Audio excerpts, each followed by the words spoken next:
Saradwat's son, that fighter in the van, 110, that high-suit and mighty bowman, called also coat armor, conversant with all modes of warfare, accompanied by the Sakas, the Kairatas, the Yavanas, and the Pallavas, shook up his position at the northern point of the army. That large force, which was well protected by mighty Ka warriors of the Varishan and the Boer races, as also by the warriors of Zoroastra, well armed and well acquainted with uses of weapons, and which was led by Kritavarman, proceeded towards the south of the army.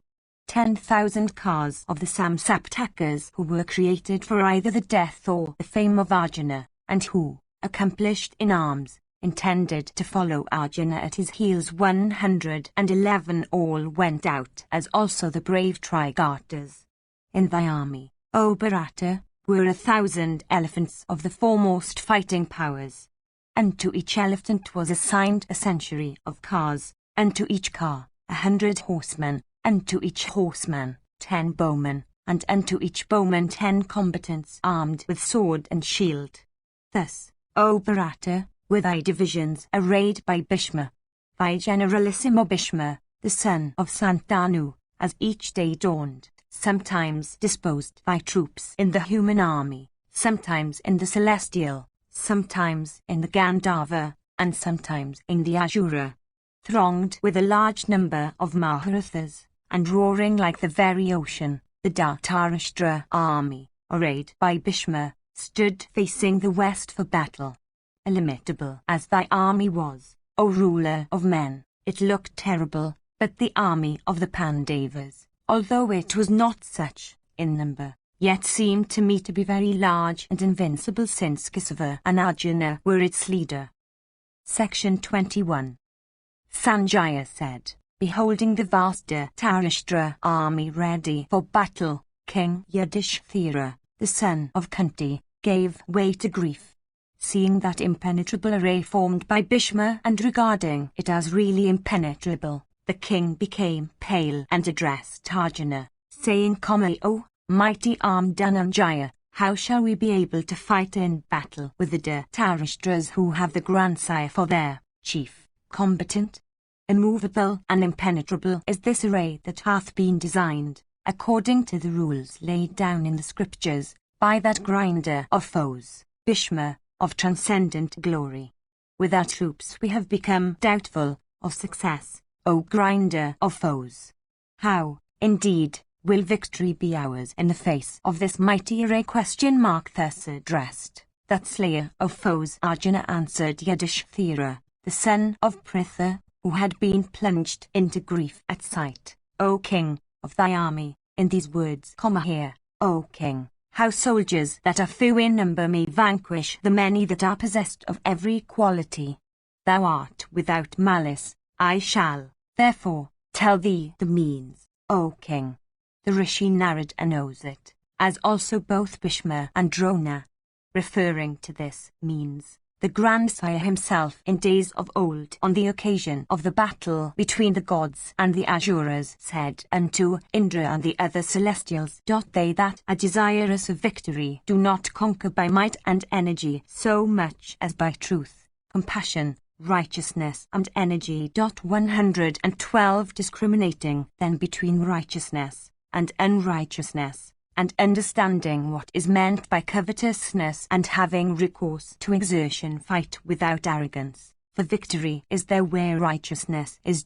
For this know, O king, that to us victory is certain in this battle. Indeed, as Narada said, there is victory where Krishna is. Victory is inherent to Krishna. Indeed, it followeth Madhava.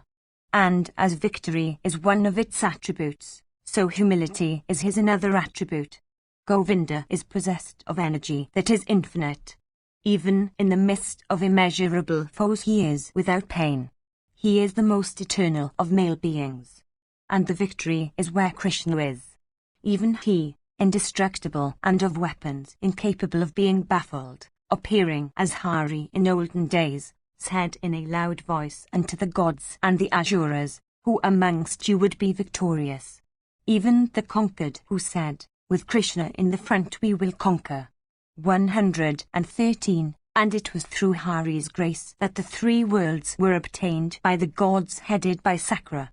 I do not, therefore, behold the slightest cause of sorrow in thee, thee that hast the sovereign of the universe and the Lord himself of the celestials, for wishing victory to thyself. Section 22. Sanjaya said, Then, O bull of Bharata's race, King Yudhishthira, disposing his own troops in counter-array against the divisions of Bhishma, urged them on, saying, The Pandavas have now disposed their forces in counter-array agreeably to what is laid down in the scriptures. Ye sinless ones, fight fairly, desirous of entering the highest heaven. In the center of the Pandava army was Sikandin and his troops, protected by Arjuna. And Drystadima moved in the van, protected by Bhima. The southern division of the Pandava army was protected, O king, by that mighty bowman, the handsome Ayudhana, that foremost combatant of the Satvata race, resembling Indra himself. Yudhishthira was stationed on a car that was worthy of bearing Mahendra himself, adorned with an excellent standard, variegated with gold and gems, and furnished with golden traces for the steeds, in the midst of his elephant divisions. 114 His pure white umbrella with ivory handle, raised over his head, looked exceedingly beautiful, and many great rishis walked around the king. 115 uttering words in his praise. And many priests, and regenerate rishis and siddhas, uttering hymns in his praise. 116 wished him, as they walked around, the destructions of his enemies, by the aid of japas, and mantras, efficacious drugs, and diverse propitiatory ceremonies.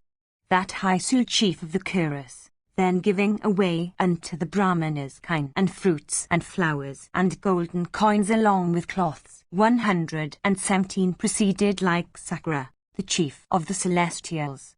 The car of Arjuna, furnished with 100 bells, decked with Jamvunada gold of the best kind, endued with excellent wheels, possessed of the effulgence of fire, and unto which were yoked white steeds, looked exceedingly brilliant like 1,000 suns. 118 And on that ape-bannered car, the reins of which were held by Kusava, stood Arjuna with Gandhiva and arrows in hand, a bowman whose peer exists not on earth, nor ever will. 119 For crushing thy son's troops, he who assumeth the most awful form, who, divested of weapons, with only his bare hands, poundeth to dust men, horses, and elephants, that strong-armed Bhimasena, otherwise called Vrikadara, accompanied by the twins, became the protector of the heroic car warriors of the Pandava army. Like unto a furious prince of lions of sportive gait, or like the great Indra himself with earthly body on the earth, beholding that invincible Vrikadara, like unto a proud leader of an elephantine herd, stationed in the van of the army, their warriors on thy side, their strength weakened by fear, began to tremble like elephants sunk in mire. Unto that invincible Prince Gadakisa staying in the midst of his troops, Janardana, O chief of Bharata's race, said, He, who scorching us with his wrath, stayeth in the midst of his forces, he, who will attack our troops like a lion, he, who performed 300 horse sacrifices, that banner of Kuru's race, that Bhishma, stayeth yonder. Yon ranks around him on all sides great warriors like the clouds shrouding the bright luminary. O foremost of men, slaying yon troops, seek battle with yonder bull of Bharata's race. Section 23. Sanjaya said, beholding the Dhritarashtra army approach for fight, Krishna said these words for Arjuna's benefit. The Holy One said, Cleansing thyself, O mighty armed one, utter on the eve of the battle thy hymn to Durga for compassing the defeat of the foe. Sanjaya continued, thus addressed on the eve of battle by Vasudeva endued with great intelligence, Pritha's son Arjuna, alighting from his car, said the following hymn with joined hands. Arjuna said, I bow to thee, O leader of Yojans, O thou that art identical with Brahman, O thou that dwellest in the forest of Mandara, O thou that art freed from decrepitude and decay, O Kali, O wife of Kapila, O thou that art of a black and tawny hue, I bow to thee. O bringer of benefits to thy devotees, I bow to thee, O Mahakali, O wife of the universal destroyer, I bow to thee. O proud one, O thou that rescuest from dangers, O thou that art endued with every auspicious attribute, O thou that art sprung from the Carter race, O thou that deservest the most regardful worship, O fierce one, O giver of victory, O victory's self, O thou that bearest a banner of peacock plumes, O thou that art decked with every ornament, O thou that bearest an awful spear, O thou that holdest a sword and shield, O thou that art the younger sister of the chief of cowherds, O eldest one, O thou that wert born in the race of the cowherd Nanda, O thou that art always fond of buffalo's blood, O thou that wert born in the race of Gusaka, O thou that art dressed in yellow robes, O thou that hast devoured Asuras assuming the face of a wolf 120, I bow to thee that art fond of battle.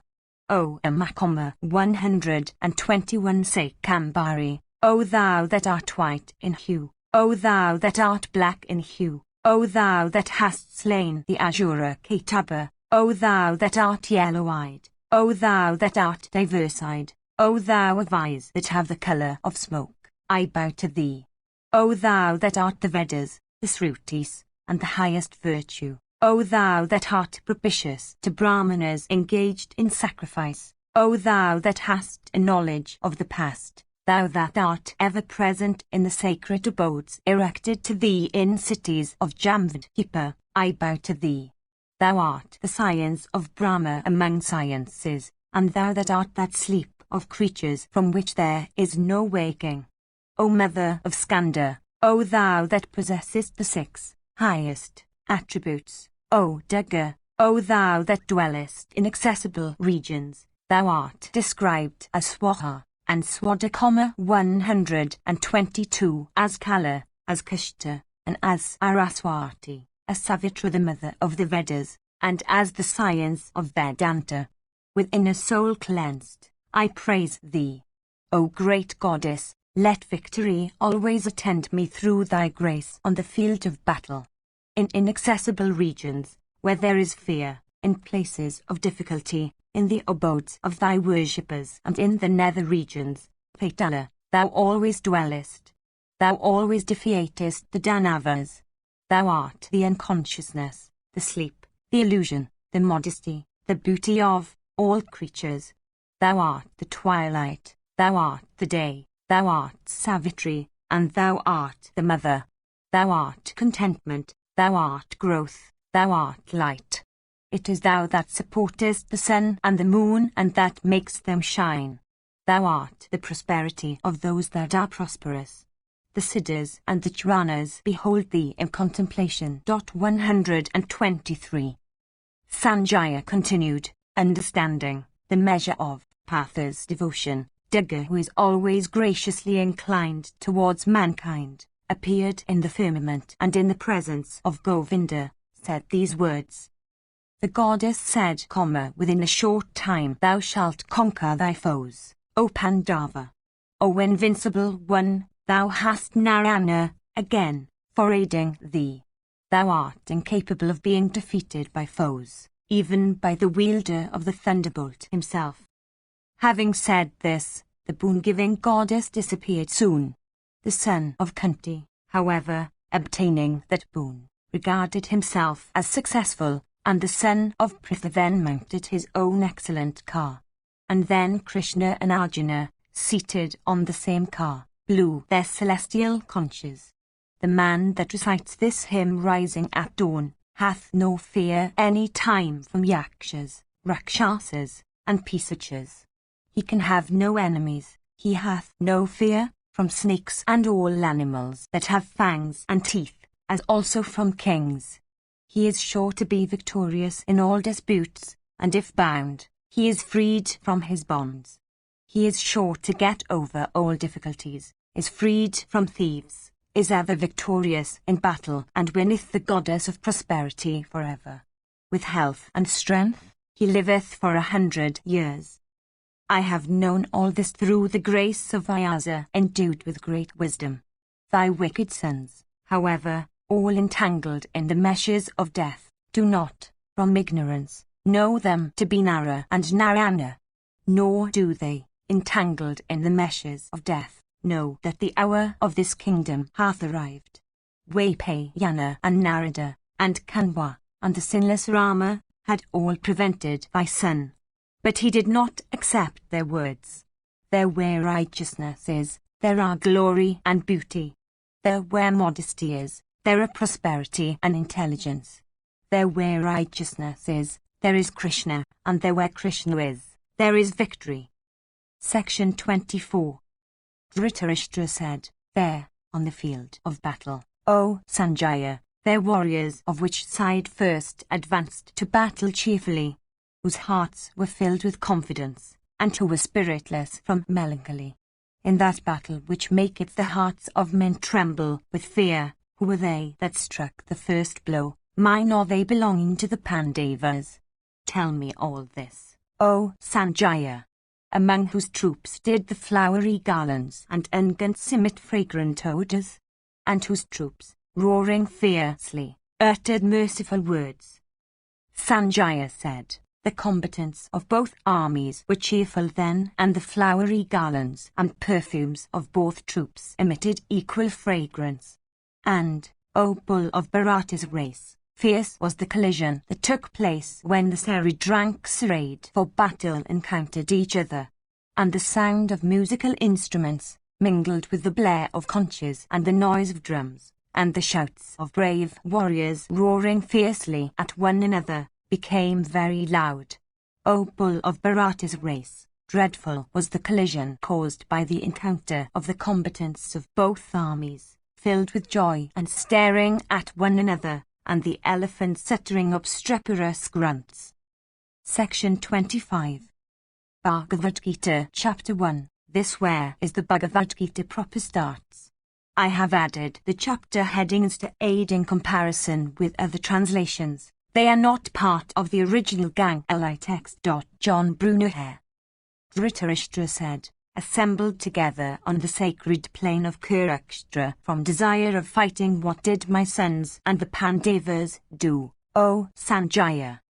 Sanjaya said, beholding the army of the Pandavas arrayed, King Duryodhana, approaching the preceptor, Drona, said these words, behold, O preceptor, this vast army of the son of Pandu, arrayed by Drupada's son, Drishthadhyumna, thy intelligent disciple. There, in that army, are many brave and mighty bowmen, who in battle are equal to Bhima and Arjuna. They are, Ayudhana, and Virata, and that mighty Ka warrior Drupada, and Drishtaketu, and Chekatana, and the ruler of Kazi endued with great energy, and Purujat, and Kantibhoa, and Saviour that bull among men, and Yadamanu of great prowess, and Utamorjas of great energy, and Subhadra's son, and the sons of Draupadi, all of whom are mighty Ka warriors. Hear, however, O best of regenerate ones, who are the distinguished ones among us, the leaders of the army. I will name them to thee for thy information. They are thyself, and Bhishma, and Karna, and Kripa who is ever victorious, and Aswatthama and Vikana, and Somadatta, and Jayadratha. 124 Besides these, are many heroic warriors, prepared to lay down their lives for my sake, armed with diverse kinds of weapons, and all accomplished in battle. Our army, therefore, protected by Bhishma, is insufficient.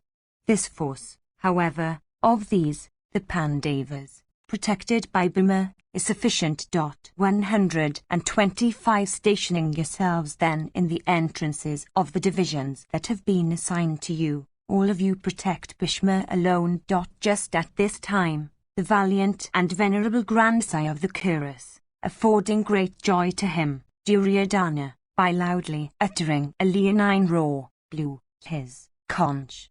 Then conches and drums and cymbals and horns were sounded at once, and the noise made became a loud uproar. Then Madhava and Bandu's son, Arjuna, both stationed on a great car unto which were yoked white steeds, blew their celestial conches. And Rishikasa blew the conch called Panchajanya, and Dhananjaya, that called Devadatta, and Vrikadara of terrible deeds blew the huge conch called Pondra. And Kunti's son King Yudhishthira blew the conch called Ananta Vijaya, while Nakula and Sahadeva, those conches called respectively Sughosa and Minipushpaka. 126. And that splendid bowman, the ruler of Kusi, and that mighty car warrior, Sikandin, Drishthadama, Virata, and that unvanquished Satyaki, and Drupada, and the sons of Draupadi, and the mighty armed son of the Subhadra, all these, O Lord of earth, severally blew their conches. And that blare, loudly reverberating through the welkin, and the earth, rent the hearts of the Dhartarashtras. Then beholding the Dhartarashtra troops drawn up, the ape-bannered son of Pandu, raising his bow, when the throwing of missiles had just commenced, said these words, O Lord of earth, Dhrishikasa. 127. Arjuna said, O thou that knoweth no deterioration, place my car, once, between the two armies, so that I may observe these that stand here desirous of battle, and with whom I shall have to contend in the labours of this struggle. 128. I will observe those who are assembled here and who are prepared to fight for doing what is agreeable in battle to the evil-minded son of Dhritarashtra. Sanjaya continued, thus addressed by Gadakisa, O Bharata, Rishikasa, placing that excellent car between the two armies, in view of Bhishma and Drona and all the kings of the earth, said, Behold, O path of these assembled Kuras, and there the son of Pritha beheld, standing, his sires and grandsons, and friends, and further-in-law and well-wishers, in both the armies. Beholding all those kinsmen standing, there, the son of Kunti, possessed by excessive pity, despondingly said these words. Arjuna said, Beholding these kinsmen, O Krishna, assembled together and eager for the fight, my limbs become languid, and my mouth becomes dry. My body trembles, and my hair stands on end. Gandiva slips from my hand, and my skin burns. I am unable to stand any longer, my mind seems to wander. I behold adverse omens, too, O Kesava. I do not desire victory, O Krishna, not sovereignty, nor pleasures. Of what use would sovereignty be to us, O Govinda, or enjoyments, or even life, since they, for whose sake sovereignty, enjoyments, and pleasures are desired by us, are here arrayed for battle, ready to give up life and wealth, viz., preceptors, sires, sons and grandsires, maternal uncles, father-in-laws, grandsons, brother-in-laws, and kinsmen. I wish not to slay these, though they slay me, O slayer of Manu, even for the sake of the sovereignty of the three worlds. What then for the sake of this earth? 129. What gratification can be ours, O Janardana, by slaying the Dhartarashtras? Even if they be regarded as foes, 130. Sin will overtake us if we slay them. Therefore, it behoveth us not to slay their sons of Dhritarashtra, who are our own kinsmen. 131. How, O Madhava, can we be happy by killing our own kinsmen? Even if these, with judgments perverted by avarice, do not see the evil that ariseth from the extermination of a race, and the sin of internecine quarrels, why should not we, O Janardana, who see the evils of the extermination of a race, learn to abstain from that sin? A race being destroyed, the eternal customs of that race are lost, and upon those customs being lost, sin overpowers the whole race. From the predominance of sin, O Krishna, the women of that race become corrupt. and the women becoming corrupt, an intermingling of castes happeneth, O descendant of Rishon. This intermingling of castes leadeth to hell, both the destroyer of the race and the race itself. The ancestors of those fall from heaven, their right of pinder and water ceasing. By these sins of destroyers of races, causing intermixture of castes, the rules of caste and the eternal rights of families become extinct. We have heard, O Janardana, that men whose family rights become extinct ever dwell in hell. Alas, we have resolved to perpetrate a great sin, for we are ready to slay our own kinsmen from lust of the sweets of sovereignty. Better would it be for me if the sons of Dhritarashtra, weapon in hand, should in battle slay me, myself, unavenging unarmed. Sanjaya continued, having spoken thus on the field of battle, Arjuna, his mind troubled with grief, casting aside his bow and arrows, sat down on his car. Here ends the first lesson, entitled Survey of Forces 132 in the dialogue between Krishna and Arjuna of the Bhagavad Gita, the essence of religion, the knowledge of Brahma, and the system of yoga, comprised within the Bhishma Parva of the Mahabharata of Vyasa, containing 100,000 verses. Section 26. Bhagavad Gita, Chapter 2. Sanjaya said unto him, thus possessed with pity, his eyes filled and oppressed with tears, and desponding, the slayer of mad, who said these words. The Holy One said, Whence, O Arjuna, hath come upon thee, at such a crisis, this despondency that is unbecoming a person of noble birth, that shuts one out from heaven, and that is productive of infamy? Let no effeminacy be thine, O son of Kunti. This suits thee not. Shaking off this vile weakness of hearts, arise, O chastiser of foes. Arjuna said, How, O slayer of Madhu, can I with arrows contend in battle against Bhishma and Drona, deserving as they are, O slayer of foes, of worship? 133 Without slaying one's preceptors of great glory, it is well for one to live on even alms in this world. By slaying preceptors, even if they are avaricious of wealth, I should only enjoy pleasures that are blood-stained! 134 We know not which of the two is of greater moment to us, viz., whether we should conquer them or they should conquer us. By slaying whom we would not like to live, even they, the sons of Dhritarashtra, stand before us. My nature affected by the taint of compassion, my mind unsettled about my duty, I ask thee, tell me what is assuredly good for me. I am thy disciple. Oh, instruct me, I seek thy aid. 135 I do not see that which would dispel that grief of mine blasting my very senses, even if I obtain a prosperous kingdom on earth without a foe or the very sovereignty of the gods. 136. Sanjaya said, having said this unto Hrishikesa, that chastiser of foes, Gurdakesa, once more addressed Govinda, saying, I will not fight, and then remained silent. 137 Unto him, overcome by despondency, Hrishikesa, in the midst of the two armies, said. The Holy One said, Thou mournest those that deserve not to be mourned. Thou speakest also the words of the so-called wise. Those, however, that are really wise, grieve neither for the dead nor for the living. It is not that I or you or those rulers of men never were, or that all of us shall not hereafter be, of an embodied being, as childhood, youth, and decrepitude are in this body, so, also, is the acquisition of another body.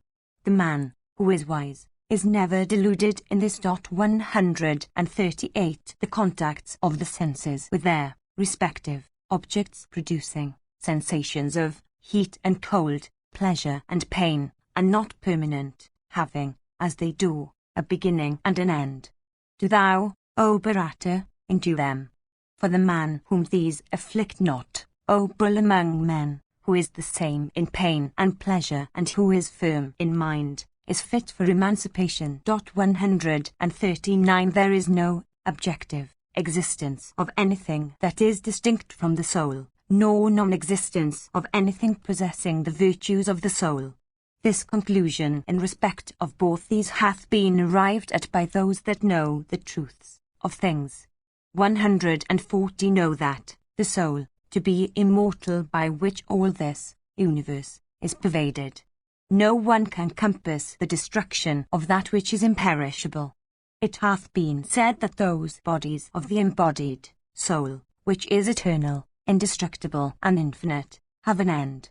Do thou, therefore, fight, O Bharata. He who thinks it, the soul, to be the slayer, and he who thinks it is to be the slain, both of them know nothing, for it neither slays nor is slain. It is never born, nor doth it ever die, nor, having existed, will it exist no more. Unborn, unchangeable, eternal, and ancient, it is not slain upon the body being perished. That man who knoweth it to be indestructible, unchangeable, without decay, how and whom can he slay or cause to be slain? As a man, casting off robes that are worn out, putteth on others that are new, so the embodied soul, casting off bodies that are worn out, entereth other bodies that are new. Weapons cleave it not, fire consumeth it not, the waters do not drench it, nor doth the wind waste it. It is incapable of being cut, burnt, drenched, or dried up. It is unchangeable, all-pervading, stable, firm, and eternal.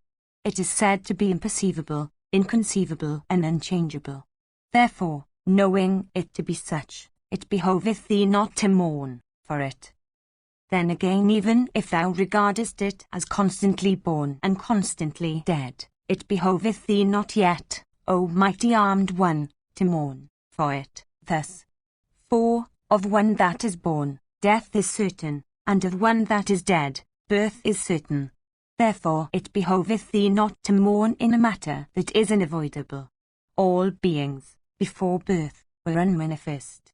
Only during an interval, between birth and death, O Bharata, are they manifest, and then again, when death comes, they become, once more, unmanifest. What grief then is there in this? One looks upon it as a marvel, another speaks of it as a marvel. Yet even after having heard of it, no one apprehends it truly. The embodied soul, O Bharata, is ever indestructible in everyone's body. Therefore, it behoveth thee not to grieve for all those creatures. Casting thy eyes on their prescribed duties of thy order, it behoveth thee not to waver, for there is nothing else that is better for a Kshatriya than a battle fought fairly, arrived of itself and, like unto an open gate of heaven. Happy are those Kshatriyas, O Partha, that obtain such a fight. But if thou dost not fight such a just battle, thou shalt then incur sin by abandoning the duties of thy order and thy fame. People will then proclaim thy eternal infamy, and to one that is held in respect, infamy is greater, as an evil, than death itself. All great car warriors will regard thee as abstaining from battle from fear, and thou wilt be thought lightly by those that had, hitherto, esteemed thee highly. Thy enemies, decrying thy prowess, will say many words which should not be said. What can be more painful than that? Slain, thou wilt attain to heaven, or victorious, thou wilt enjoy the earth. Therefore, arise, O son of Kunti, resolved for battle. Regarding pleasure and pain, gain and loss, victory and defeat, as equal, do battle for battle's sake, and sin will not be thine. 141 This knowledge, that hath been communicated to thee is taught in the Sankhya system. Listen now to that, inculcated in Yoga system. Possessed of that knowledge, thou, O Partha, wilt cast off the bonds of action. In this, the Yoga system, there is no waste of even the first attempt. There are no impediments. Even a little of this form of Piety delivers from great fear. 142 Here in this path, O son of Kuru, there is only one state of mind, consisting in firm devotion to one object, viz., securing emancipation. The minds of those, however, that are not firmly devoted to this, are many-branched, unsettled, and attached to endless pursuits. That flowery talk which, they that are ignorant, they that delight in the words of the Vedas, they, O Partha, that say that there is nothing else, they whose minds are attached to worldly pleasures, they that regard a heaven of pleasures and enjoyments as the highest object of acquisition, utter and promises birth as the fruit of action and concerns itself with multifarious rites of specific characters for the attainment of pleasures and power, delude the hearts and the minds of these men who are attached to pleasures and power cannot be directed to contemplation of the divine being, regarding it as the sole means of emancipation. 143 The Vedas are concerned with three qualities, viz., religion, profit, and pleasure. Be thou, O Arjuna, free from them, unaffected by pairs of contraries, such as pleasure and pain, heat and cold, etc., ever adhering to patience without anxiety for new acquisitions or protection of those already acquired, and self-possessed. Whatever objects are served by a tank or well, may all be served by a vast sheet of water extending all around. So whatever objects may be served by all the Vedas, may all be had by a Brahmana having knowledge of self or Brahma. 144 Thy concern is with work only, but not with the fruit of work. Let not the fruit be thy motive for work, nor let thy inclination be for inaction. Staying in devotion, apply thyself to work, casting off attachment to it, O Dhananjaya, and being the same in success or unsuccess. This equanimity is called yoga, devotion. Work, with desire of fruit, is far inferior to devotion, O Dhananjaya. Seek thou the protection of devotion. They that work for the sake of fruit are miserable. He also that hath devotion throws off, even in this world, both good actions and bad actions. Therefore, apply thyself to devotion. Devotion is only cleverness in action. The wise, possessed of devotion, cast off the fruit born of action, and freed from the obligation of repeated birth, attain to that region where there is no unhappiness. When thy mind shall have crossed the maze of delusion, then shalt thou attain to an indifference as regards the hearable and the heard. 145 When thy mind, distracted, now, by what thou hast heard, about the means of acquiring the diverse objects of life, will be firmly and immovably fixed on contemplation, then wilt thou attain to devotion. Arjuna said, What, O Kesava, are the indications of one whose mind is fixed on contemplation? How should one of the steady mind speak, how sit, how move? The Holy One said, When one casts off all the desires of his heart and is pleased within his self with self, then is one said to be of steady mind. He whose mind is not agitated amid calamities, whose craving for pleasure is gone, who is freed from attachment to worldly objects, fear and wrath, is said to be a muni of steady mind. His is steadiness of mind who is without affection everywhere, and who feeleth no exultation and no aversion on obtaining diverse objects that are agreeable and disagreeable.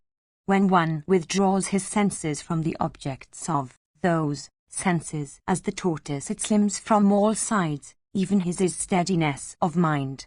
Objects of senses fall back from an abstinent person, but not so the passion for those objects. Even the passion recedes from one who has beheld the Supreme Being. 146 The agitating senses, O son of Kunti, forcibly draw away the mind of even a wise man striving hard to keep himself aloof from them. Restraining them all, one should stay in contemplation, making me his sole refuge. For his is steadiness of mind whose senses are under control. thinking of the objects of sense, a person's attachment is begotten towards them. From attachment springeth wrath, from wrath ariseth want of discrimination, from want of discrimination, loss of memory, from a loss of memory, loss of understanding, and from a loss of understanding, he is utterly ruined. But the self-restrained man, enjoying objects of sense, with senses freed from attachment and aversion under his own control, attaineth to peace of mind. On peace of mind being attained, the annihilation of all his miseries taketh place, since the mind of him whose heart is peaceful soon becometh steady. 147. He who is not self-restrained hath no contemplation of self. He who hath no contemplation hath no peace of mind. 148. Whence can there be happiness for him who hath no peace of mind? For the heart that follows in the wake of the sense moving among their objects destroys his understanding like the wind destroying a boat in the waters. 149. Therefore, O thou of mighty arms, his is steadiness of mind whose senses are restrained on all sides from the objects of sense.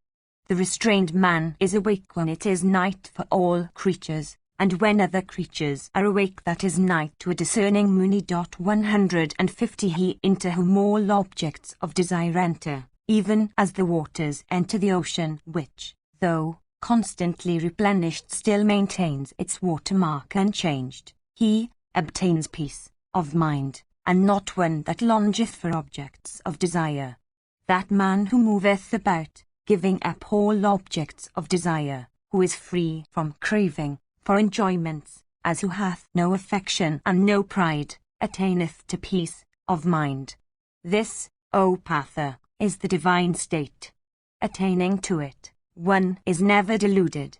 Abiding in it, one obtains, on death, absorption into the Supreme Self. Section 27. Bhagavad Gita, Chapter 3. Arjuna said, if devotion, O Janardana, is regarded by thee as superior to work, why then, O Kesava, dost thou engage me in such dreadful work? By equivocal words thou seemest to confound my understanding. Therefore, tell me one thing definitely by which I may attain to what is good. The Holy One said, it hath already been said by me, O sinless one, that here are, in this world, two kinds of devotion, that of the Sankhya's through knowledge and that of the Yojans through work. A man doth not acquire freedom from work from only the non-performance of work, nor doth he acquire final emancipation from only renunciation of work. No one can abide even for a moment without doing work. 151. That man of deluded soul who, curbing the organs of sense, liveth mentally cherishing the objects of sense, is said to be a dissembler. He however, O Arjuna, who restraining his senses by his mind, engageth in devotion, in the form of work with the organs of work, and is free from attachment, is distinguished above all. Therefore, do thou always apply yourself to work, for action is better than inaction. Even the support of thy body cannot be accomplished without work. 152. This world is fettered by all work other than that which is performed for sacrifice. Therefore, O son of Kunti, perform work for the sake of that, freed from attachment. 153. In olden times, the Lord of creation, creating men and sacrifice together, said, flourish by means of this sacrifice. Let this sacrifice be to you, all, the dispenser of all objects cherished by you. Rear the gods with this, and let the gods, in return, rear you. Thus fulfilling the mutual interest you will obtain that which is beneficial to you. 154. Propitiated with sacrifices, the gods will bestow on you the pleasures you desire. He who enjoyeth himself without giving them what they have given is assuredly a thief. The good who eat the remnant of sacrifices are freed from all sins. those unrighteous ones in cursing who dress food for their own sake. From food are all creatures, and sacrifice is the outcome of work. 155 Know that work proceeds from the Vedas. Vedas have proceeded from him who hath no decay. Therefore, the all-pervading Supreme Being is installed in sacrifice. 156 He who conformeth not to this wheel that is thus revolving, that man of the sinful life delighting, the indulgence of his senses, liveth in vain, O Patha. 157 The man, however, that is attached to self only, that is contented with self, and that is pleased in his self, hath no work to do. He hath no concern whatever with action nor with any omission here, nor, amongst all creatures, is there any upon whom his interest dependeth. 158 Therefore, always do work that should be done without attachment. The man who performeth work without attachment attaineth to the Supreme. By work alone, Janaka and others attain the accomplishment of their objects. Having regard also to the observance by men of their duties, it behoveth thee to work. Whatever a great man doth, is also done by vulgar people. Ordinary men follow the ideal set by them, the great. 159 There is nothing whatever for me, O Patha, to do in the three worlds, since I have nothing for me which hath not been acquired. Still I engage in action. 160 Because if at any time I do not, without sloth, engage in action, men would follow my path, O Patha, on all sides. The worlds would perish if I did not perform work, and I should cause intermixture of castes and ruin these people. As the ignorant work, O Bharata, having attachment to the performer, so should a wise man work without being attached, desiring to make men observant of their duties. A wise man should not cause confusion of understanding amongst ignorant persons, who have attachment to work itself. On the other hand, he should, himself, acting with a devotion, engage them to all kinds of work. All works are, in every way, done by the qualities of nature. He, whose mind is deluded by egoism, however, regards himself as the actor. 161 But he, O mighty armed one, who knoweth the distinction of self from qualities and work, is not attached to work, considering that it is his senses alone, and not his self, that engage in their objects. 162 Those who are deluded by the qualities of nature become attached to the works done by the qualities. A person of perfect knowledge should not bewilder those men of imperfect knowledge. 163 Devoting all work to me, with thy mind directed to self, engage in battle, without desire, without affection, and with thy heart's weakness dispelled. 164 Those men who always follow this opinion of mine with faith and without cavil attain to final emancipation even by work. But they who cavil at and do not follow this opinion of mine, know that, bereft of all knowledge and without discrimination, they are ruined. Even a wise man acts according to his own nature. All living beings follow their own nature. What then would restraint avail? The senses have, as regards the objects of the senses, either affection or aversion fixed. One should not submit to these, for they are obstacles in one's way. 165 One's own duty, even if imperfectly performed, is better than being done by other even if well performed. Death in performance of one's own duty is preferable. The adoption of the duty of another carries fear with it. Arjuna said, Impelled by whom, O son of the Vrishani race, doth a man commit sin, even though unwilling and as if constrained by force? The Holy One said, It is desire, it is wrath, born of the attribute of passion, it is all-devouring, it is very sinful.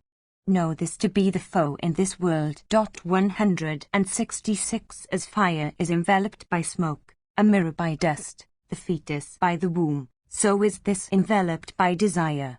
Knowledge, O son of Kunti, is enveloped by this constant foe with the wise in the form of desire which is insatiable and like a fire. The senses, the mind and the understanding are said to be its abode.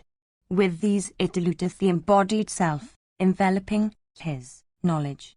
Therefore, restraining thy senses first, O bull of Bharata's race, cast off this wicked thing, for it destroyeth knowledge derived from instruction and meditation. 167 It hath been said that the senses are superior to the body which is inert. Superior to the senses is the mind. Superior to the mind is the knowledge. But which is superior to knowledge has he. 168 Thus knowing that which is superior to knowledge and restraining thy self by self, slay, O mighty armed one, the enemy in the shape of desire which is difficult to conquer. Section 28. Bhagavad Gita Chapter 4. The Holy One said, This imperishable system of devotion I declared to Vivaswat. Vivaswat declared it to Manu, and Manu communicated it to Ikshaku. Descending thus from generation, the royal sages came to know it. But, O chastiser of foes, by lapse of a long time that devotion became lost to the world. Even the same system of devotion hath today been declared by me to thee, for thou art my devotee and friend, and this is a great mystery. Arjuna said, Thy birth is posterior, Vivaswat's birth is prior. How shall I understand then that thou hadst first declared it? The Holy One said, Many births of mine have passed away, O Arjuna, as also of thine. These all I know, but thou dost not, O chastiser of foes. Though I am, and born and of essence that knoweth no deterioration, though I am the Lord of all creatures, still, relying on my own material nature, I take birth by my own powers of illusion. Whenever, O Bharata, loss of piety and the rise of impiety occurreth, on those occasions do I create myself. For the protection of the righteous and for the destruction of the evildoers, for the sake of establishing piety, I am born age after age. He who truly knoweth my divine birth and work to be such, casting off his body, is not born again. On the other hand, he cometh to me, O Arjuna. Many who have been freed from attachment, fear, wrath, who were full of me, and who relied on me, have, cleansed by knowledge and asceticism, attained to my essence. In whatsoever manner men come to me, in the self-same manner do I accept them. It is my way, O Partha, that men follow on all sides. 169 Those in this world who are desirous of the success of action worship the gods, for in this world of men success resulting from action is soon attained. The quadruple division of castes was created by me according to the distinction of qualities and duties. Though I am the author thereof, yet know me to be not the author and decaying. 170 Actions do not touch me. I have no longing for the fruits of actions. He that knoweth me thus is not impeded by actions. Knowing this, even men of old who were desirous of emancipation performed work. Therefore, do thou also perform work as was done by ancients of the remote past. What is action and what is inaction? Even the learned are perplexed at this. Therefore, I will tell thee about action, so that, knowing it, thou mayst be freed from evil. One should have knowledge of action, and one should have knowledge of forbidden actions. One should also know of inaction. The course of action is incomprehensible. He who sees inaction in action and action in inaction is wise among men. He is possessed of devotion, and he is a doer of all actions. The learned call him wise whose efforts are all free from desire, of fruit, and, consequent, will, and whose actions have all been consumed by the fire of knowledge. 171 Whoever, resigning all attachment to the fruit of action, is ever contented and is dependent on none, doth naught, indeed, although engaged in action. He who, without desire, with mind and the senses under control, and casting off all concerns, performeth action only for the preservation of the body, incurreth no sin. 172 He who is contented with what is earned without exertion, who hath risen superior to the pairs of opposites, who is without jealousy, who is equable in success and failure, is not fettered by action, even though he works. All his actions perish who acts for the sake of sacrifice. 173 Who is without affections, who is free from attachments, and whose mind is fixed upon knowledge. Brahma is the vessel with which the libation is poured. Brahma is the libation that is offered. Brahma is the fire on which by Brahma is poured the libation. Brahma is the goal to which he proceedeth by fixing his mind on Brahma itself, which is the action. 174 Some devotees perform sacrifice to the gods.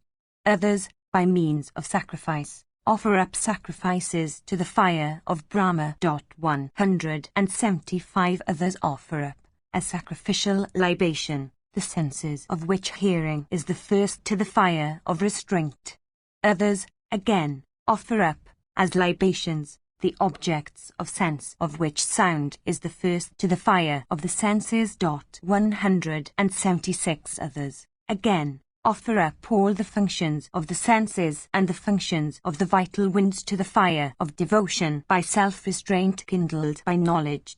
177 Others again perform the sacrifice of wealth, the sacrifice of ascetic austerities, the sacrifice of meditation, the sacrifice of Vedic study, the sacrifice of knowledge, and others are ascetics of rigid vows. 178 Some offer up the upward vital wind, prana, to the downward vital wind, apana, and others, the downward vital wind to the upward vital wind. Some, arresting the course of both the upward and the downward vital winds, are devoted to the restraint of the vital winds.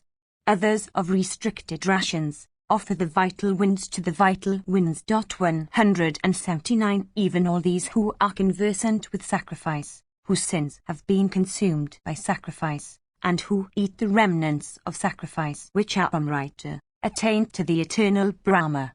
Even this world is not for him who doth not perform sacrifice. Whence then the other, O best of Kuru's race? Thus diverse are the sacrifices occurring in the Vedas. Know that all of them result from action, and knowing this thou wilt be emancipated.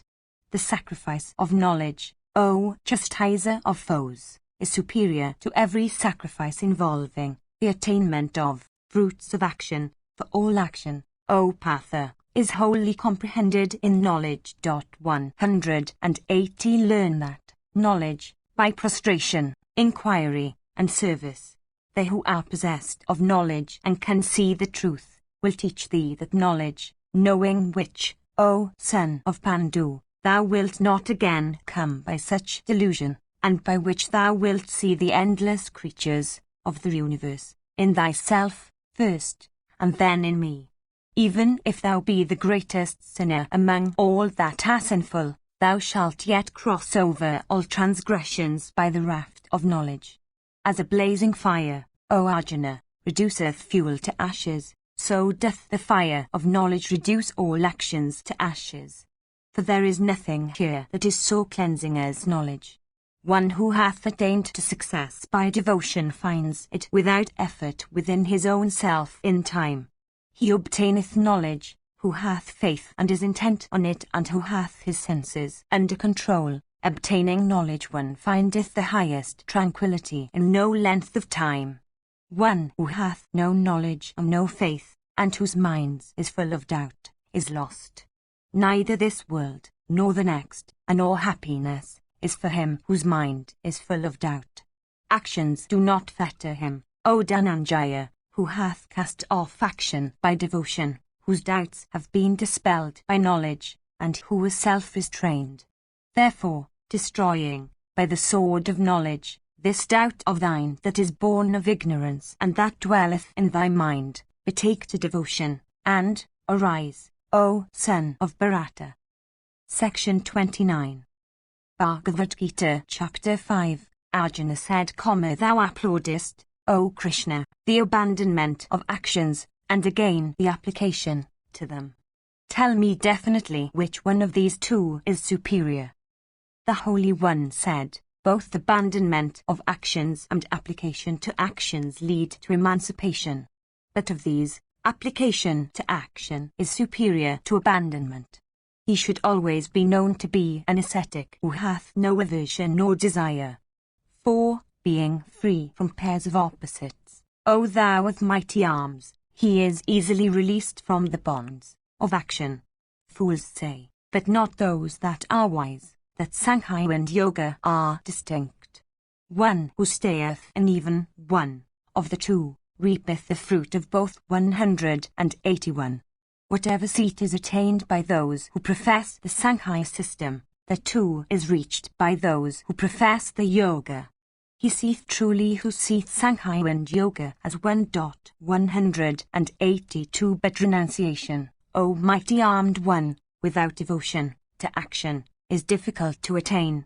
The ascetic who is engaged in devotion by action reacheth the Supreme Being without delay. He who is engaged in devotion by action, and is of pure soul, who hath conquered his body and subdued his senses, and who identifieth himself with all creatures, is not fettered though performing action. 183. The man of devotion, who knoweth truth, thinking, I am doing nothing, when seeing, hearing, touching, smelling, eating, moving, sleeping, breathing, talking, excreting, taking, opening the eyelids or closing them, he regardeth that it is the same senses that are engaged in the objects of senses. 184. He who renouncing attachment engageth in actions, resigning them to Brahma, is not touched by sin as the lotus leaf is not touched by water. 185. Those who are devotees, casting off attachment, perform actions, attaining purity of self, with the body, the mind, the understanding, and even the senses, free from desire. He who is possessed of devotion, renouncing the fruit of action, attaineth to the highest tranquility. He who is not possessed of devotion and is attached to the fruit of action, is fettered by action performed from desire. The self-restrained embodied self, renouncing all actions by the mind, remains at ease within the house of 9 gates, neither acting himself nor causing anything to act. 186. The Lord is not the cause of the capacity for action, or of the actions of men, or of the connection of actions and their fruit. It is nature that engages in action. The Lord receiveth no one's sin, nor also merit. By ignorance, knowledge has shrouded. It is for this that creatures are deluded. But of whomsoever that ignorance hath been destroyed by knowledge of self, that knowledge, which is, like the sun, discloseth the Supreme Being. Those whose mind is on him, whose very soul is he, who abide in him, and who have him for their goal, depart never more to return, their sins being all destroyed by knowledge. 187. Those who are wise cast an equal eye on a Brahmana endued with learning and modesty, on a cow, an elephant, a dog, and a chandala. 188. Even here has birth been conquered by them whose minds rest on equality, and since Brahma is faultless and equable, therefore, they are said to abide in Brahma. 189. He whose mind is steady, who is not deluded, who knows Brahma, and who rests in Brahma, doth not exult on obtaining anything that is agreeable, nor doth he grieve on obtaining that is disagreeable. He whose mind is not attached to external objects of sense, obtaineth that happiness which is in self, and by concentrating his mind on the contemplation of Brahma, he enjoyeth a happiness that is imperishable. The enjoyments born of the contact of the senses with their objects, are productive of sorrow. He who is wise, O son of Kunti, never taketh pleasure in these that have a beginning and an end. That man whoever here, before the dissolution of the body, is able to endure the agitations resulting from desire and wrath, is fixed on contemplation, and is happy. He who findeth happiness within himself, and who sporteth within himself, he whose light of knowledge is deprived from within himself, is a devotee, and becoming one with Brahma attaineth to absorption into Brahma. Those saintly personages whose sins have been destroyed, whose doubts have been dispelled, who are self-restrained, and who are engaged in the good of all creatures, obtain absorption into Brahma. For these devotees who are freed from desire and wrath, whose minds are under control, and who have knowledge of self, absorption into Brahma exists both here and thereafter. 190 Excluding from his mind all external objects of sense, directing the visual glance between the brows, mingling into one the upward and the downward life breaths and making them pass through the nostrils, the devotee, who has restrained the senses, the mind, and the understanding, being intent on emancipation, and who is freed from desire, fear, and wrath, is emancipated, indeed. Knowing me to be enjoyer of all sacrifices and ascetic austerities, the great Lord of all the worlds, and friend of all creatures, such a one obtaineth tranquillity. Section 30. Bhagavad Gita, Chapter 6. The Holy One said, regardless of fruit of action, he that performs the actions which should be performed, is a renouncer and devotee, and not one who discards their sacrificial fire, nor one that abstains from action. 191 That which has been called renunciation, know that, O son of Pandu, to be devotion, since nobody can be a devotee who has not renounced all resolves. 192 To the sage desirous of rising to devotion, action is said to be the means, and when he has risen to devotion, cessation of action is said to be the means. When one is no longer attached to the objects of the senses, nor to actions, and when one renounces all resolves, then is one said to have risen to devotion. One should raise his self by self, one should not degrade his self, for one's own self is one's friend, and one's own self is one's enemy. 193 To him only who has subjugated his self by his self is self a friend. But to him who has not subjugated his self behaves inimically like an enemy. The soul of one who has subjugated his self and who is in the enjoyment of tranquility is steadily fixed on itself, amid cold and heat, pleasure and pain, and also honor and dishonor. That ascetic is said to be devoted whose mind is satisfied with knowledge and experience, who hath no affection, who hath subjugated his senses, and to whom a sod, a stone, and gold are alike. He who views equally well-wishers, friends, foes, strangers that are indifferent to him, those who take part with both sides, those who are objects of aversion, those who are related to him, those who are good, and those who are wicked, is distinguished above all others. A devotee should always fix his mind on contemplation, remaining in a secluded place alone, restraining both mind and body, without expectations of any kind, and without concern with anything. 194 Erecting his seat immovably on a clean spot, not too high nor too low, and spreading over it a piece of cloth, a deerskin, or blades of cusa grass, and there seated on that seat, with mind fixed on one object, and restraining the functions of the heart and the senses, one should practice contemplation for the purification of self.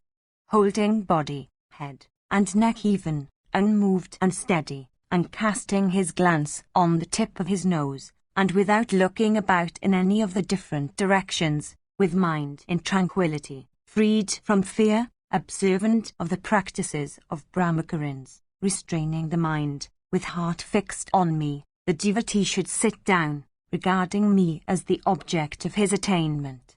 Thus applying his soul constantly, the devotee whose heart is restrained, attains to that tranquility which culminates in final absorption and assimilation with me. Devotion is not one's, O Arjuna, who eateth much, nor one's who doth not eat at all, nor one's who is addicted to too much sleep, nor one's who is always awake. Devotion that is destructive of misery is his who is temperate in food and amusements, who duly exerts himself temperately in all his works, and who is temperate in sleep and vigils. When one's heart, properly restrained, is fixed on one's own self, then, indifferent to all objects of desire, he is one called a devotee. 195 As a lamp in a windless spot doth not flicker, even that is the resemblance declared of a devotee whose heart hath been restrained and who applieth his self to abstraction. That condition in which the mind, restrained by practice of abstraction, taketh rest, in which beholding self by self, one is gratified within self, in which one experienceth that highest felicity which is beyond their sphere of the senses, and which the understanding only can grasp, and fixed on which one never swerveth from the truth, acquiring which one regards no other acquisition greater than it, and abiding in which one is never moved by even the heaviest sorrow. That condition should be known to be what is called devotion, in which there is a severance of connection with pain. That devotion should be practiced with perseverance and with an undesponding heart. 196 Renouncing all desires without exception that are born of resolves, restraining the group of the senses on all sides by mind alone, one should, by slow degrees, become quiescent, aided by his understanding controlled by patience, and then directing his mind to self should think of nothing. 197 Wheresoever the mind, which is, by nature, restless and unsteady, may run, restraining it from those, one should direct it to self alone. Indeed, unto such a devotee whose mind is in tranquility, whose passions have been suppressed, who hath become one with Brahma and who is free from sin, the highest felicity cometh of his own accord. Thus applying his soul constantly to abstraction, the devotee, freed from sin, easily obtaineth that highest happiness, viz., with Brahma. He who hath devoted his self to abstraction, casting an equal eye everywhere, beholdeth his self in all creatures and all creatures in his self. And to him who beholdeth me in everything and beholdeth everything in me, I am never lost, and he also is never lost to me. 198 He who worshippeth me as abiding in all creatures, holding yet that all is one, is a devotee, and whatever mode of life he may lead, he liveth in me.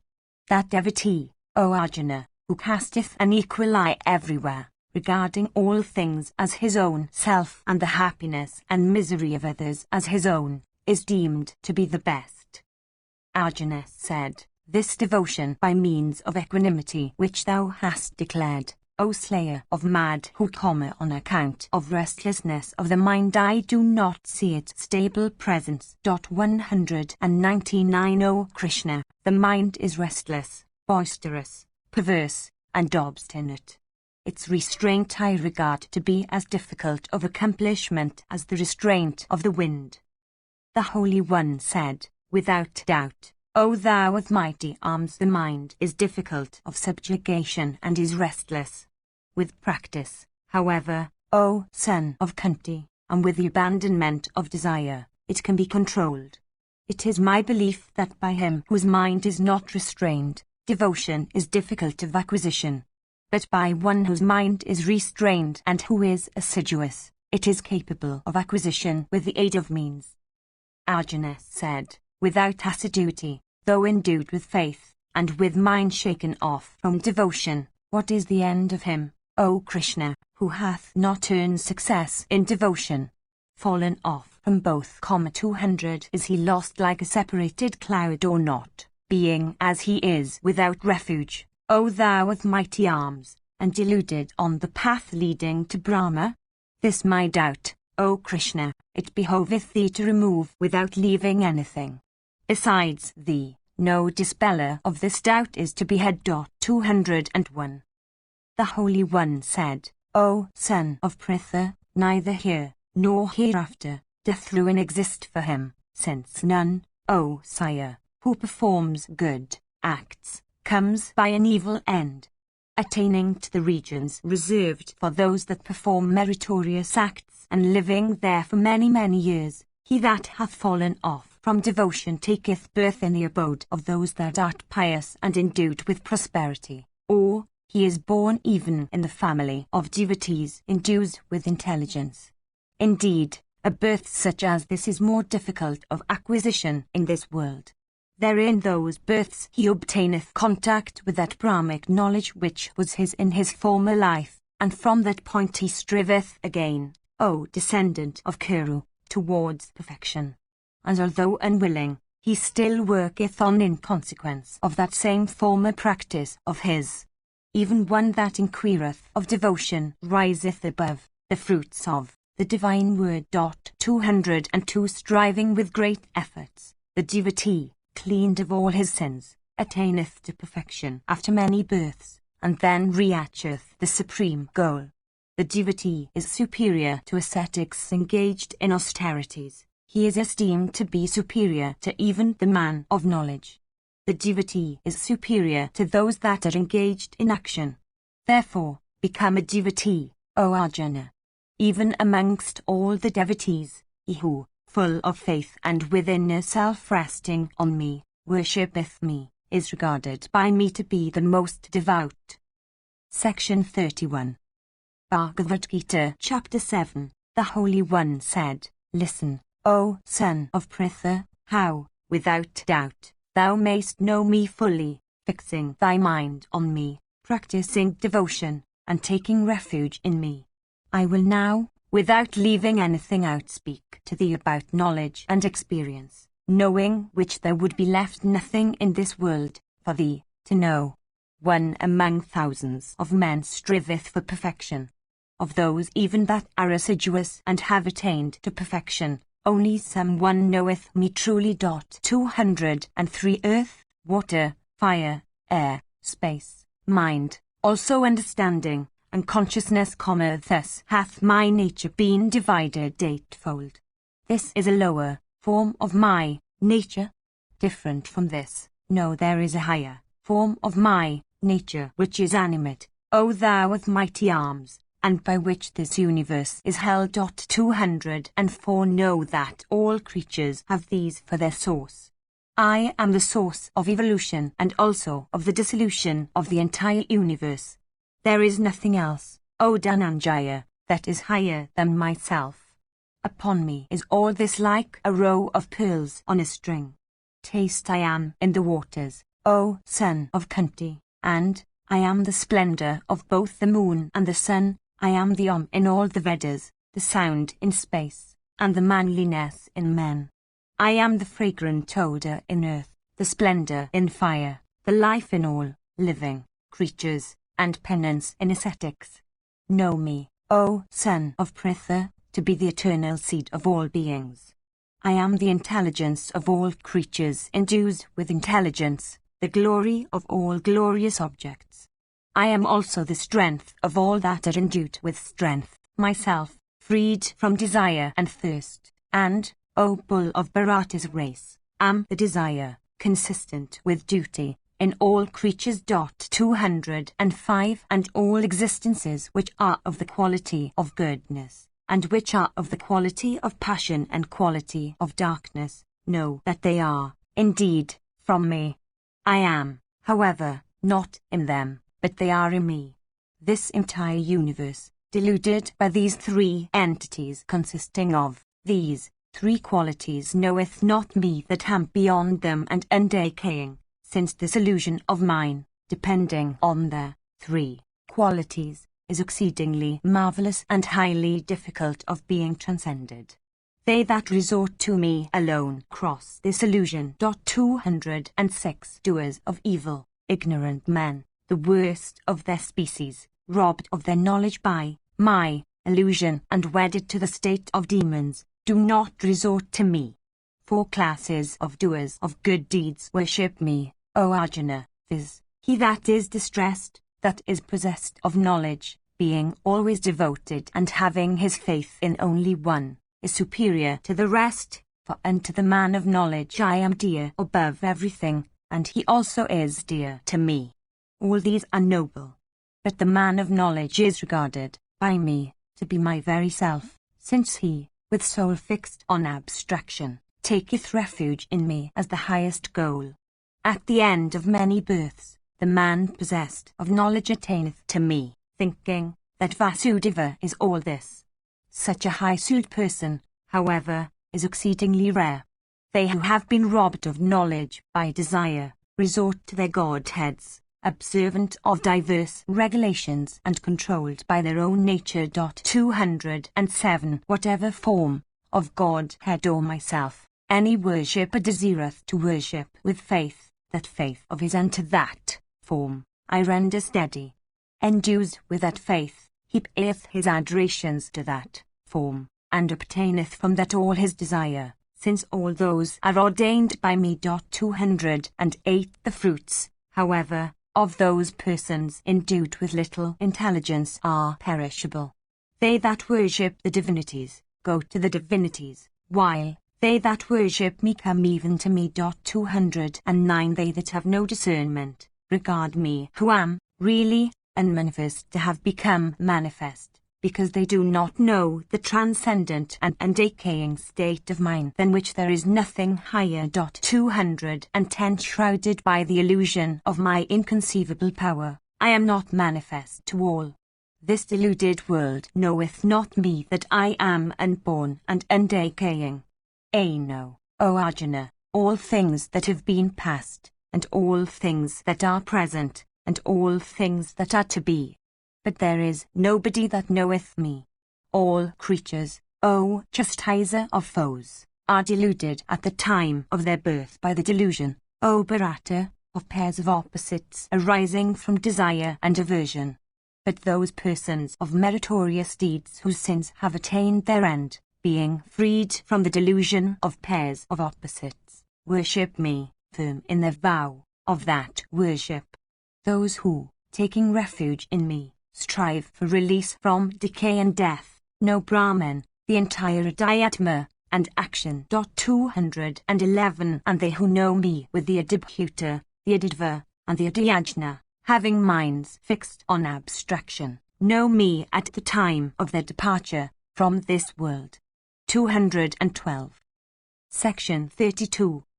Bhagavad Gita, Chapter 8. Arjuna said, What is that Brahman? What is Adhyatma? What is action, O best of male beings? What also has been said to be Adibhuta, and what is called Adidva? Who is here Adhyajna, and how, in this body, O slayer of Madhu? And how at the time of a departure art thou to be known by those that have restrained theirself? The Holy One said, Brahman is the supreme and indestructible. Adhyatma is said to be its own manifestation, the offering to any godhead in a sacrifice, which causeth the production and development of all. This is called action. 213 Remembering me alone in his last moments, he that, casting off his body, departeth, hence, cometh into my essence. There is no doubt in this. Whichever form of Godhead one remembereth when one casteth off, at the end, his body, unto that one he goeth, O son of Kunti, having habitually meditated on it always. Therefore, think of me at all times, and engage in battle. Fixing thy mind and understanding on me, thou wilt, without doubt, come even to me. Thinking of the Supreme, with a mind not running to other objects and endued with abstraction in the form of an interrupted application, one goeth, O son of Pritha, unto the divine and supreme male being. He who at the time of his departure, with a steady mind, endues with reverence, with power of abstraction, and directing the life-breath called prana between the eyebrows, thinketh of that ancient seer, who is the ruler of all, who is minuter than the minutest atom, who is the ordainer of all, who is inconceivable in form, and who is beyond all darkness, cometh unto that divine and supreme male being. I will tell thee in brief about that seat which persons conversant with the Vedas declare to be indestructible, which is entered by ascetics freed from all longings, and in expectation of which people practice the vows of Brahmacarins. Casting off this body, he who departeth, stopping up all the doors, confining the mind within the heart, placing his own life breath called prana between the eyebrows, resting on continued meditation, uttering this one syllable Om, which is Brahman, and thinking of me, attaineth to the highest goal. 214 He who always thinketh of me with mind ever withdrawn from all other objects, and to that devotee always engaged on meditation, I am, O Patha, easy of access. High-souled persons who have achieved the highest perfection, attaining to me, do not incur rebirth, which is the abode of sorrow and which is transient.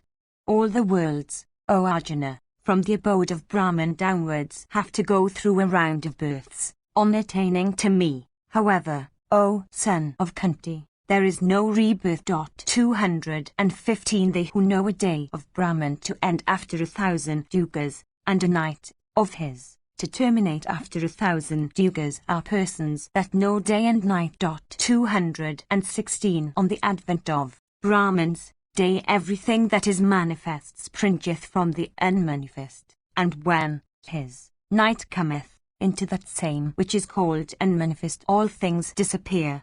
That same assemblage of creatures, springing forth again and again, dissolveth on the advent of night, and springeth forth again, O son of Pritha, when day cometh, constrained by the force of action, etc. 217 There is, however, another entity, unmanifest and eternal, which is beyond that unmanifest, and which is not destroyed when all the entities are destroyed. It is said to be unmanifest and indestructible. They call it the highest goal, attaining which no one hath to come back. That is my supreme seat. That supreme being, O son of Pritha, he within whom are all entities, and by whom all this is permeated, is to be attained by reverence and directed to any other object. I will tell thee the times, O bull of Bharata's race, in which devotees departing from this life, go, never to return, or to return. The fire, the light, the day, the lighted fortnight, the 6 months of the northern solstice, departing from here, the persons knowing Brahma go through this path to Brahma. 218 Smoke, night, also the dark fortnight, and the 6 months of the southern solstice, departing through this path, devotee, attaining to the lunar light, returneth. The bright and the dark, these two paths, are regarded to be the eternal 2 paths of the universe. By the one goeth never to return, by the other, one going, cometh back. Knowing these 2 paths, O son of Pritha, no devotee is deluded. Therefore, at all times, be endued with devotion, O Arjuna. The meritorious fruit that is prescribed for their study of the Vedas, for sacrifices, for ascetic austerities and for gifts, a devotee knowing all this, that hath been said here, attaineth to it all, and, also, attaineth the supreme and primeval seat. Section 33 Bhagavad Gita Chapter 9 The Holy One said, Now I will tell thee that heart without envy, that most mysterious knowledge along with experience, knowing which thou wilt be freed from evil. This is royal science, a royal mystery, highly cleansing, directly apprehensible, consistent with the sacred laws, easy to practice, and imperishable.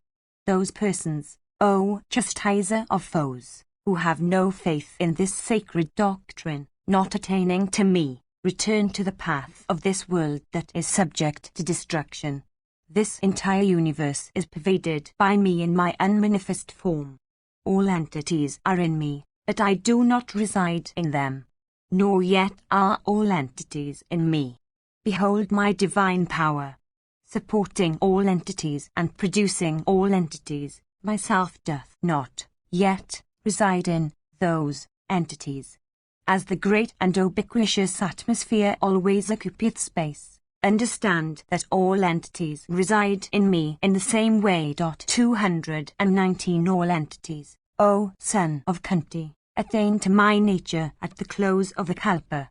I create them again at the beginning of a kalpa. 220 Regulating my own independent nature I create again, and in this whole assemblage of entities which is plastic in consequence of its subjection to nature. 221 Those acts, however, O Dhananjaya, do not fetter me who sitteth as one unconcerned, being unattached to those acts of creation.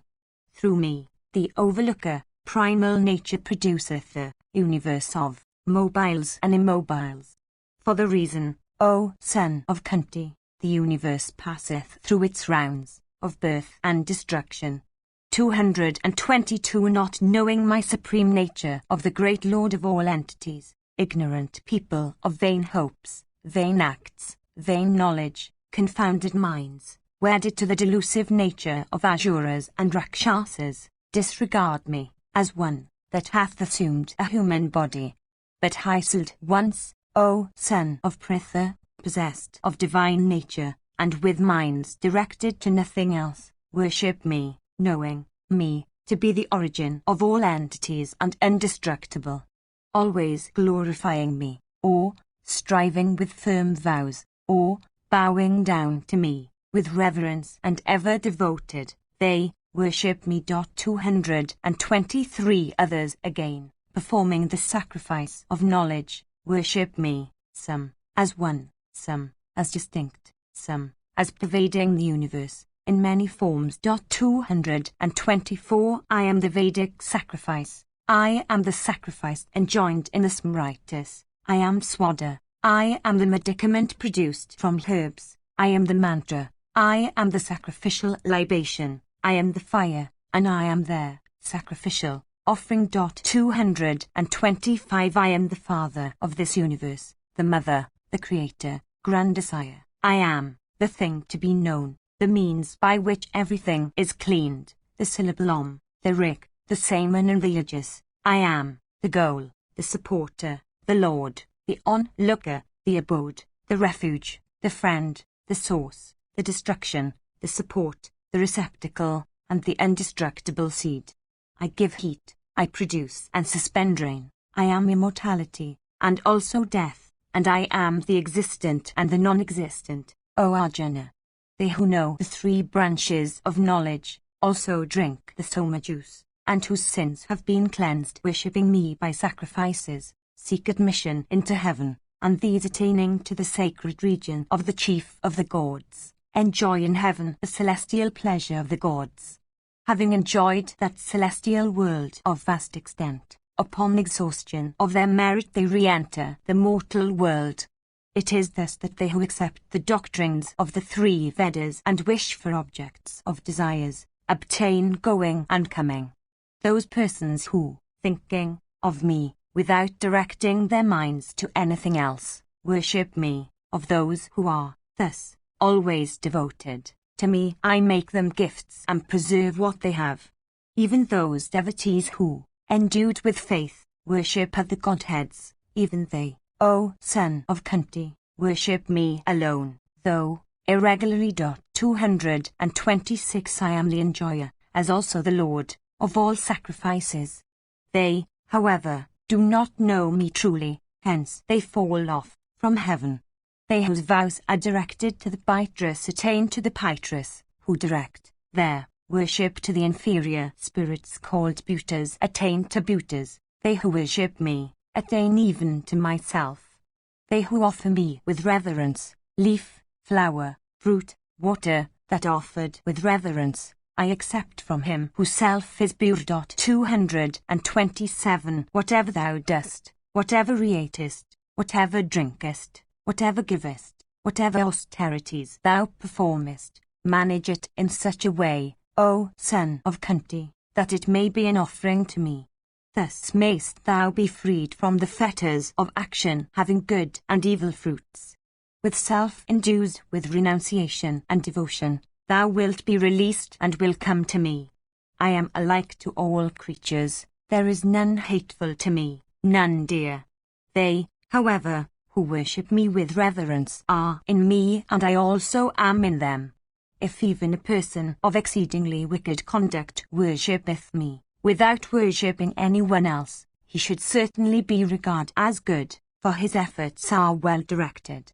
Such a person soon becometh a virtuous soul, and attaineth to eternal tranquillity.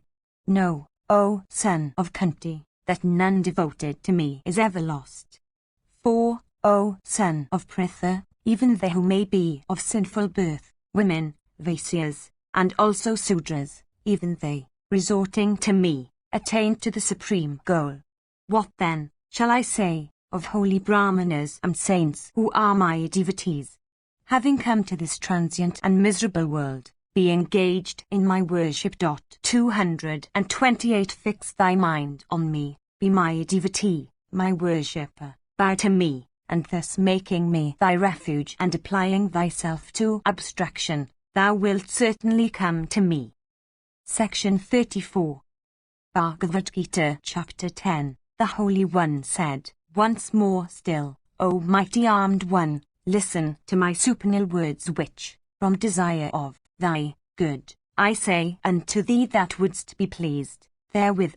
229 The hosts of gods know not my origin, and all the great rishis, since I am, in every way, the source of the gods and the great rishis. 230 He that knoweth me as the supreme Lord of the worlds, without birth and beginning, he, undeluded among mortals, is free from all sins.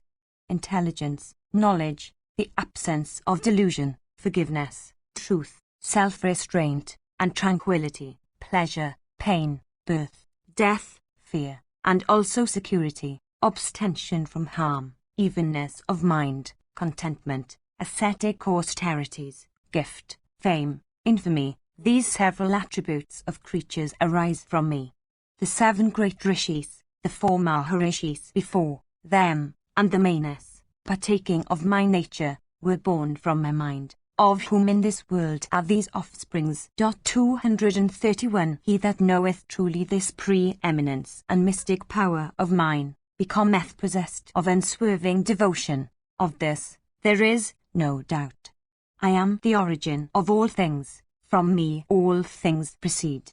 Thinking thus, the wise, endued with my nature, worship me. 232 Their hearts on me, their lives devoted to me, instructing one another, and glorifying me, they are ever contented and happy. 233 Unto them always devoted, and worshipping me, with love, I give that devotion in the form of knowledge by which they come to me. 234 Of them, for compassion's sake, I destroy the darkness born of ignorance, by the brilliant lamp of knowledge, myself, dwelling in their souls.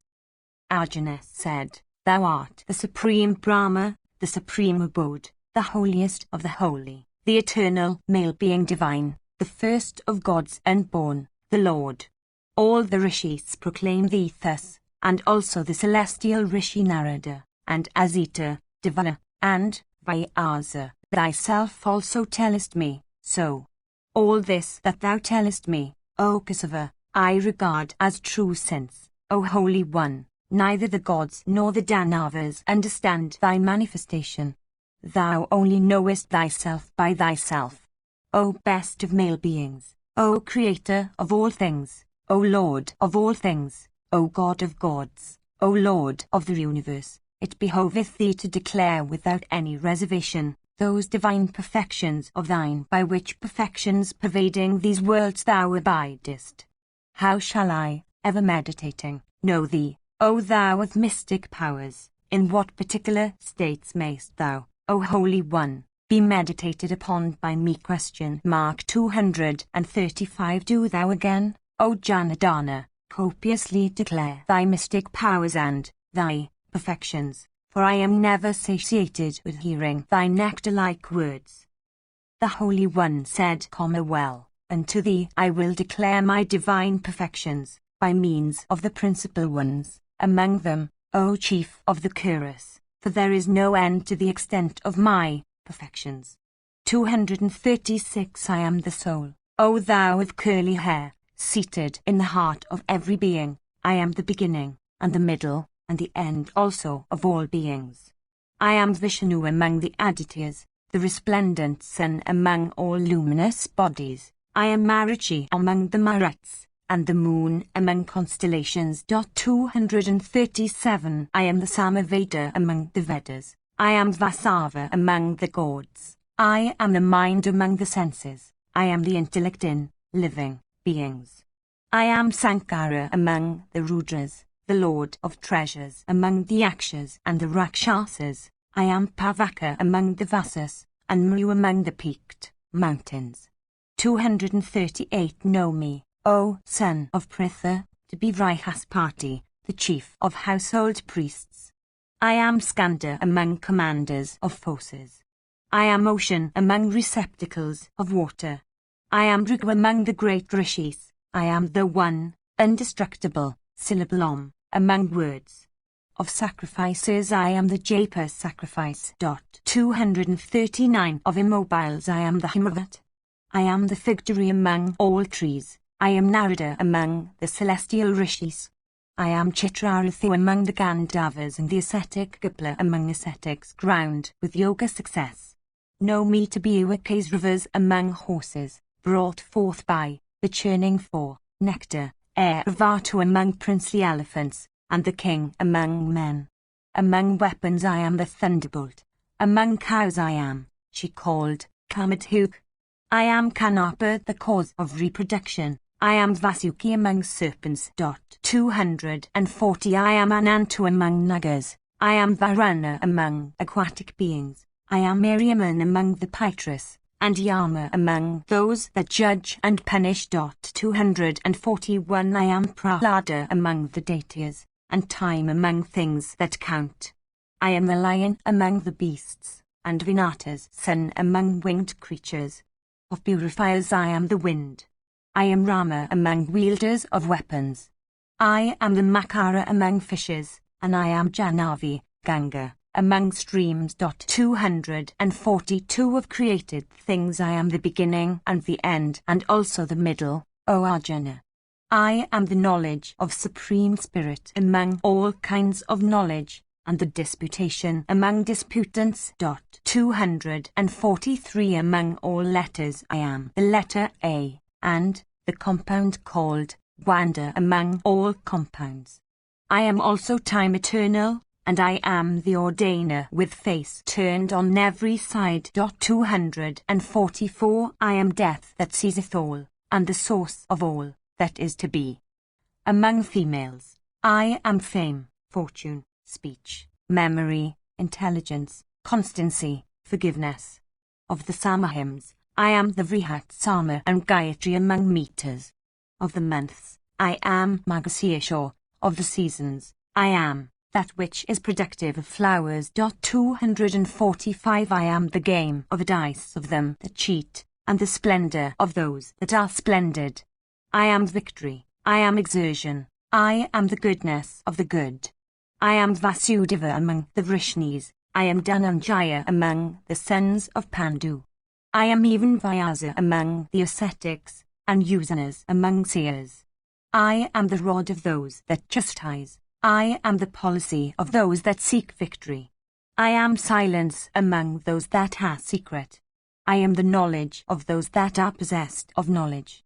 That which is the seed of all things, I am that, O Arjuna. There is nothing mobile or immobile, which can exist without me.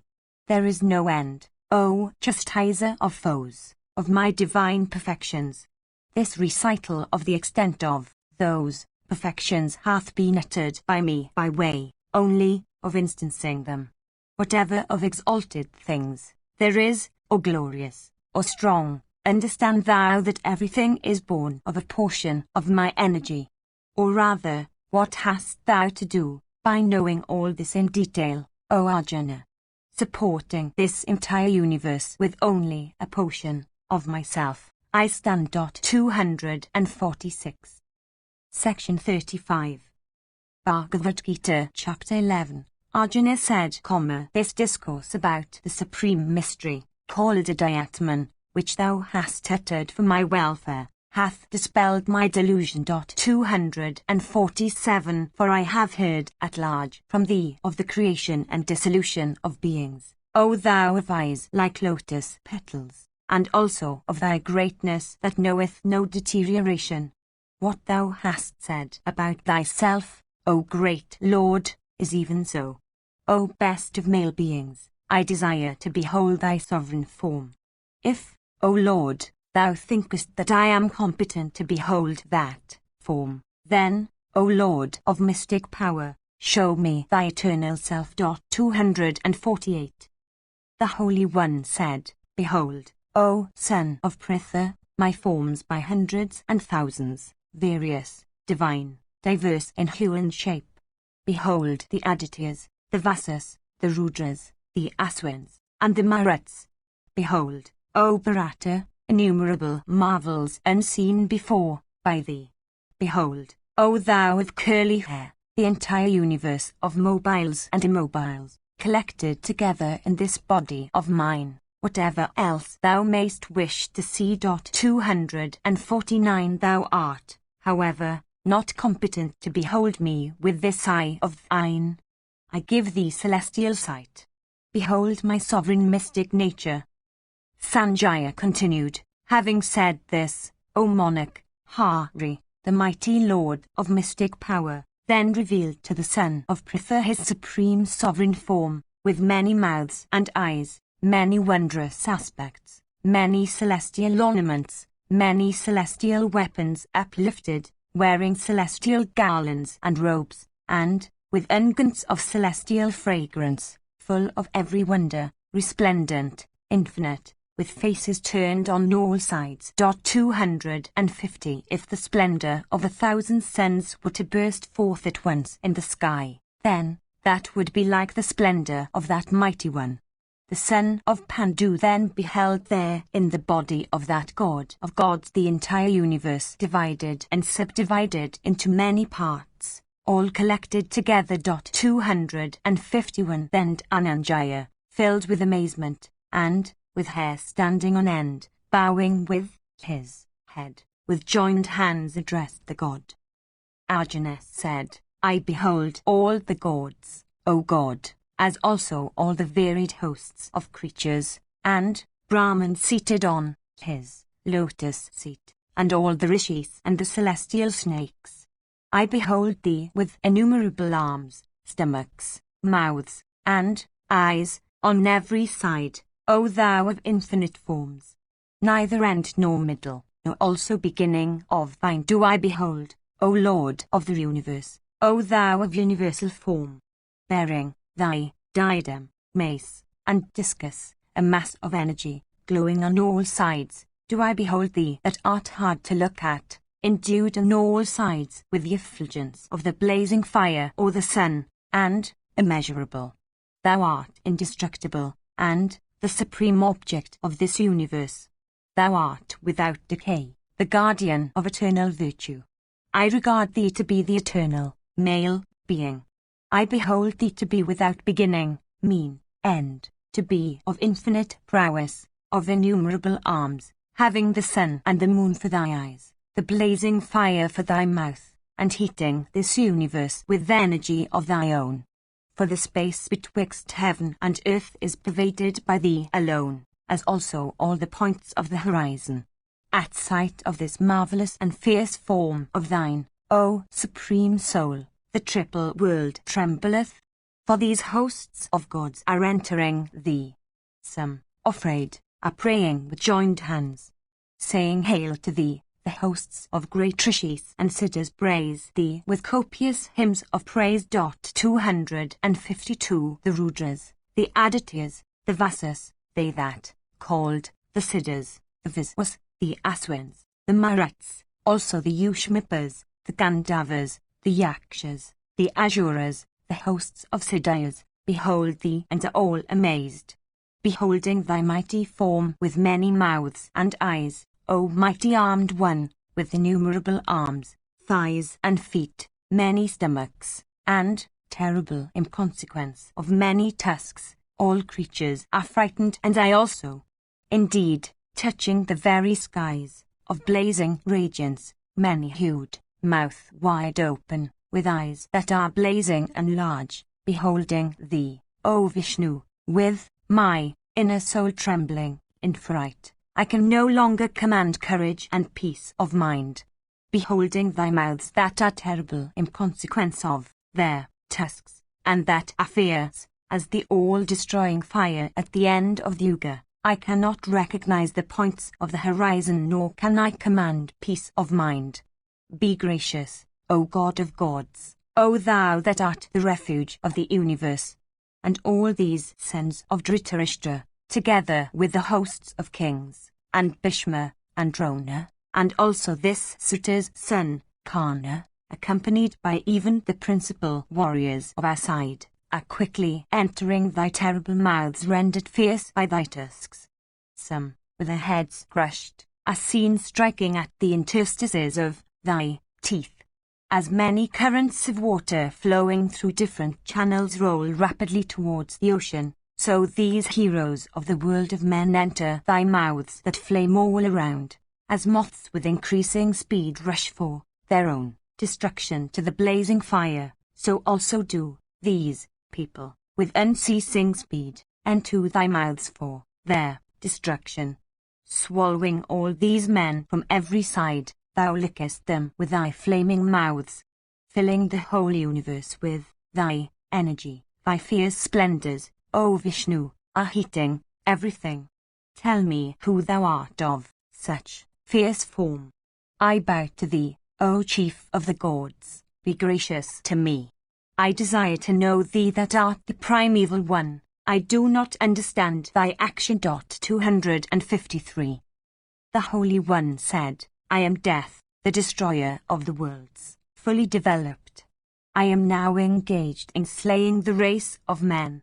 Without thee all these warriors standing in the different divisions shall cease to be. 254. Wherefore, arise, gain glory, and, vanquishing the foe, enjoy this swelling kingdom. By me have all these been already slain.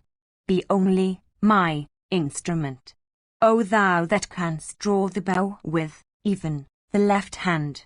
Drona and Bhishma, and Jayadratha, and Karna, and also other heroic warriors, already slain by me, do thou slay. Be not dismayed, fight, thou shalt conquer in battle thy foes.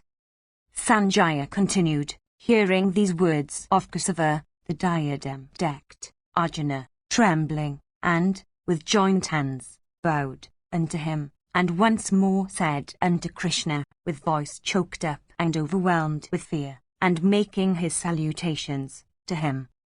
Arjuna said, It is meet, Rishikasa, that the universe is delighted and charmed in uttering thy praise, and the Rakshasas flee in fear in all directions, and the hosts of the Siddhas bow down to thee.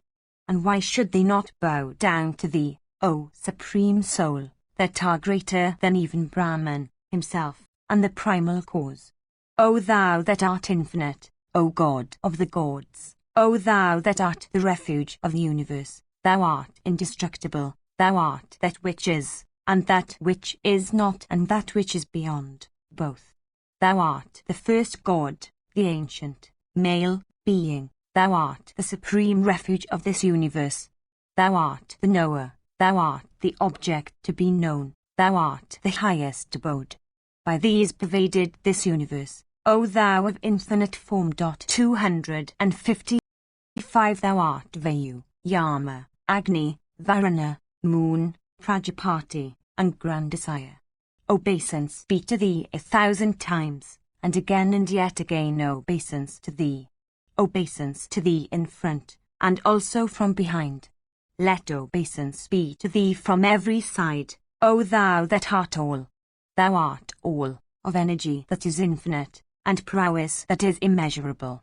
Thou embracest the all, regarding thee, a friend. Whatever hath been said by me carelessly, such as, O Krishna, O Yadava, O friend, not knowing this thy greatness from want of judgment or from love either, whatever disrespect hath been shown thee for purpose of mirth, on occasions of play, lying, sitting, or at meals, while alone or in the presence of others, O undeteriorating one, I beg thy pardon for it, that art immeasurable. Thou art the Father of this universe of mobiles and immobiles. Thou art the great Master deserving of worship. There is none equal to thee, how can there be one greater? O thou whose power is unparalleled in even 3 worlds. 256. Therefore bowing to thee, prostrating my body, I ask thy grace, O Lord, O adorable one. It behoveth thee, O God, to bear my faults, as a father, his sons, a friend, his friends, a lover, his loved ones. Beholding thy form, unseen, before, I have been joyful, yet my mind hath been troubled with fear. Show me that other ordinary form, O God. Be gracious, O Lord of the gods, O thou that art the refuge of the universe, decked in diadem, and armed with mace, discus in hand, as before, I desire to behold thee. Be of that same 4-armed form, O thou of 1,000 arms, thou of universal form. The Holy One said, pleased with thee, O Arjuna, I have, by my own mystic power, shown thee this supreme form, full of glory, universal, infinite, primeval, which hath been seen before by none save thee. Except by thee alone, hero of Kuru's race, I cannot be seen in this form in the world of men by anyone else, aided, even by the study of the Vedas and of sacrifices, by gifts, by actions, or by the severest austerities. 257. Let no fear be thine, nor perplexity of mind at seeing this awful form of mine. Freed from fear with a joyful heart, thou again see me assuming that other form. Sanjaya continued, Vasudeva, having said all this to Arjuna, once more showed him his own ordinary form, and that high-souled one, assuming once more his gentle form, comforted him who had been afflicted.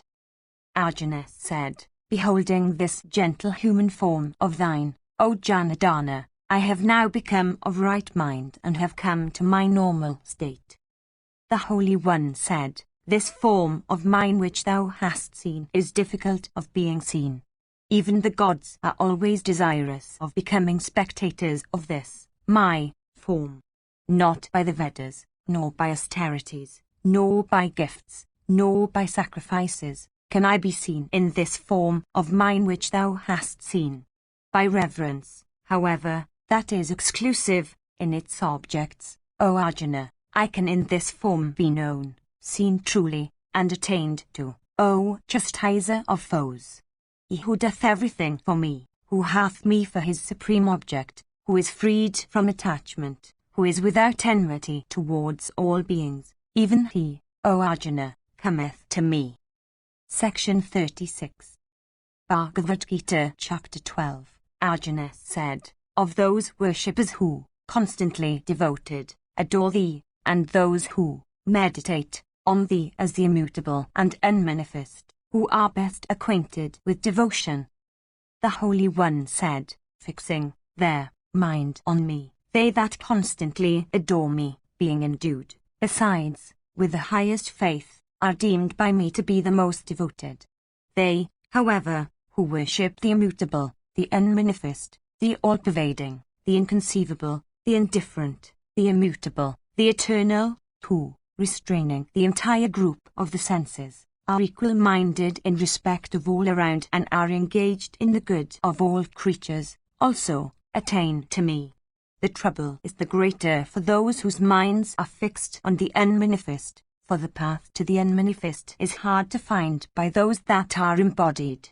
They, again, who, reposing all action on me, and, regarding me as the highest object of attainment, worship me, meditating on me with devotion undirected to anything else. Of them whose minds are thus fixed on me, I, without delay, become the deliverer from the ocean of this mortal world.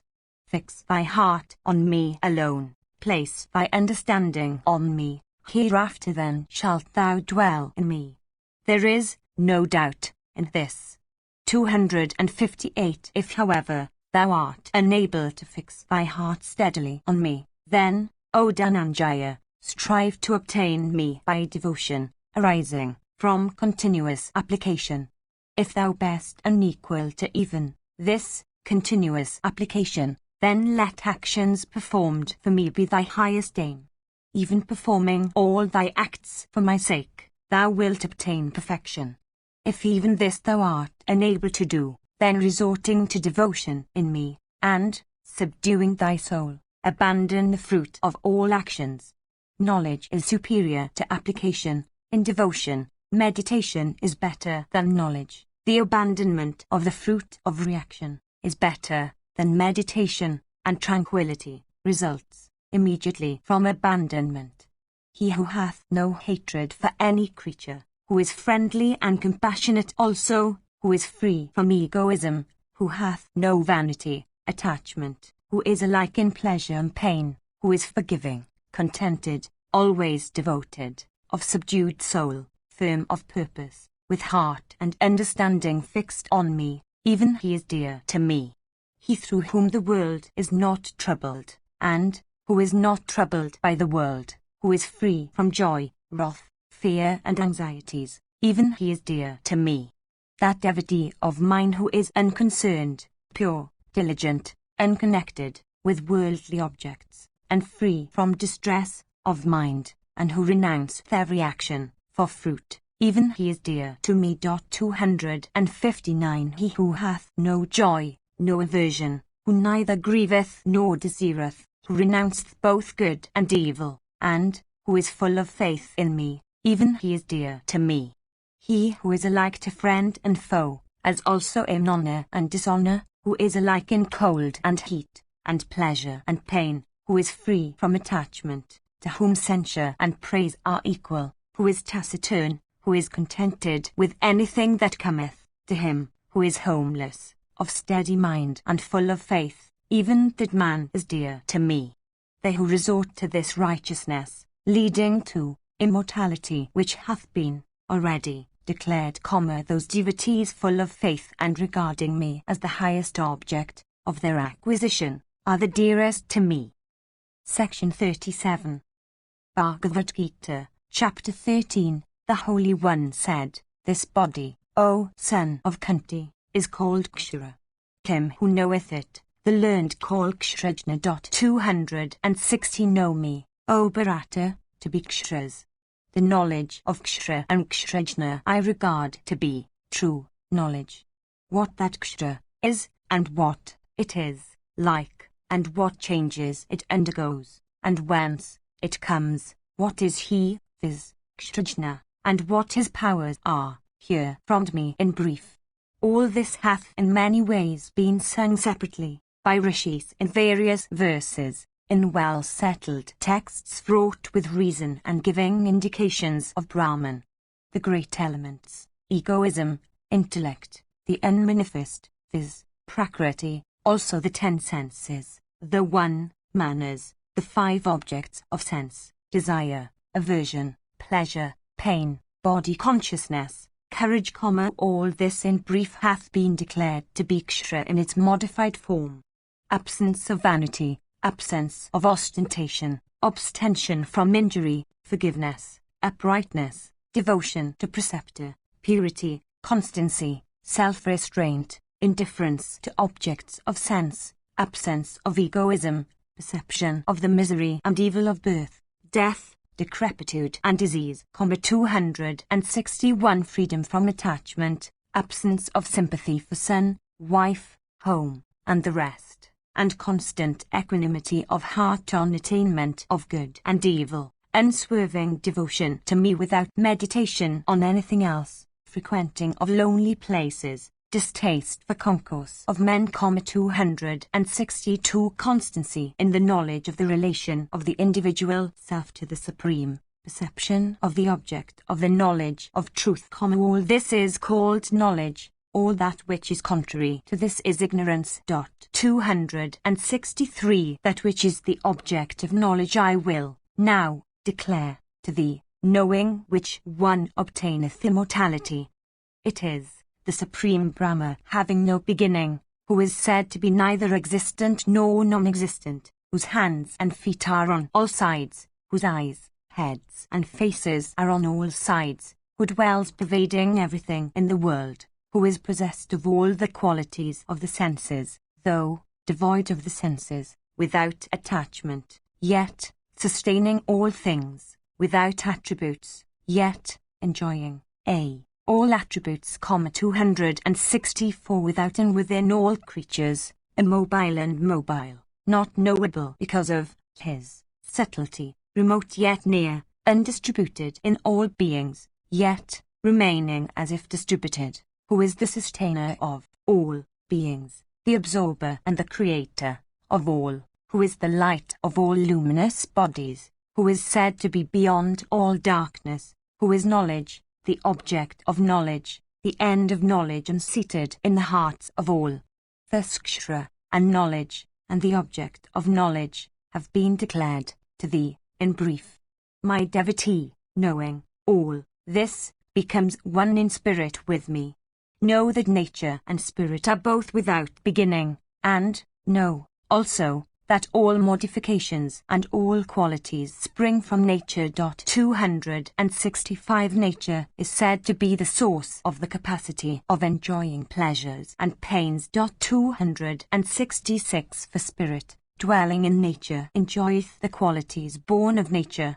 The cause of its births in good or evil wombs is its connection with the qualities. 267 The supreme Purusha in this body is said to be severe, approver, supporter, enjoyer, the mighty Lord, and also the supreme soul. 268 He who thus knows spirit and nature with the qualities, in whatever state he may be, is never born again. Some by meditation behold the self in the self by the self, others by devotion according to the Sankhya system, and others, again, by devotion through works. Others, yet not knowing this, worship, hearing of it from others. Even these, devoted to what is heard, cross over death. 269 Whatever entity, immobile or mobile, cometh into existence, know that, O bull of Bharata's race, to be from the connection of Kshra and Kshrijna, matter and spirit. He seeth the Supreme Lord dwelling alike in all beings, the imperishable in the perishable. For seeing the Lord dwelling alike everywhere, one doth not destroy 270 himself by himself, and then reacheth the highest goal. He seeth, truly, who seeth all actions to be wrought by nature alone in every way, and the self likewise to be not the doer. When one seeth the diversity of entities as existing in one, and the issue, everything, from that one, then is one said to attain to Brahma. This inexhaustible supreme self, O son of Kunti, being without beginning and without attributes, doth not act, nor is stained even when stationed in the body.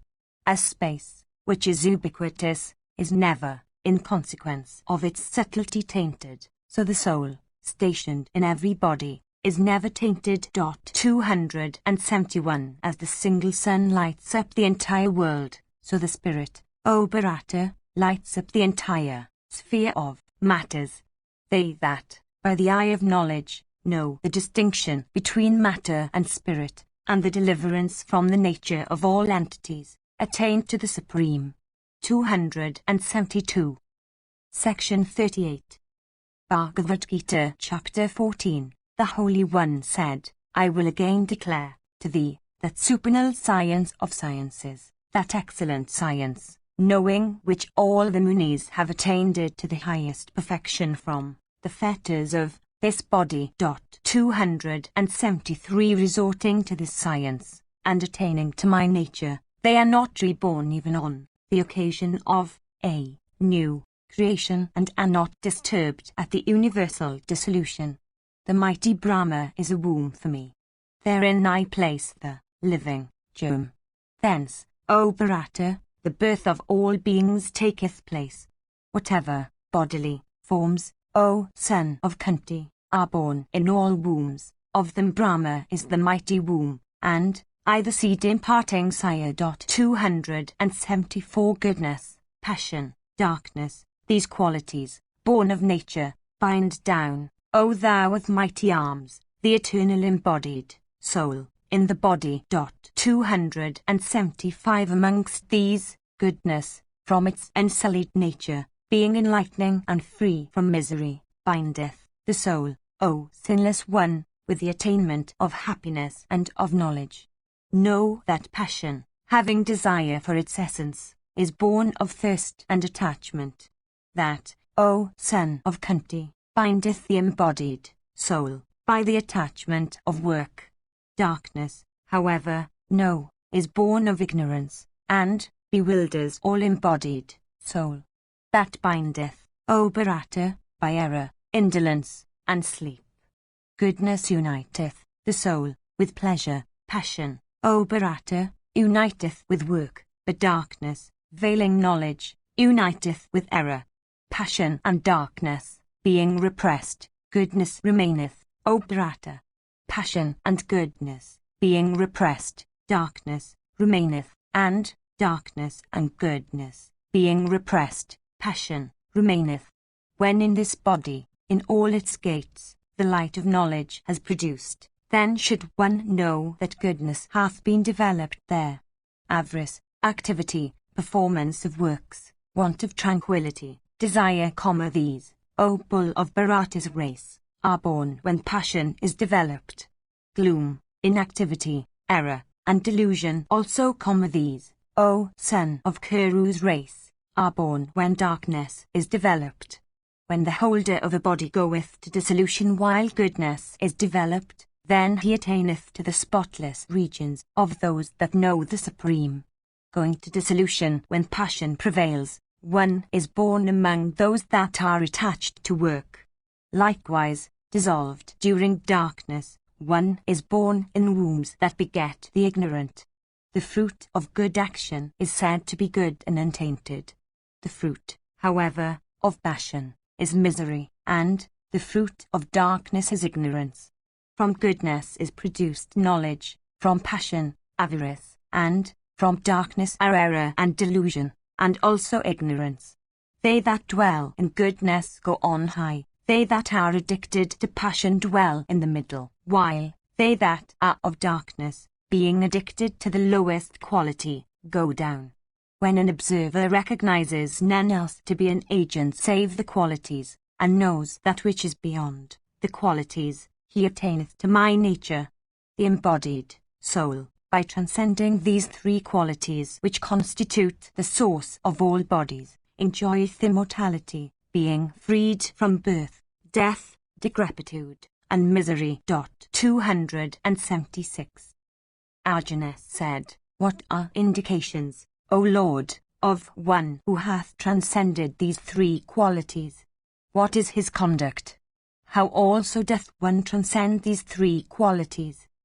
The Holy One said, He who hath no aversion for light, activity, and even delusion, O son of Pandu, when they are present, nor desireth them when they are absent. 277 Who, seated as one unconcerned, is not shaken by those qualities, who sitteth and moveth not, thinking that it is the qualities, and not he, that are engaged in their respective functions, to whom pain and pleasure are alike, who is self-contained, and to whom a sod of earth, a stone, and gold are alike, to whom the agreeable and the disagreeable are the same, who hath discernment, to whom censure and praise are the same, to whom honour and dishonour are the same, who regardeth friend and foe alike, who hath renounced all exertion, is said to have transcended the qualities.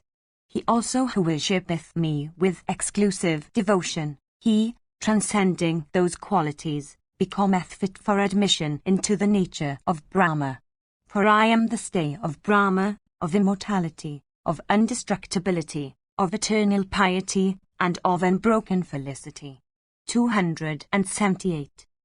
Section 39. Bhagavad Gita, Chapter 15. The Holy One said, They say that the as water, having its roots above and branches below, is eternal, its leaves are the khandhas. He who knoweth it, knoweth the Vedas. 279. Downwards and upwards are stretched its branches, which are enlarged by the qualities, its sprouts are the objects of senses. Downwards its roots, leading to action, are extended to this world of men. 280. Its form cannot here, below, be thus known, nor its end, nor its beginning, nor its support. Cutting, with a hard weapon of unconcern, this is water of roots firmly fixed. Then should one seek for that place, repairing with the one returneth not again, thinking, I will seek the protection of that primeval sire from whom the ancient course of worldly life hath flowed. Those that are free from pride and delusion, that have subdued the evil of attachment, that are steady in the contemplation of the relation of the Supreme to the individual self, from whom desire hath departed, freed from the pairs of opposites known by the names of pleasure and pain, and the like, repair, undeluded, to that eternal seat. The sun lighteth not that seat, nor the moon, nor fire. With the going none returneth, that is my supreme seat. An eternal portion of me is that which, becoming an individual soul in the world of life, draweth to itself the 5 senses with a mind as the 6th, which all depend on nature. When the sovereign of this bodily frame assumeth or quitteth a body, it departeth, taking away these, like the wind, taking away perfumes from their seats. Presiding over the ear, the eye, the organs of touch, taste, and smell, and also over the mind, he enjoyeth all objects of senses. They that are deluded do not see him, when quitting or abiding in the body, when enjoying or joined to the qualities. They, however, see that have the eye of knowledge. 281. Devotees exerting towards that end, behold him dwelling in themselves. They, however, that are senseless and whose minds are not restrained, behold him not, even while exerting themselves. 282. That splendor dwelling in the sun which illumines the vast universe, that which is in the moon, and that which is in the fire, know that splendor to be mine. Entering into the earth I uphold creatures by my force, and becoming the juicy moon I nourish all herbs. 283. Myself becoming the vital heat, Vaiswanara, residing in the bodies of creatures that breathe, and, uniting with the upward and the downward life breaths, I digest the 4 kinds of food. 284. I am seated in the hearts of all. From me are memory and knowledge and the loss of both. I am the objects of knowledge to be known by the aid of all the Vedas. I am the author of the Vedantas, and I alone am the knower of the Vedas. 285. There are these 2 entities in the world, viz., the mutable and the immutable. The mutable is all these creatures. The unchangeable one is called the immutable. 286. But there is another, the Supreme Being, called Paramatman, who is the eternal Lord, pervading the 3 worlds, sustaineth them, and, since I transcend the mutable, and am higher than even the immutable, for this I am celebrated in the world, among men, and in the Veda as Purushottama, the highest being. He who, without being deluded, knoweth me as this highest being, he knowing all, O Bharata, worshippeth me in every way. 287. Thus, O sinless one, hath this knowledge, forming the greatest of mysteries, been declared by me to thee. Knowing this, O Bharata, one will become gifted with intelligence, and will have done all he needs do. Section XL. Bhagavad Gita, Chapter 16. The Holy One said, fearlessness, purity of heart, perseverance in the pursuit of knowledge and yoga meditation, gifts, self-restraint, sacrifice, study of the Vedas, ascetic penances, uprightness, 288 abstention from injury, truth, freedom from anger, renunciation, tranquility, freedom from reporting others' faults, compassion for all creatures, absence of covetousness, gentleness, modesty, absence of restlessness, vigor, forgiveness, firmness, cleanliness, absence of quarrelsomeness, freedom from vanity, these become his, O Bharata, who is born to godlike possessions. Hypocrisy, pride, conceit, wrath, rudeness and ignorance are, O son of Pritha, his who is born to demoniac possessions.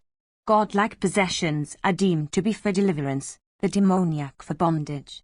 Grieve not, O son of Pandu, for thou art born to godlike possessions. There are two kinds of created beings in this world, viz., the godlike and the demoniac. The godlike have been described at length. Hear now, from me, O son of Pritha, about the demoniac. Persons of demoniac nature know not inclination or disinclination.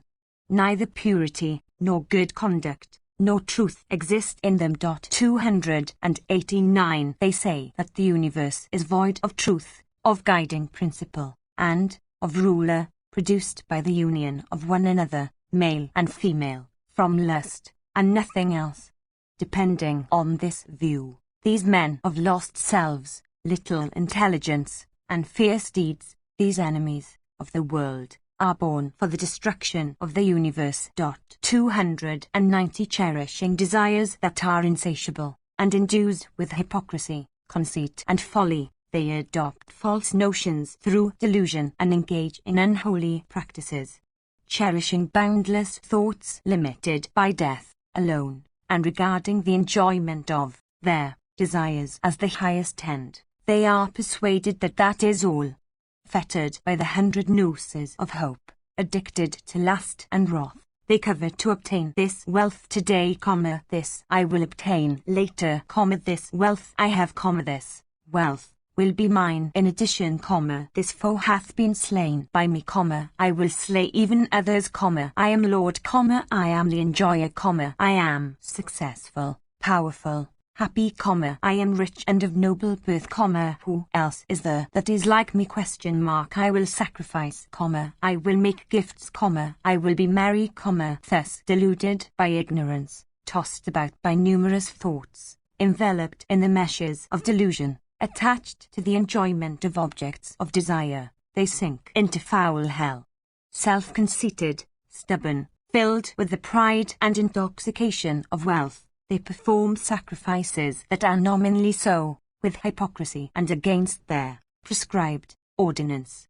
Wedded to vanity, power, pride, lust and wrath, these revilers hate me in their own bodies and those of others. These haters of me, cruel, the vilest among men, and unholy, I hurl continually down into demoniac wombs. Coming into demoniac wombs, deluded birth after birth, they, O son of Kunti, without attaining to me go down to the vilest state. Threefold is the way to hell, ruinous to the self, viz., lust, wrath, likewise avarice. Therefore, these three, one should renounce. Freed from these three gates of darkness, a man, O son of Kunti, works out his own welfare, and then repairs to his highest goal. He who, abandoning the ordinances of the scriptures, acts only under the impulses of desire, never attains to perfection, nor happiness, nor the highest goal. Therefore, the scriptures should be thy authority in determining what should be done and what should not be done. It behoveth thee to do work here, having ascertained what hath been declared by the ordinances of the scriptures. Section XLI.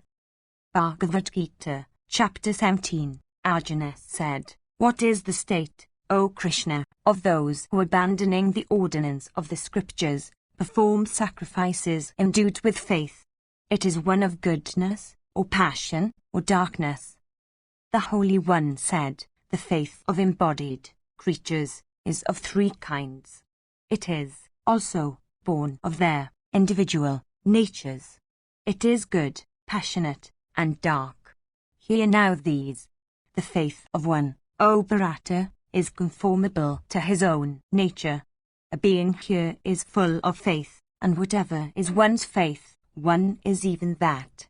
They that are of the quality of goodness worship the gods. They that are of the quality of passion worship the yakshas and the rakshasas. Other people that are of the quality of darkness worship departed spirits and hosts of bhutas. Those people who practice severe ascetic austerities not ordained by the scriptures are given up to hypocrisy and pride, and endued with desire of attachment and violence, those persons possessed of no discernment, torturing the groups of organs in their bodies, and me also seated within those bodies, should be known to be of demoniac resolves. Food which is dear to all is of three kinds. Sacrifice, penance, and gifts are likewise of three kinds. Listen to their distinctions as follows. Those kinds of food that increase life's period, energy, strength, health, well-being, and joy, which are savory, oleaginous, nutritive, and agreeable, are liked by God. Those kinds of food which are bitter, sour, salted, overhot, pungent, dry, and burning, and which produce pain, grief, and disease, are desired by the passionate.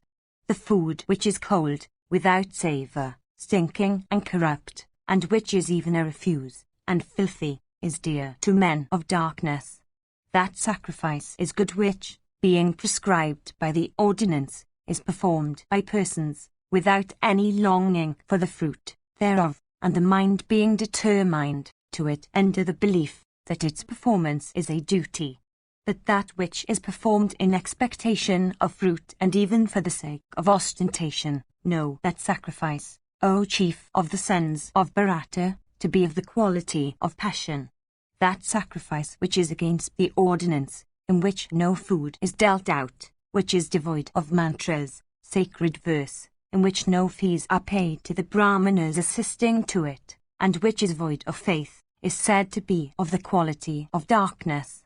Reverence to the gods, regenerate ones, preceptors, and men of knowledge, purity, uprightness, the practices of the Brahmacharin, and abstention from injury, are said to constitute the penance of the body. The speech which causeth no agitation, which is true, which is agreeable and beneficial, and the diligent study of the Vedas, are said to be the penance of speech. Serenity of the mind, gentleness, taciturnity, self-restraint, and purity of the disposition, these are said to be the penance of the mind. This threefold penance performed with perfect faith, by men without desire of fruit, and with devotion, is said to be of the quality of goodness. That penance which is performed for the sake of gaining respect, honor, and reverence, with hypocrisy, and which is unstable and transient, is said to be of the quality of passion. That penance which is performed under a deluded conviction, with torture of oneself, and for the destruction of another, is said to be of the quality of darkness. That gift which is given because it ought to be given, to one who cannot return any service for it, in a proper time, and to a proper person, is said to be of the quality of goodness. That, however, which is given reluctantly, for return of services, past or expected, or even with an eye to fruit, that gift is said to be of the quality of passion. In an unfit place and at an unfit time, the gift that is made to an unworthy object, without respect, and with contempt, is said to be of the quality of darkness. Tat, Sat. This is said to be the threefold designation of Brahma. By that, Brahma, the Brahmanas and the Vedas, and sacrifices, were ordained of old. Therefore, uttering the syllable the sacrifices, gifts, and penances, prescribed by the ordinance, of all utterers of Brahma begin. Uttering Tat, the various rites of sacrifice, penance, and gifts, without expectation of fruit, are performed by those that are desirous of deliverance. Sat is employed to denote existence and goodness. Likewise, O son of Pritha, the word sat is used in any auspicious act. Constancy in sacrifices, in penances and in gifts, is also called sat, and an act, too, for the sake of that is called sat. 291 Whatever oblation is offered to the fire, whatever is given away, whatever penance is performed, whatever is done without faith, is, O son of Pritha, said to be the opposite of sat, and that is naught both here and hereafter. 292. Section Xli. Bhagavad Gita, Chapter 18. Arjuna said, of renunciation, O thou with mighty arms, I desire to know the true nature, and also of abandonment, O Lord of the senses distinctly, O slayer of Kesi. 293. The Holy One said, the rejection of the works with desire is known by the learned as renunciation. The abandonment of the fruit of all work, the discerning call abandonment. Some wise men say that work itself should be abandoned as evil. Others say that the works of sacrifice, gifts, and penance should not be abandoned. As to that abandonment, listen to my decision, O best of the sons of Bharata, for abandonment, O tiger among men, hath been declared to be of three kinds. The works of sacrifice, gifts, and penance should not be abandoned. They should, indeed, be done. Sacrifice, gift, and penance are the purifications of the wise. But even those works should be done, abandoning attachment and fruit. This, O son of Pritha, is my excellent and decided opinion. The renunciation of an act prescribed in the scriptures is not proper. Its abandonment is from delusion, and is, therefore, declared to be of the quality of darkness. 294. Regarding it as a source of sorrow, when work is abandoned from fear of bodily pain, one making such an abandonment which is of the quality of passion never obtaineth the fruit of abandonment. Regarding it as one that should be done, when 295 work that is prescribed in the scriptures is done, O Arjuna, abandoning attachment and fruit also, that abandonment is deemed to be of the quality of goodness. Possessed of intelligence and with doubts dispelled, an abandoner that is endowed with a quality of goodness hath no aversion for an unpleasant action and no attachment to pleasant ones. 296 Since actions cannot be absolutely abandoned by an embodied person, therefore, he who abandons the fruit of actions is truly said to be an abandoner. Evil, good and mixed action hath this threefold fruit hereafter for those that do not abandon. But there is none whatever for the renouncer. 297 Listen from me, O thou with mighty arms, to those 5 causes for the completion of all actions, declared in the Sankhya treating of the annihilation of actions. 298 They are, substratum, agent, the diverse kinds of organs, the diverse efforts severally, and with them the deities as the 5th. 299 With body, speech, or mind, whatever work, just or the reverse, a man undertakes, these 5 are its causes. That being so, he that, owing to an unrefined understanding, beholdeth his own self as solely the agent, he, dull in mind, beholdeth not. He that hath no feeling of egoism, whose mind is not sullied, he, even killing all these people, killeth not, nor is fettered by action. 300 Knowledge, the object of knowledge, and the knower, form the threefold impulse of action. Instrument, action, and the agent, form the threefold complement of action. 301 Knowledge, action, and agent, are declared in the enumeration of the qualities to be threefold, according to the difference of qualities. Listen to those also duly. 302 That by which one eternal essence is viewed in all things, and divided in the divided, know that to be knowledge having the quality of goodness. That knowledge which discerneth all things as diverse essences of different kinds in consequence of their separateness, know that that knowledge hath the quality of passion. That which is attached to each single object as if it were the whole, which is without reason, without truth, and mean, that knowledge hath been said to be of the quality of darkness. The action which is prescribed by the Scriptures, done without attachment, performed without desires and aversion, by one who longeth not for its fruit, is said to be of the quality of goodness. But that action which is done by one seeking objects of desire, or by one filled with egoism, and which is attended with great trouble, is said to be of the quality of passion. That action which is undertaken from delusion, without regard to consequences, loss, injury to others, and one's own power also, is said to be of the quality of passion. The agent who is free from attachment, who never speaketh of himself, who is endued with constancy and energy, and is unmoved by success and defeat, is said to be of the quality of goodness.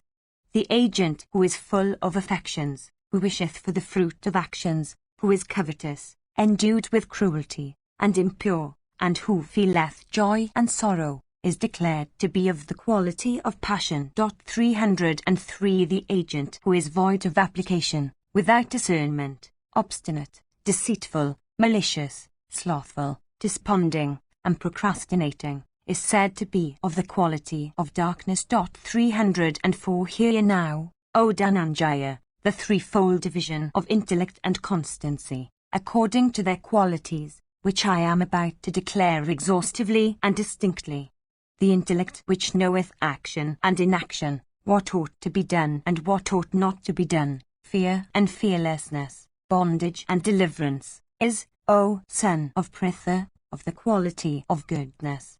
The intellect by which one imperfectly discerneth right and wrong, that which ought to be done and that which ought not to be done, is, O son of Pritha, of the quality of passion. That intellect which, shrouded by darkness, regardeth wrong to be right, and all things as reversed, is, O son of Pritha, of the quality of darkness. That unswerving constancy by which one controls the functions of the mind, the life breaths, and the senses, through devotion, that constancy, is, O son of Pritha, of the quality of goodness. 305 But that constancy, O Arjuna, by which one holds to religion, desire, and profit, through attachment, desiring fruit, that constancy, O son of Pritha, is of the quality of passion. That through which an undiscerning person abandons not sleep, fear, sorrow, despondency, and folly, that constancy is deemed to be of the quality of darkness. Hear now from me, O bull of Bharata's race, of the three kinds of happiness. That in which one findeth pleasure from repetition, of enjoyment, which bringeth an end to pain, which is like poison first but resembleth nectar in the end, that happiness born of the serenity produced by a knowledge of self, is said to be of the quality of goodness. 306 That which is from the contact of the senses with their objects, which resembleth nectar first but is like poison in the end, that happiness is held to be of the quality of passion. That happiness which in the beginning and its consequences deludeth the soul, and springeth from sleep, indolence, and stupidity, that is described to be of the quality of darkness. There is not, either on earth or heaven among the gods, the entity that is free from these three qualities born of nature. The duties of Brahmanas, Kshatriyas, and Vaisyas, and of Sudras also, O chastiser of foes, are distinguished by these three qualities born of nature: tranquility, self-restraint, ascetic austerities, purity, forgiveness, rectitude, knowledge, experience, and belief in an existence hereafter, These are the duties of Brahmanas, born of their proper nature: bravery, energy, firmness, skill, not flying away from battle, liberality, the bearing of a ruler. These are the duties of Kshatriyas, born of their proper nature: agriculture, tending of cattle, and trade, are the natural duties of Vaisyas.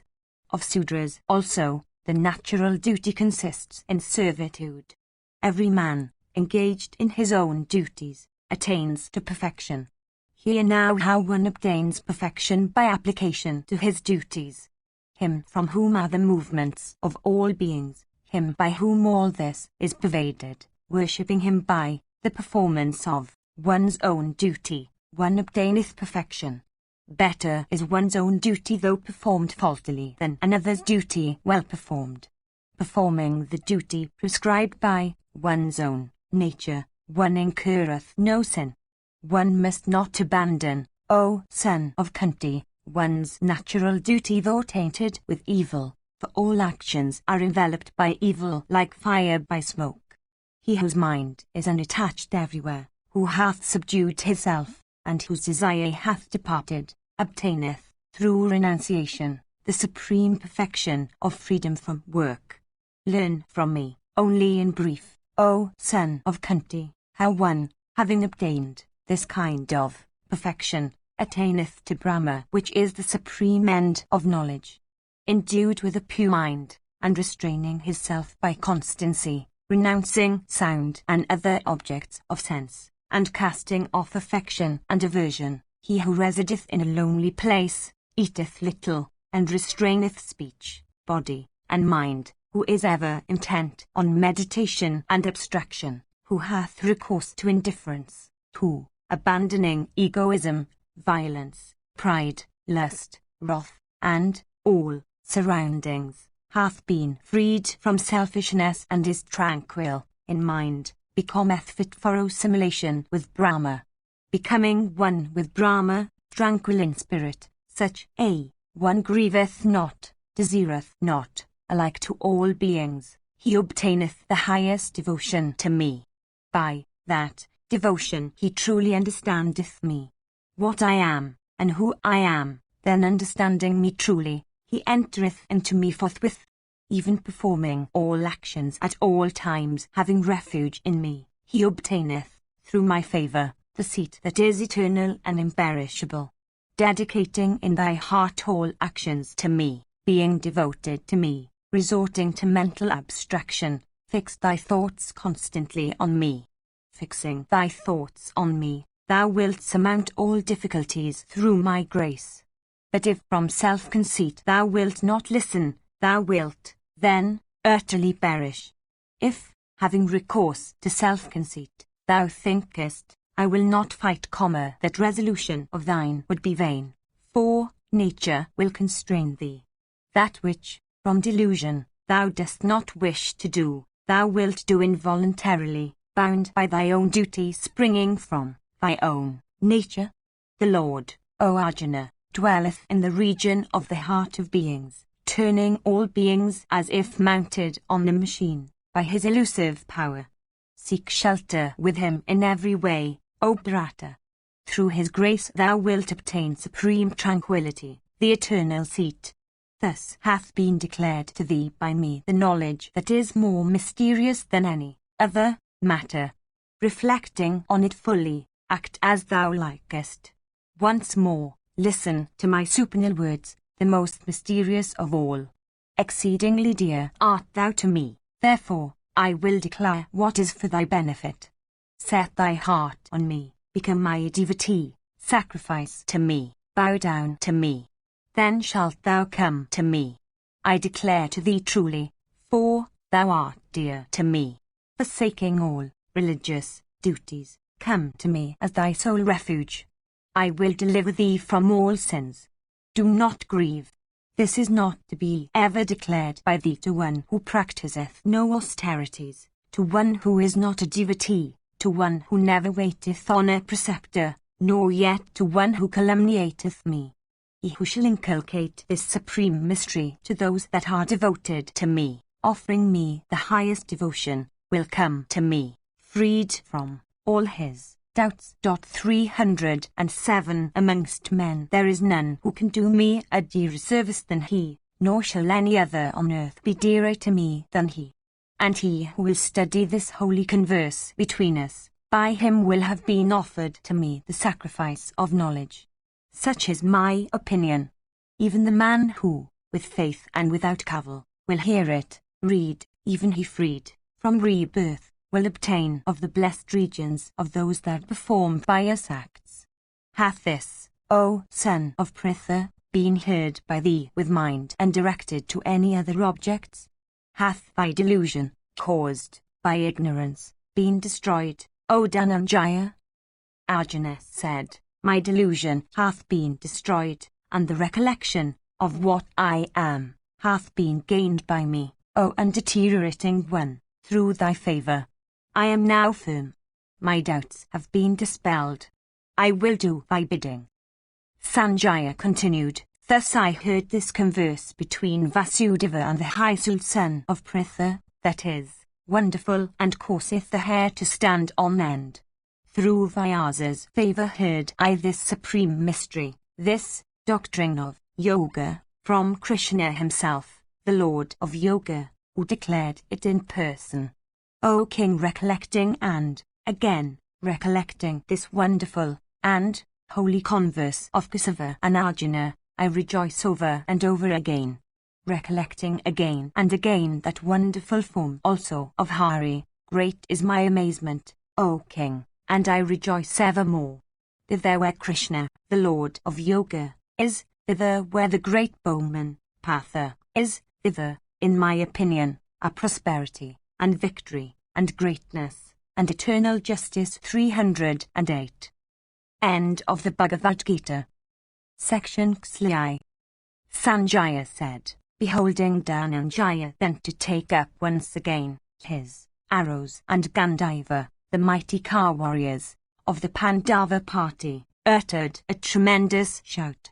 And those heroes, viz., the Pandavas and the Somakas, and those who followed them, filled with joy, blew their sea-born conches, and drums, and pieces, and car-catchers, and cow horns were beaten and blown together, and the uproar made was very loud. And then, O ruler of men, there came the gods, with Gandharvas and the Pitris, and the hosts of Siddhas and Charanas, from desire of witnessing the sight. And Rishis highly blessed came there in a body with him, Indra, of 100 sacrifices at the head, for beholding that great slaughter.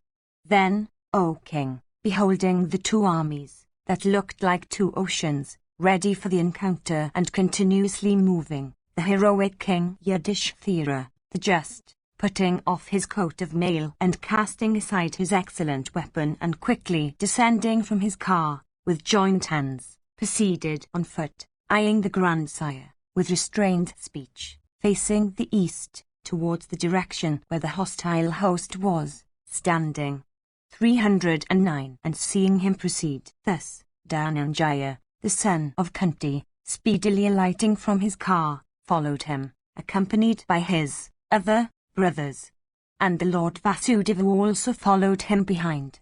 And the principal kings too, of his army, filled with anxiety, followed in the same path. Arjuna said, What is this act of thine, O King, that abandoning thy brothers, thou proceedest on foot, face eastwards, to the hostile host? Bhimasena said, Where wilt thou go, O King of kings, having cast off thy coat of mail and weapons, towards the warriors of the folk cased in mail, and leaving thy brothers, O ruler of earth? Nakula said, Thou art my eldest brother, O Bharata, beholding thee proceeding in this way, fear troubleth my bosom. Tell us, whither wilt thou go?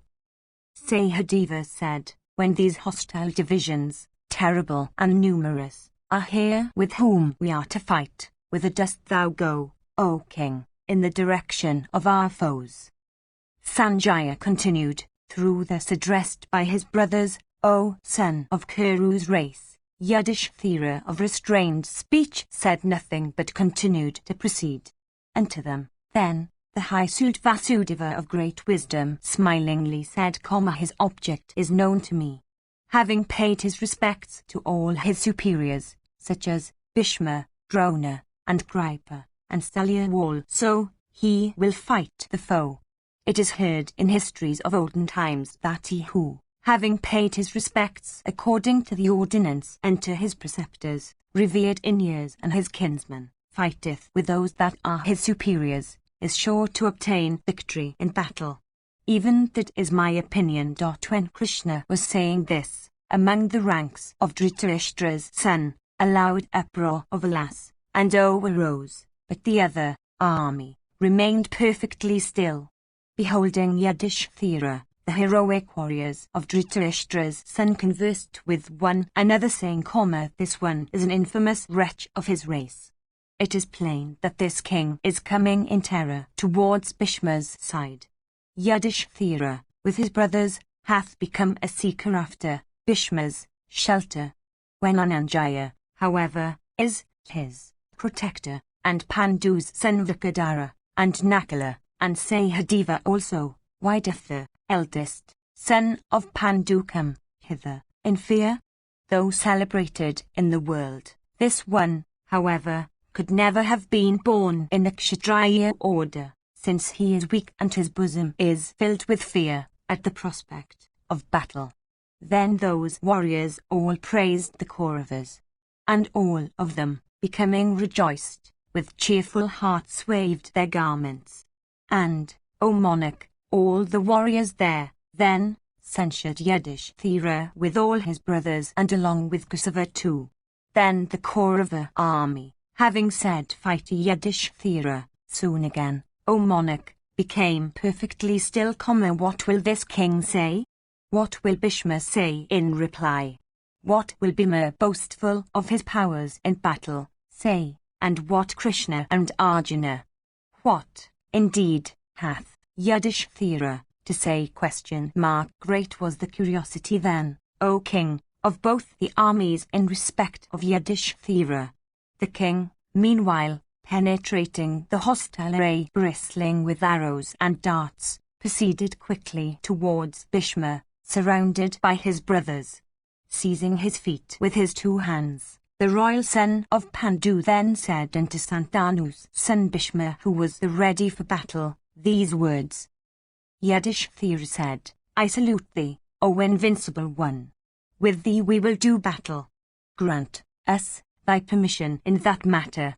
Give us also thy blessing. Bhishma said, If, O Lord of the earth, thou hadst not, in this battle come to me thus, I would have, O great king, cursed thee, O Bharata, for bringing about thy defeat. I am gratified with thee, O son. Do battle, and obtain victory, O son of Pandu. What else may be desired by thee, obtain thou in battle. Solicit also the boon, O son of Pritha, which thou desirest to have from us. If it happens so, O great king, then defeat will not be thine. A man is the slave of wealth, but wealth is no one's slave. This is very true, O king. I have been bound by the Kauravas with their wealth. It is for this, O son of Kuru's race, that like a eunuch I am uttering these words, viz., bound I am by the Kauravas with wealth. Battle accepted. What dost thou desire? 310. Yudhishthira said, O thou of great wisdom, do thou, desirous of my welfare, from day to day, consult my interests. Do battle, however, for the sake of the Kauravas. Even this is always my prayer to thee. Bhishma said, O king, O son of Kuru's race, what aid can I render thee in this? I shall, of course, fight for thy foes. Tell me what thou hast to say. Yudhishthira said, Therefore, O sire, I ask thee, I bow to thee, O grandsire, how shall we, in battle, vanquish thee that art invincible? Tell me this that is for my benefit, if indeed thou seest any good in it. Bhishma said, I do not, O son of Kunti, see the person who, even if he were the chief of the Celestials himself, can defeat me in battle when I fight. Yudhishthira said, My salutations to thee, O grandsire. Therefore, do I ask thee this. Tell us how thy own death may be compassed by foes in battle. Bhishma said, I do not see the person, O sire, who can vanquish me in battle. The time also of my death is not yet come to me once again. Sanjaya continued, Then, O son of Kuru's race, Yudhishthira, once more saluting him, accepted Bhishma's words with a bend of his head. And that mighty armed one then proceeded towards the car of the preceptor, Drona, through the midst of all the soldiers who were eyeing him, accompanied by his brothers. Then saluting Drona and walking round him, the king spoke to that invincible warrior words that were for his own benefit. 311. Yudhishthira said, I ask thee, O invincible one, how I may fight without incurring sin, and how, with thy permission, O regenerate one, I may vanquish all my foes. Question mark 312. Drona said, If, having resolved to fight, thou hadst not come to me thus, I would have cursed thee, O king, for thy complete overthrow. I am, however, gratified, O Yudhishthira, and honoured by thee, O sinless one. I permit thee, fight and obtain victory. I will also fulfill thy wish. Say what thou hast to say. Under these circumstances, battle accepted, what dost thou wish? A man is the slave of wealth, but wealth is not one's slave. This is quite true, O king. Bound I have been with their wealth by the Kauravas. It is for this that like a eunuch I shall fight for the sake of the Kauravas. It is for this that like a eunuch I am uttering these words, battle accepted, what dost thou wish? I shall fight for the sake of the Kauravas, but will pray for thy victory. 313. Yudhishthira said, Pray for my victory, O regenerate one, and counsel what is for my good. Fight, however, for the Kauravas. This is the boon solicited by me. Apostrophe. Drona said, Victory, O king, is certain for thee that hast Hari for thy counsellor. I, also, grant thee that thou wilt vanquish thy foes in battle. Thither where righteousness is, thither is Krishna, and thither where Krishna is, thither is victory. Go, fight, O son of Kunti. Ask me, what shall I say unto thee? Yudhishthira said, I ask thee, O foremost of regenerate ones, listen to what I have to say. How shall we in battle vanquish thee that art invincible? Drona said, As long as I will fight, so long victory can never be thine. Therefore, O king, seek with thy brothers for my speedy slaughter. Yudhishthira said, Alas, for this, O thou of mighty arms, tell us the means of thy death. O preceptor, prostrating myself I ask thee this. My salutations to thee. Drona said, The foe, O sire, I see not who may slay me while standing in battle. I am engaged in fight, with wrath excited, and scattering my arrowy showers continually. Except when addressed for death, O king, having abandoned my arms and withdrawn, in yoga meditation, from surrounding sights, none will be able to slay me. This that I tell thee is true. I also tell thee truly that I will cast off my arms in battle, having heard something very disagreeable from someone of credible speech. Sanjaya continued, Hearing these words, O king, of the wise son of Bharadwaj, and honouring the preceptor, Yudhishthira then proceeded towards the son of Saradwat. And saluting Kripa and walking round him, O king, Yudhishthira, accomplished in speech, said these words unto that warrior of great valour.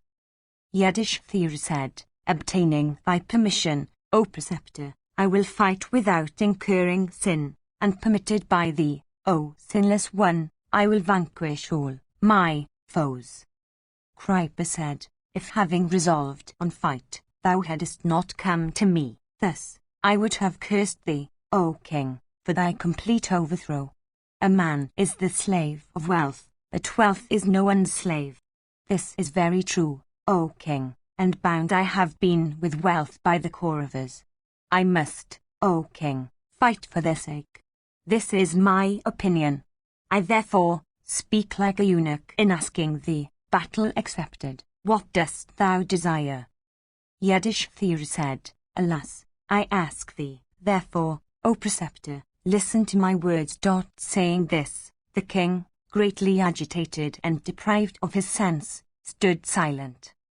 Sanjaya continued, understanding, however, what he intended to say. Gautama, Kripa, replied to him, saying, I am incapable of being slain, O king.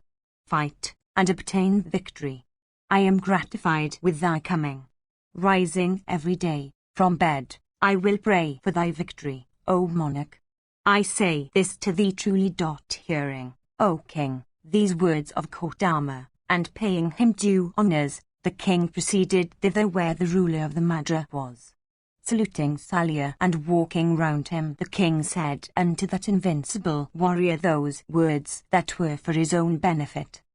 Yudhishthira said, Obtaining thy permission, O invincible one, I will fight without incurring sin, and permitted by thee, O king, I will vanquish my valorous foes. 314.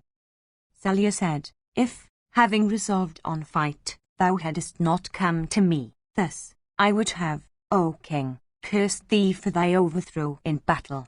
I am gratified with thee, and honored by thee. Let it be as thou wishest. I grant thee permission, fight and obtain victory. Speak, O hero, for what hast thou any need? What shalt I give thee? Under these circumstances, O king, battle accepted, what dost thou desire? A man is the slave of wealth, but wealth is no one's slave. This is true, O king. Bound I have been with wealth by the Kauravas, O nephew. It is for this that I am speaking to thee like a eunuch, I will accomplish the desire thou mayst cherish. Battle accepted, what dost thou wish? Yudhishthira said, Think, O king, daily of what is for my great good. Fight, according to thy pleasure, for the sake of the foe. This is the boon that I solicit. Salya said, Under these circumstances, say, O best of kings, what aid shall I render thee? I shall, of course, fight for the sake of thy enemy, for I have been made one of their party by the Kauravas with their wealth. 315.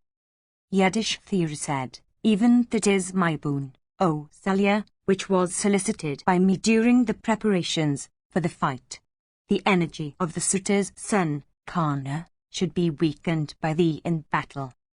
Salya said, This thy wish, O Yudhishthira, shall be accomplished, O son of Kunti. Go, fight according to thy pleasure. I shall look after thy victory. Sanjaya continued, having obtained the permission of his maternal uncle, the ruler of the Madra, the son of Kunti, surrounded by his brothers, came out of that vast army. Vasudeva then went to Radha's son on the field of battle, and the elder brother of Gada, for the sake of the Pandavas, then said to Karna, It hath been heard by me, O Karna, that from hatred of Bhishma thou wilt not fight. Come to our side, O son of Radha, and stay with us, as long as Bhishma is not slain. After Bhishma is slain, O son of Radha, thou mayst then again engage in battle on Duryodhana's side, if thou hast no preference for any of the parties. Karna said, I will not do anything that is disagreeable to Dhritarashtra's son, O Kesava. Devoted to Duryodhana's good, know that I have cast off my life for him. Hearing these words of Karna, Krishna ceased, O Bharata, and reunited himself with the sons of Bandu headed by Yudhishthira. Then, amid all the warriors, the eldest son of Pandu loudly exclaimed, He who would choose us, him we shall choose for our ally! Casting his eyes then upon them, Uyatsu said these words, with a cheerful heart, And Kunti's son King Yudhishthira the just, I will fight under thee in battle, for the sake of you all, with the sons of Dhritarashtra, if, O king, thou wilt accept me, sinless one. Yudhishthira said, Come, come, all of us will fight with thy foolish brothers. O Yuvatsu, both Vasudeva and we all say to thee, I accept thee, O thou of mighty arms, fight for my cause. On thee rests, it seems, the thread of Dhritarashtra's line as also his funeral cake. O prince, O thou of great splendor, accept us that accept thee. The wrathful Duryodhana of wicked understanding will cease to live. Sanjaya continued, Yuvatsu then, abandoning the Kurus thy sons, went over to the army of the Pandavas, with beat of drums and cymbals. Then King Yudhishthira of mighty arms, filled with joy, again put on his shining coat of mail of golden effulgence. And those bulls among men then mounted their respective cars. And they counter-arrayed their troops in battle array as before. And they caused drums and cymbals in many hundreds to be sounded. And those bulls among men also set up diverse leonine roars. 316 And beholding those tigers among men, viz., the sons of Pandu, on their cars, the kings, on their side, with Drishthadhyumna and others, once more set up shouts of joy. And beholding the nobility of the sons of Pandu who had paid due honor to those that were deserving of honor, all the kings the present applauded them highly.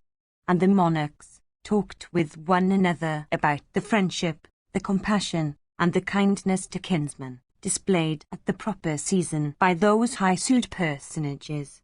Excellent, were the delightful words everywhere bruited about, coupled with eulogistic hymns about those famous men. And in consequence of this the minds and hearts of every one there were attracted towards them. And the Malechas and the Aryas there who witnessed or heard of that behavior of the sons of Pandu, all wept with choked voices. And those warriors then, endued with great energy, caused large drums and pushkaras by hundreds upon hundreds to be sounded, and also blew their conches all white as the milk of cows. Section Xlif. Dhritarashtra said, When the divisions of both my side and the foe were thus arrayed, who struck first? The Kurus saw the Pandavas. Sanjaya said, hearing those words of his elder brother, Visandasasana advanced with his troops, with Bhishma at the head, and the Pandavas also advanced with cheerful hearts, desiring battle with Bhishma, having Bhimasena at their head. Then leonine shouts, and clamorous uproars, and the noise of crackers, the blare of cow horns, and the sound of drums and cymbals and tabors, arose in both armies. And the warriors of the foe rushed against us, and we also rushed against them with loud shouts. And the uproar, caused by this rush, was deafening. 317 The vast hosts of the Pandavas and the Dhritarashtras, in that awfully murderous encounter shook in consequence of that uproar of conches and cymbals, like forests shaken by the wind. 318 And the din made by those hosts teeming with kings, elephants, and steeds, rushing against one another in that evil hour, was as loud as that of oceans agitated by the tempest. And when that din, loud and causing the hair to stand on end, arose, the mighty armed Bhimasena began to roar like a bull. And those roars of Bhimasena rose above the clamour of conches and drums, the grunts of elephants, and the leonine shouts of the combatants. Indeed, the shouts of Bhimasena transcended the noise made by the thousands of chargers neighing in both the armies.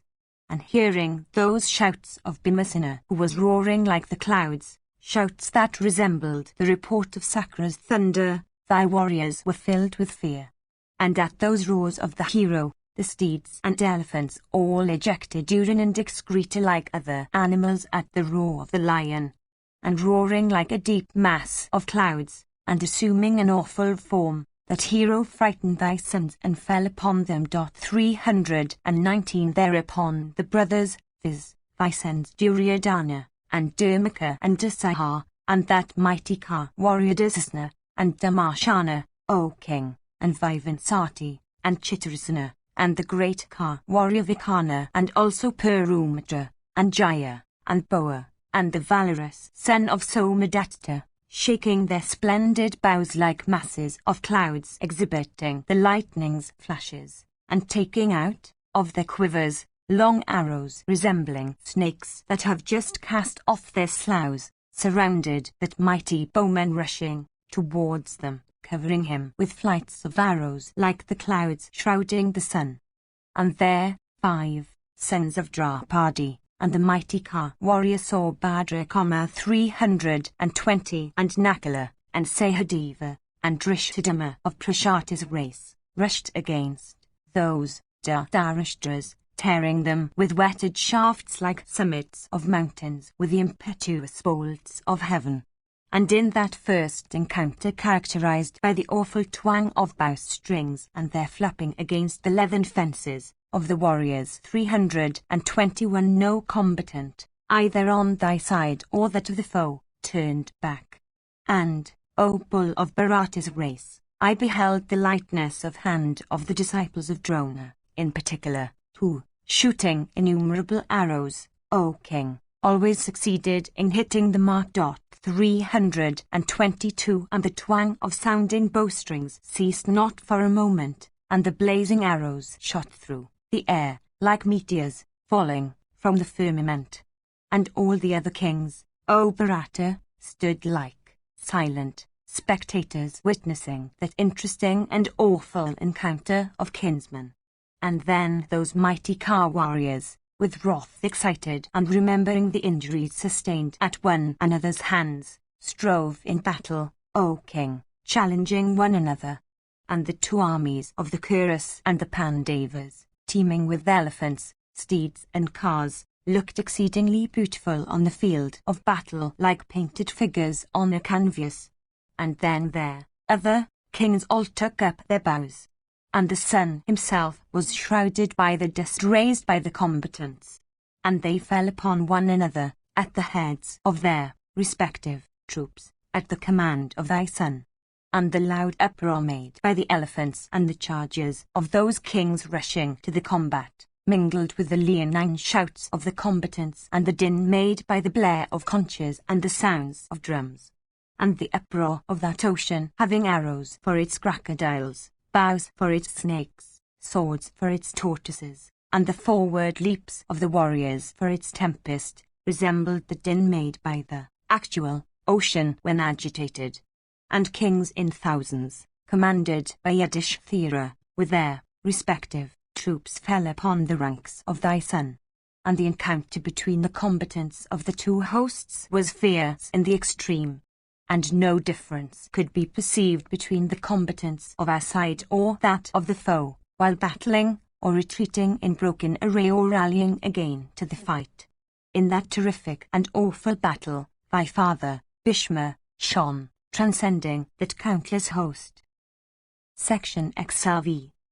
Sanjaya said, on the forenoon of that awful day, O king, the terrible battle that mangled the bodies of so many kings commenced, and the loud shouts, resembling leonine roars of the Kurus and the Srinjayas, both desirous of victory in battle, made both the welkin and the earth resound therewith, and a tumultuous uproar was heard mingled with the flaps of leathern fences and the blare of conches.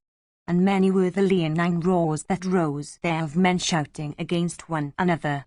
And, O bull of Bharata's race, the sound of bowstrings stretched by, hands cased in fences, the heavy tread of infantry, the furious neigh of chargers, the falling of sticks and iron hooks on the heads of elephants, the clash of weapons, the jingle of bells of elephants rushing against one another, and the clatter of cars resembling the roar of clouds, mingled together, produced a loud uproar making one's hair stand on end. And all the Kuru warriors, reckless of their very lives and with cruel intentions, rushed, with standards upraised, against the Pandavas. And Santanu's son himself, taking up a terrible bow that resembled the rod of death, rushed, O king, on the field of battle, against Anandjaya. And Arjuna also, endued with great energy, taking up the bow Gandiva celebrated over all the world, rushed, on the field of battle, against Ganga's son. And both those tigers among the Kuras became desirous of slaying each other. The mighty son of Ganga, however, piercing in battle the son of Pritha, could not make him waver. And so, O king, the son of Bandu also could not make Bhishma waver in battle. And the mighty bowman Satyaki rushed against Kritavarman. And the battle between these two was fierce in the extreme and made the hair of onlookers stand on end. And Satyaki afflicted Kritavarman, and Kritavarman afflicted Satyaki, with loud shouts, and each weakened the other. And pierced all over with arrows, those mighty warriors shone like two blossoming kinsukas in spring adorned with flowers. And the mighty bowman Abhimanyu battled with Vrihadvala. Soon, however, in that encounter, O king, the ruler of Kosala cut off the standard and overthrew the charioteer of Subhadra's son. The son of Subhadra then, upon the overthrow of his charioteer, was filled with wrath and pierced Vrihadvala, O king, with 9 shafts, and with a couple of sharp arrows. That grinder of the foes also cut off Vrihadvala's standard, and with one more, cut off one of the protectors of his car wheels, and with the other his charioteer. 323 And those chastisers of foes continued to weaken each other with sharp arrows. And Bhimasena struggled in battle with thy son Duryodhana, that mighty car warrior, proud and inflated, who had injured the sons of Pandu. Both of those foremost princes among the Kuras are tigers among men and mighty car warriors. And they covered each other on the field of battle with their arrowy showers. And beholding those high-souled and accomplished warriors conversant with all modes of warfare, all creatures were filled with amazement, O Bharata.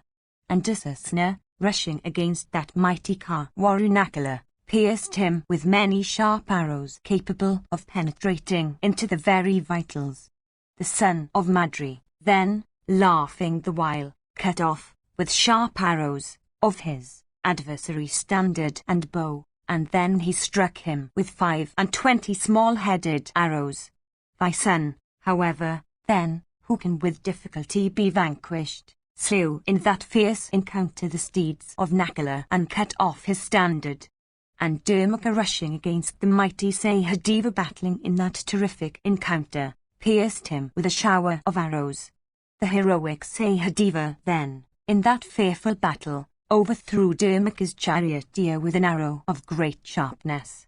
Both of them, irrepressible in fight, approaching each other in combat, and each attacking the other and desirous of warding off the other's attack, began to strike terror into each other with terrible shafts. And King Yudhishthira himself encountered the ruler of the Madras. The chief of the Madras then in his very sight cut off in twain Yudhishthira's bow.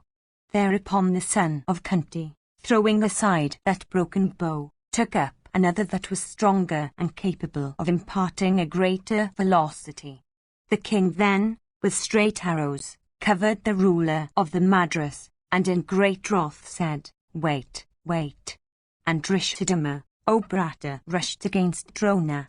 And Drona, then, in great wrath, cut off in that encounter the hard bow of the high-souled prince of Panchala that was capable of always taking the lives of foes. And at the same time he shot in that conflict a terrible arrow that was like a second rod of death. And the arrow shot penetrated the body of the prince. Taking up then another bow and 14 arrows, the son of Drupada pierced Drona in that encounter.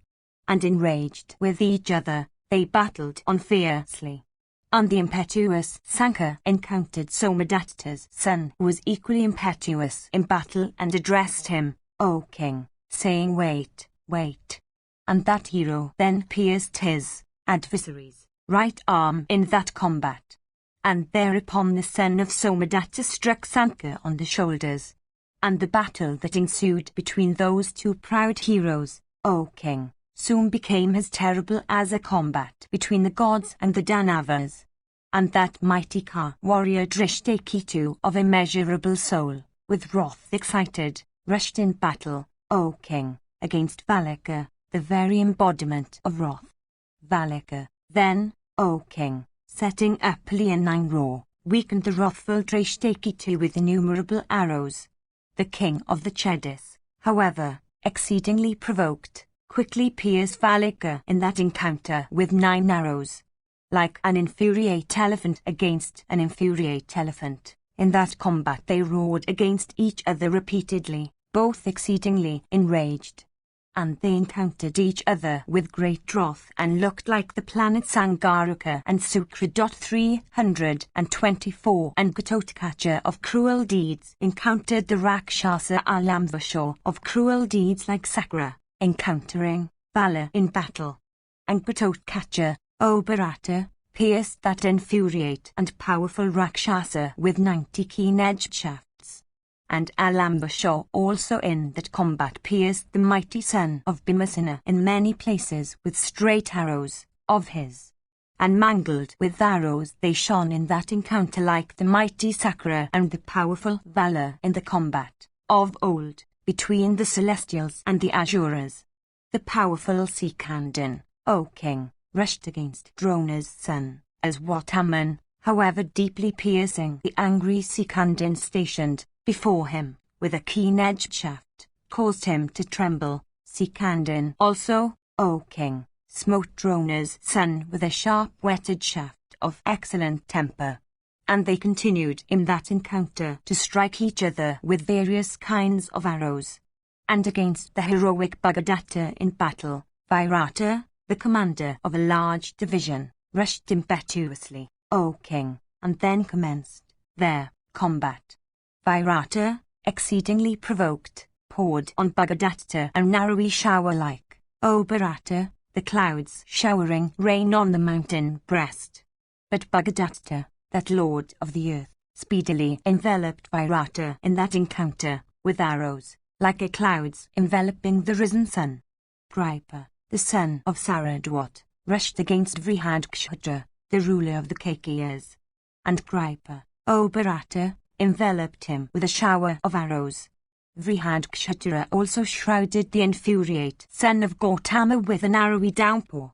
And those warriors, then, having slain each other's steeds and cut off each other's bows, were both deprived of their cars. And exceedingly enraged, they then approached each other for fighting with their swords. And the combat which then took place between them was terrible in aspect and unparalleled. That chastiser of foes, King Drupada, then, in great wrath rushed against Jayadratha, the ruler of the Sindhas, cheerfully waiting for battle. The ruler of the Sindhas pierced Drupada in that combat with 3 shafts, and Drupada pierced him in return. And the battle that took place between them was terrible and fierce, and productive of satisfaction in the hearts of all the spectators, and resembling a conflict between the planets Sukra and Angaraka. And Vikana, son to thee, with fleet steeds, rushed against the mighty Sutasoma, and the combat between them commenced. Vikana, however, although he pierced Sutasoma with many arrows, failed to make him waver. Neither could Sutasoma make Vikana waver. And that appeared wonderful to all. And against Suzaman, that mighty warrior and tiger among men, viz. Chekadana of great prowess, rushed in exceeding wrath for the sake of the Pandavas.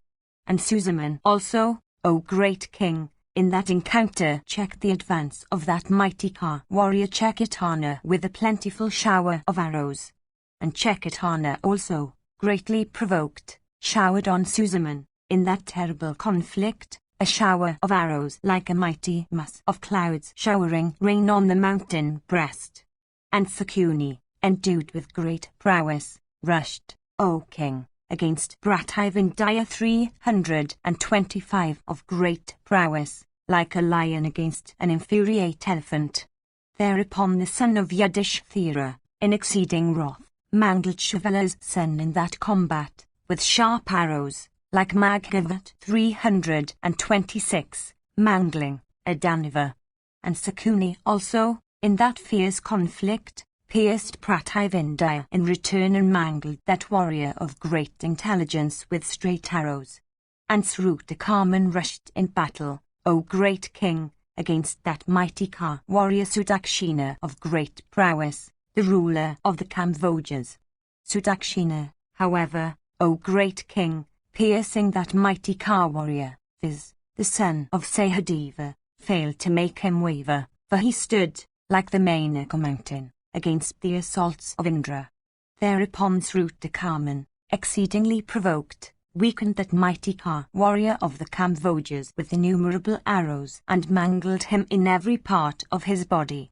And Iravan, that chastiser of foes, in great wrath and exerting carefully, rushed in battle against the wrathful Srutalush, the powerful son of Arjuna, that mighty Ka warrior, then slaying the steeds of his adversary, set up a loud roar, and thereupon, O king, all the warriors, who saw the feat, praised him greatly. And Srutasan also, exceedingly provoked, slew in that conflict the steeds of Falguni's son with a powerful mace, and the battle between them continued. And Vinda and Danuvinda, those two princes of Avanti, approached in battle that mighty Ka warrior, the heroic Kuntiboa, at the head of his troops, accompanied by his son. And wonderful was the prowess we beheld of those two princes on that occasion, for they fought on very coolly though battling with a large body of troops. And Danuvinda hurled a mace at Kuntiboa, but Kuntiboa quickly covered him with a shower of arrows. And the son of Kuntiboa pierced Vinda with many arrows, and the latter also pierced him in return. And the combat between them looked very wonderful. And the Kikaya brothers, O sire, at the head of their troops, encountered in battle the 5 Gandhara princes with their troops. And thy son Viruvau battled with that best of Ka warriors Uttara, the son of Virata, and pierced him with 9 arrows. And Uttara also pierced that hero with sharp-edged arrows.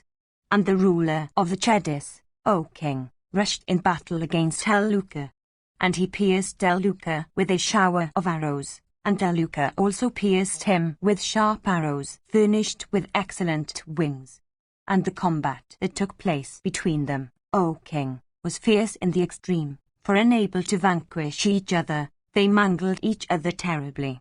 And thus in that general engagement thousands of single combats took place between men on cars, warriors on elephants and horsemen, and foot soldiers, of their side and thine. For a short while only that engagement offered a beautiful sight. Soon, however, O king, it became furious and nothing could be discovered. In the battle that ensued, elephants rushed against elephants, cow warriors against car warriors, steed against steed, and foot soldier against foot soldier. The conflict then became confused and fierce in the extreme, of heroes rushing against each other in the melee. And the celestial rishi, and siddhas and charanas, that were present there, beheld that terrific battle to resemble the combat of the gods and the asuras. And elephants in thousands, and cars also in thousands, and vast bodies of infantry, O sire, seemed to alter their character. 327 And, O tiger among men, it was seen that cars and elephants and steeds and infantry fought with each other repeatedly on the same places. 328. Section XLVI. Sanjaya said, O king, I will now describe to thee the combats of hundreds and thousands of foot soldiers, O Bharata, in utter forgetfulness of all consideration due to others. That the son recognized not the sire recognized not the son of his loins, the brother recognized not the brother, the sister's son recognized not the maternal uncle recognized not the sister's son, the friend not the friend. The Pandavas and the Kuras fought as if they were possessed by demons. Some tigers among men fell with cars into pieces, and the shafts of cars broke clashing against shafts, and the spikes of car yokes against spikes of car yokes. And some warriors, united together, encountered others that were united together, all desirous of taking one another's life. And some cars, obstructed by cars, were unable to move. And huge-bodied elephants with rent temples, falling upon huge elephants, angrily tore one another in many places with their tusks.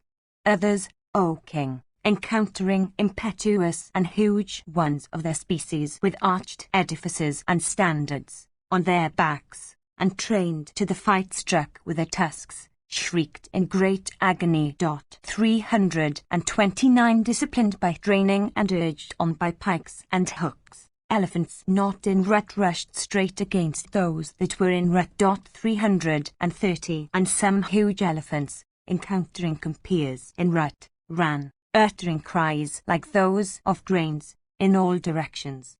And many huge elephants, well trained, and with juice trickling down from rent temples and mouth, mangled with swords, lances, and arrows, and pierced in their vital parts, shrieked aloud and falling down expired.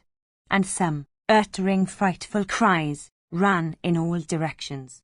The foot soldiers that protected the elephants, endued with broad chests, and capable of smiting effectually, with wrath excited, and armed with pikes and bows, and bright battle-axes, and with maces and clubs, and short arrows, and lances, and with shafts, and stout bludgeons mounted with iron spikes and swords, well grasped of the brightest polish, ran hither and thither, O king, and seemed resolved to take one another's life.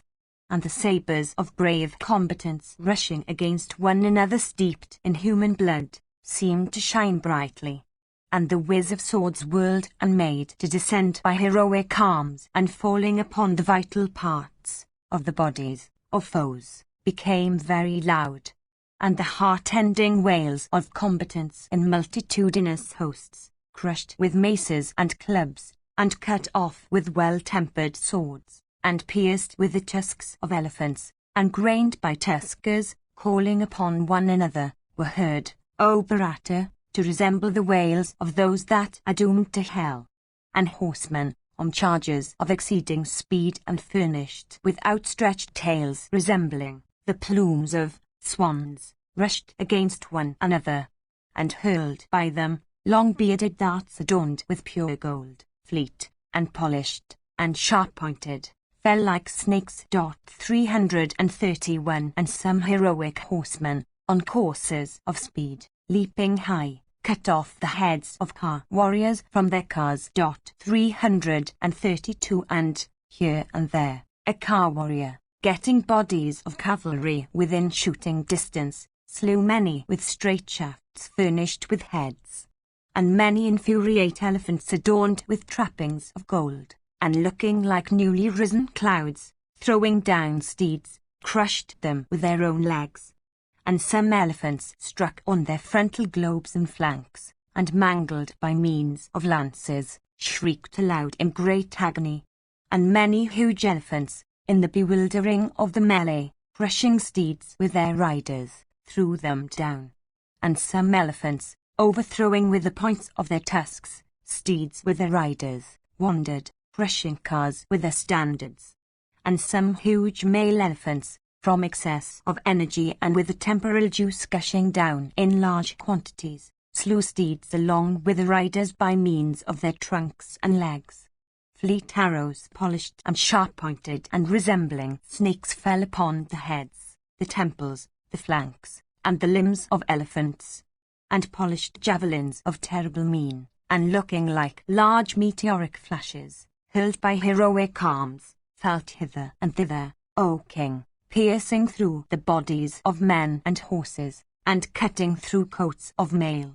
And many, taking out their polished sabres from sheaths made of the skins of leopards and tigers, slew the combatants opposed to them in battle.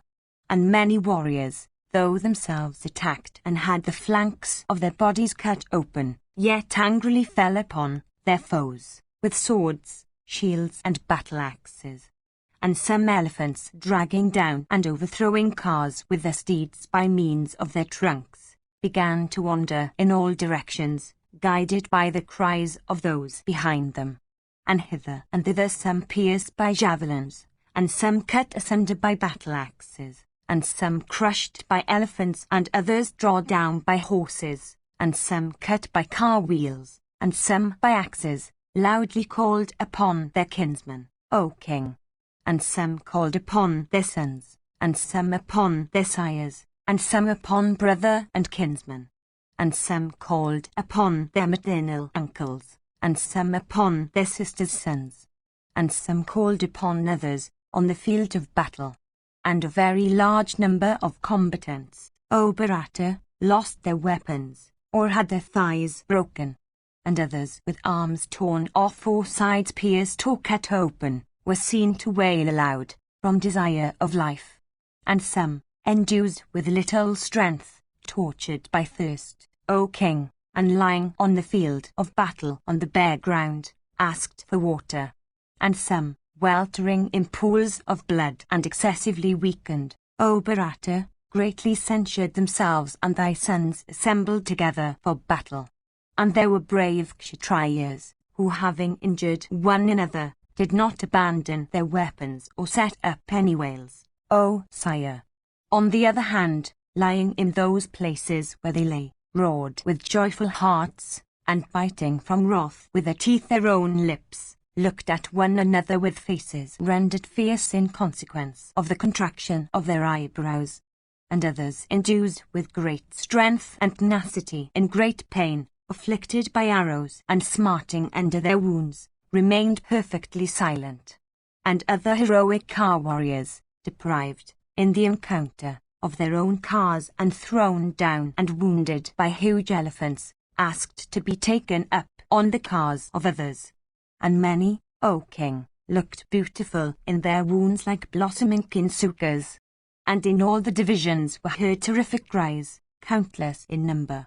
And in that awful combat destructive of heroes, the sire slew the son slew the sire, the sister's son slew the maternal uncle slew the sister's son, friends slew friend, and relatives slew kinsmen.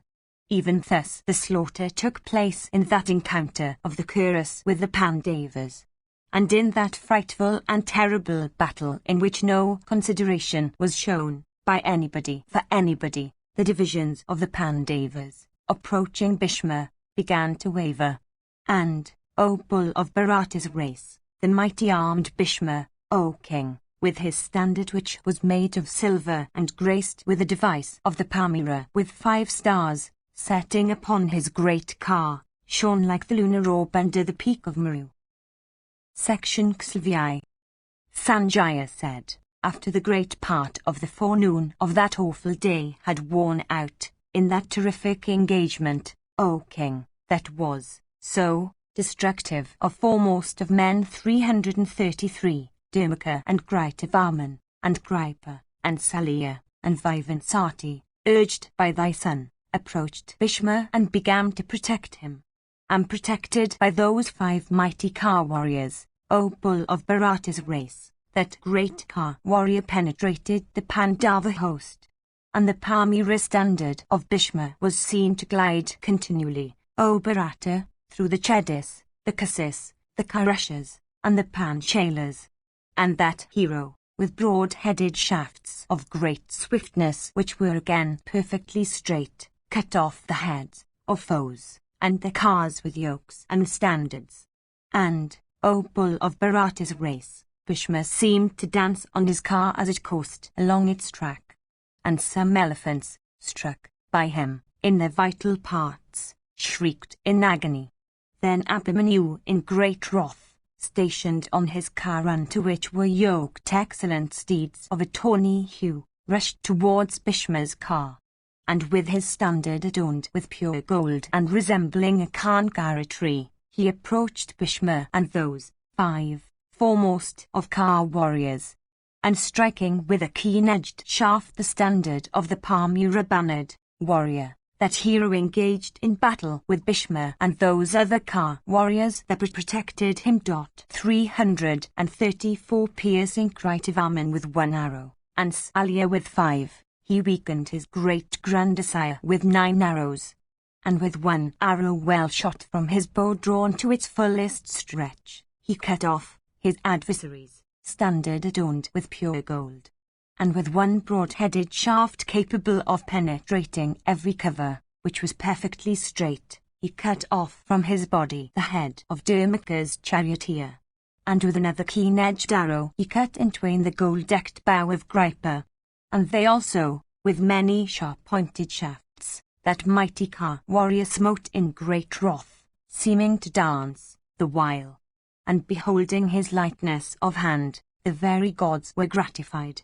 And in consequence of Abhimanyu's sureness of aim, all the Ka warriors headed by Bhishma regarded him to be possessed of the capacity of Dhananjaya himself. 335 And his bow, emitting a twang like that of Gandhiva, while stretched and restretched, seemed to revolve like a circle of fire. 336 Bhishma then, that slayer of hostile heroes, rushing on him impetuously, speedily pierced the son of Arjuna in that combat with 9 arrows, and he also, with 3 broad-headed shafts, cut off the standard of that warrior of great energy, of rigid vows. Bhishma also struck his adversaries, charioteer, and Kritavarman, and Gripa, and Salya also, O sire, piercing Arjuna's son, all failed to make him waver, for he stood firm like the Mainaka mountain. And the heroic son of Arjuna, though surrounded by those mighty Ka warriors of the Dhritarashtra army, still showered on those 5 Ka warriors arrowy downpours, and baffling their mighty weapons by his arrowy showers, and pouring on Bhishma his shafts, the powerful son of Arjuna set up a loud shout, and struggling in the battle thus and afflicting Bhishma with his arrows, the strength we saw of his arms then was very great. But though endued with such prowess, Bhishma also shot his arrows at him. But he cut off in that combat the arrows shot from Bhishma's bow, and then that heroic warrior of arrows that were never lost, cut off with 9 arrows, in that combat, the standard of Bhishma. And at that feat the people set up a loud shout, decked with jewels and made of silver, that tall standard bearing the device of the Parmira, cut off, O Bharata, by the shafts of Subhadra's son, fell down on the earth. And beholding, O bull of Bharata's race, that standard falling in consequence of the shafts of Subhadra's son, the proud Bhima set up a loud shout for cheering the son of Subhadra. Then in fierce combat, the mighty Bhishma caused many celestial weapons of great efficacy to appear, and the great-grandsire of immeasurable soul then covered Subhadra's son with thousands of arrows. And at this, 10 great bowmen and mighty Ka warriors of the Pandavas quickly rushed on their cars for protecting the son of Subhadra, and those were Virata with his son, and Drishadama of Prashata's race, and Bhima, the 5 Gikaya brothers, and Satyaki also, O king. And as they were falling upon him with great impetuosity, Bhishma the son of Santanu, in that conflict, pierced the prince of Panchala with 3 arrows, and Satyaki with 10. And with 1 winged arrow, whetted and sharp-edged as a razor, and shot from his bow drawn to its fullest stretch, he cut off the standard of Bhimasena.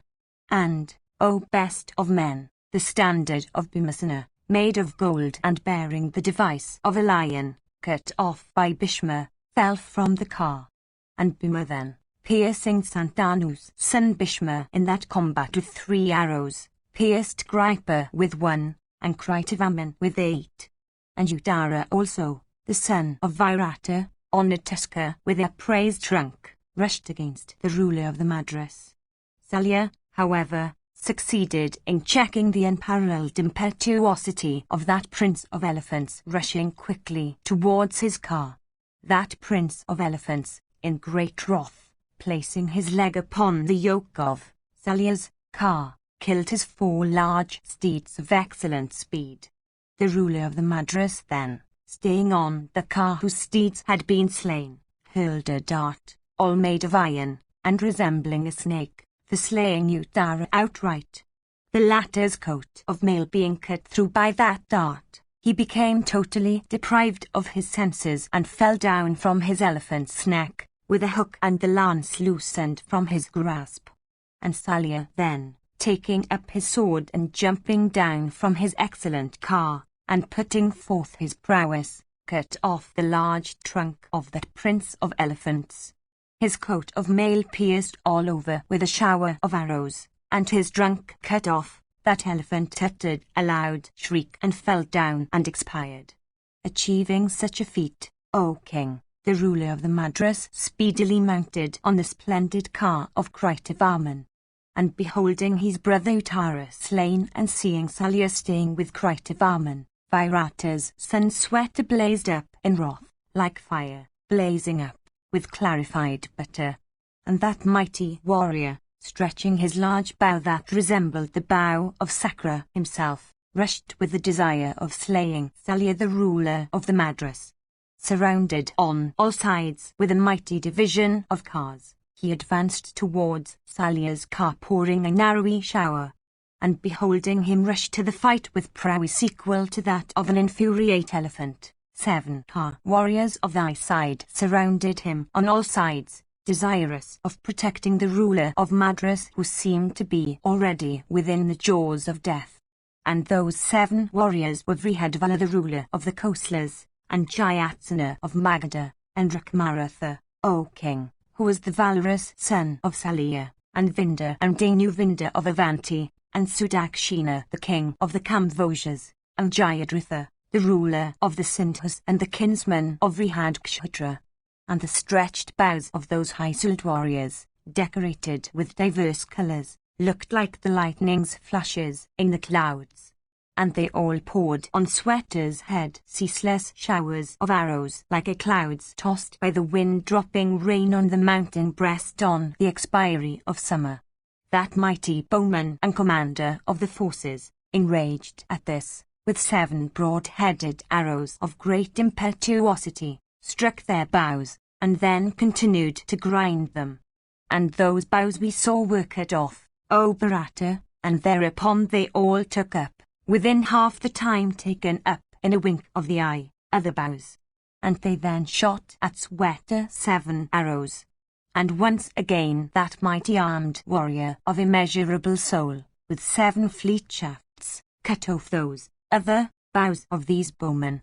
Those warriors then, whose large bows had been cut off, those mighty car warriors swelling with rage, grasping 7 darts, set up a loud shout. And, O chief of the Bharatas, they hurled those 7 darts at Sweta's car. And those blazing darts which coursed through the air, like large meteors, with the sound of thunder, were all cut off before they could reach him, that warrior conversant with mighty weapons, by means of 7 broad-headed arrows. Then taking up an arrow capable of penetrating into every part of the body, he shot it, O chief of the Bharatas, at Rakmaratha. And that mighty arrow, surpassing the force of the thunderbolt, penetrated into the latter's body. Then, O king, forcibly struck by that arrow, Rakmaratha sat down on the terrace of his car and fell into a deadly swoon. His charioteer then, without betraying any fear, bore him away, senseless and in a swoon, in the very sight of all.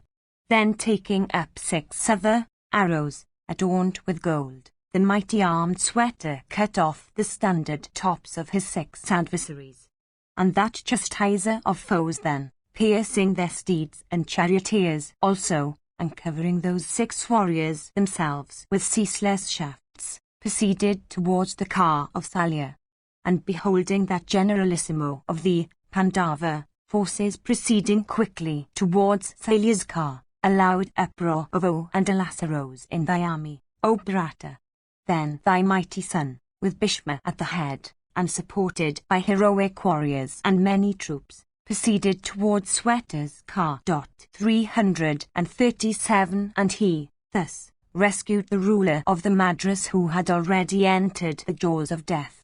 And then commenced to battle, terrific and making the hair stand on end, between thy troops and those of the enemy, in which cars and elephants all got mixed up in confusion. And upon Subhadra's son and Bhimasena, and that mighty car warrior Satyaki, and upon the ruler of the Kikayas, and Virata, and Drishadama of Prashata's race, and upon the Chedi troops, the old Kuru grandsire poured showers of arrows. 338. Section Xlvi. Dhritarashtra said, when that great bowman Sweta proceeded towards Alya's car, what did the Kauravas and the Pandavas do, O Sanjaya? And what also did Bhishma the son of Santanu do? Tell me who asked thee all this. Sanjaya said, O king, hundreds and thousands of bulls among Kshatriyas, all brave and mighty car warriors, placing the generalissimo Sweta in the van, and displaying their strength, O Bharata, unto thy royal son, and with Sikandin also at the head, desired to rescue Sweta. And those mighty car warriors rushed towards Bhishma's car decked with gold, desirous of slaying that foremost of warriors. And the battle that ensued then was terrible. I shall describe to thee that wonderful and terrific battle as it occurred between thy troops and those of the enemy. The son of Santanu made the terraces of many cars empty, for that best of car warriors showering his arrows, cut off many heads.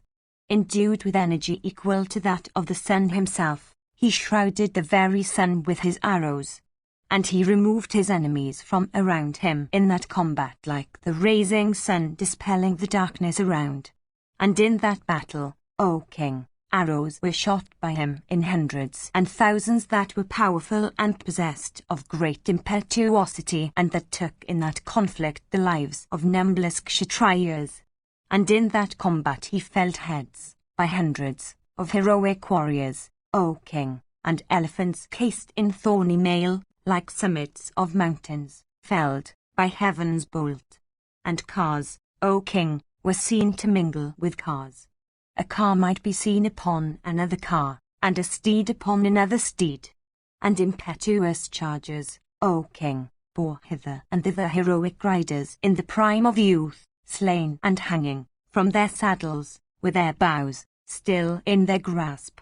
339 With swords and quivers attached to their persons, and coats of mail loosened from their bodies, hundreds of warriors, deprived of life, lay on the ground, sleeping on beds, worthy of heroes, rushing against one another, falling down and rising up again and rushing again. Having risen up, the combatants fought hand to hand.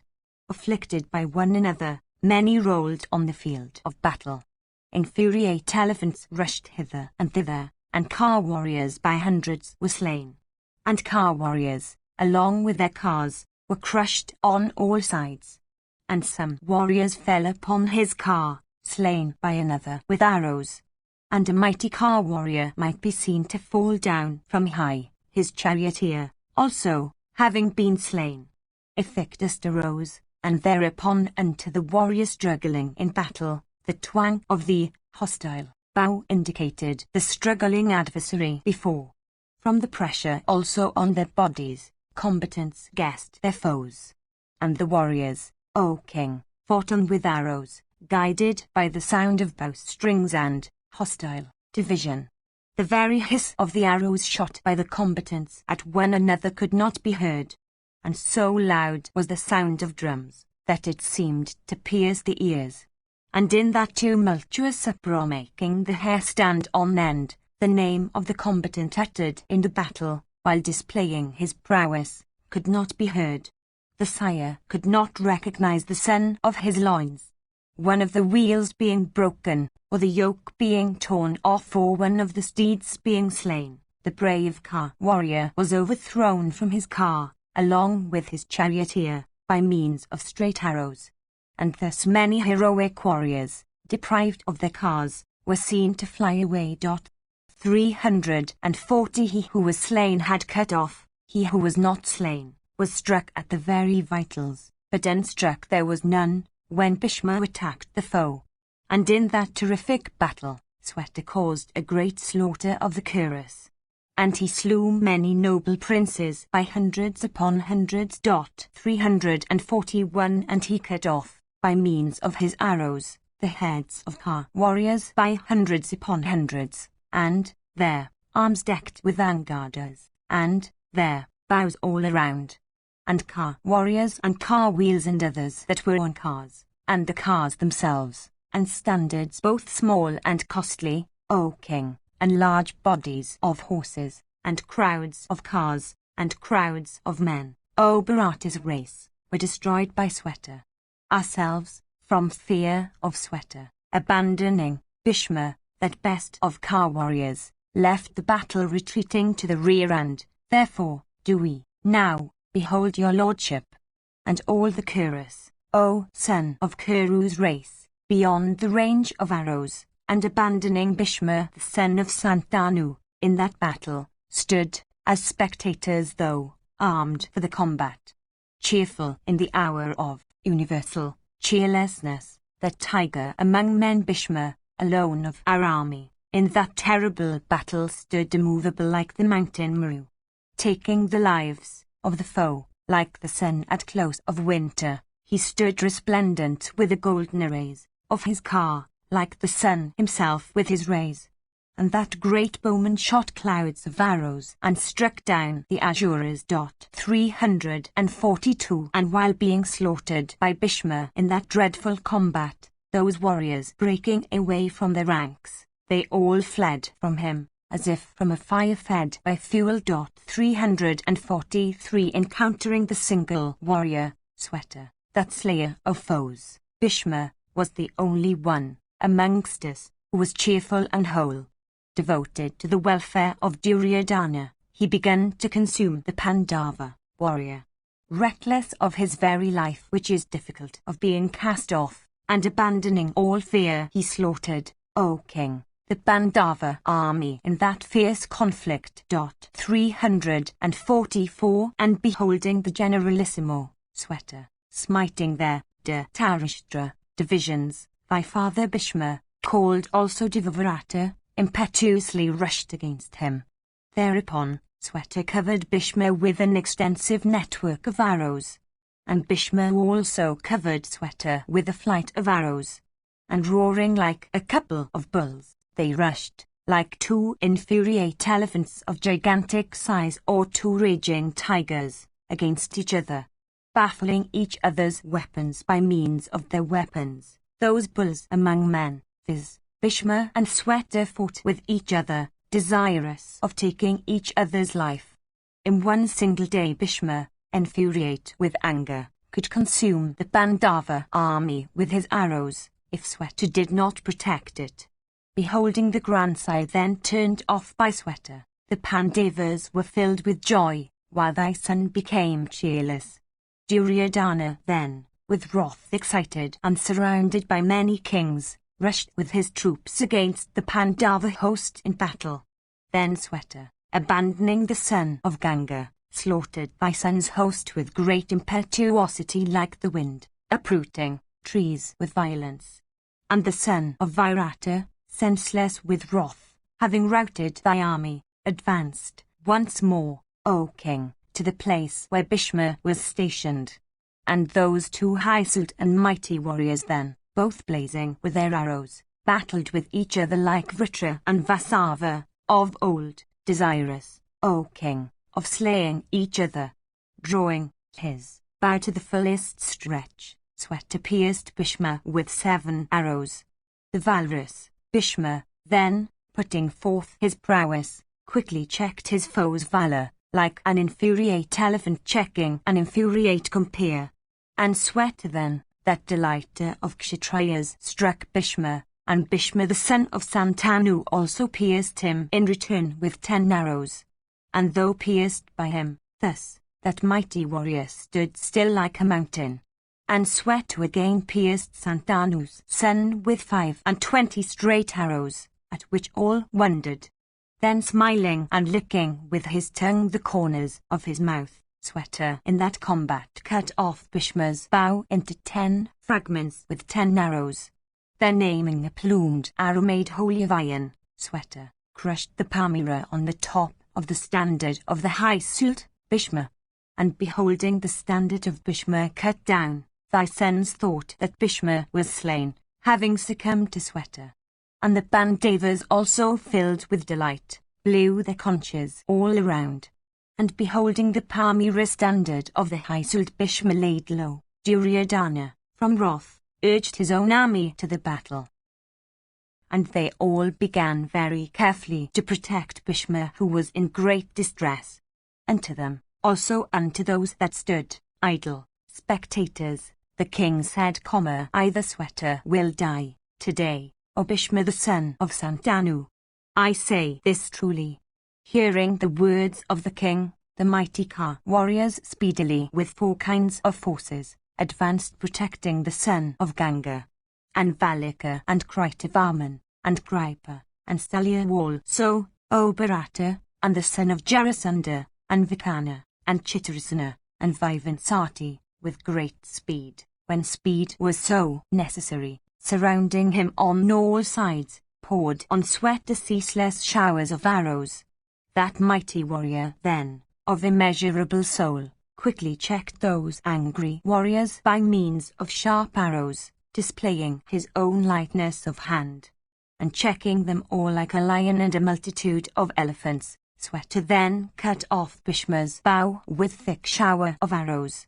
Then Bhishma the son of the Santanu, taking up another bow in that battle, pierced Sweta, O king, with arrows furnished with feathers of kanka bird.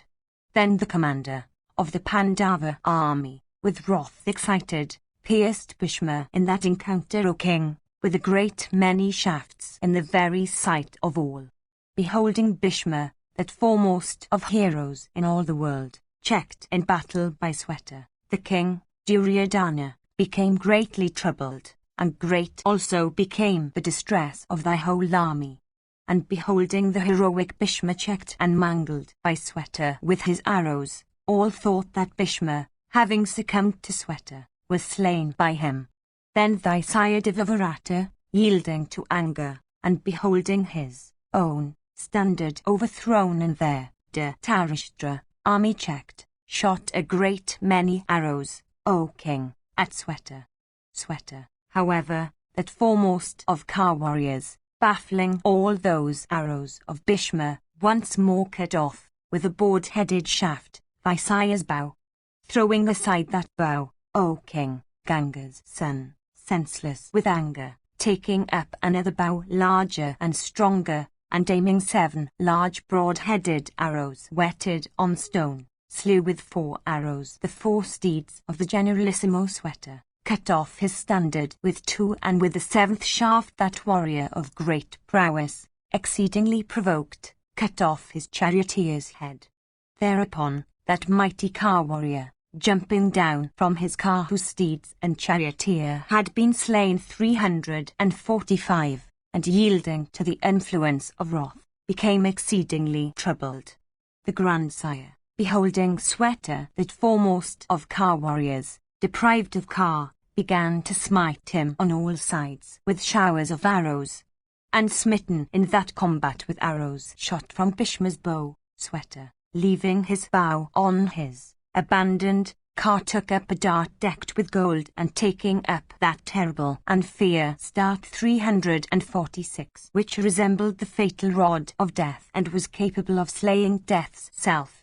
Sweta then, in great wrath, addressed Bhishma the son of Santanu in that combat, saying, Wait a little, and behold me, O best of men, and having said this unto Bhishma in battle, that great bowman of exceeding prowess and immeasurable soul, hurled the dart resembling a snake, displaying his valor for the sake of the Pandavas and desiring to achieve their evil.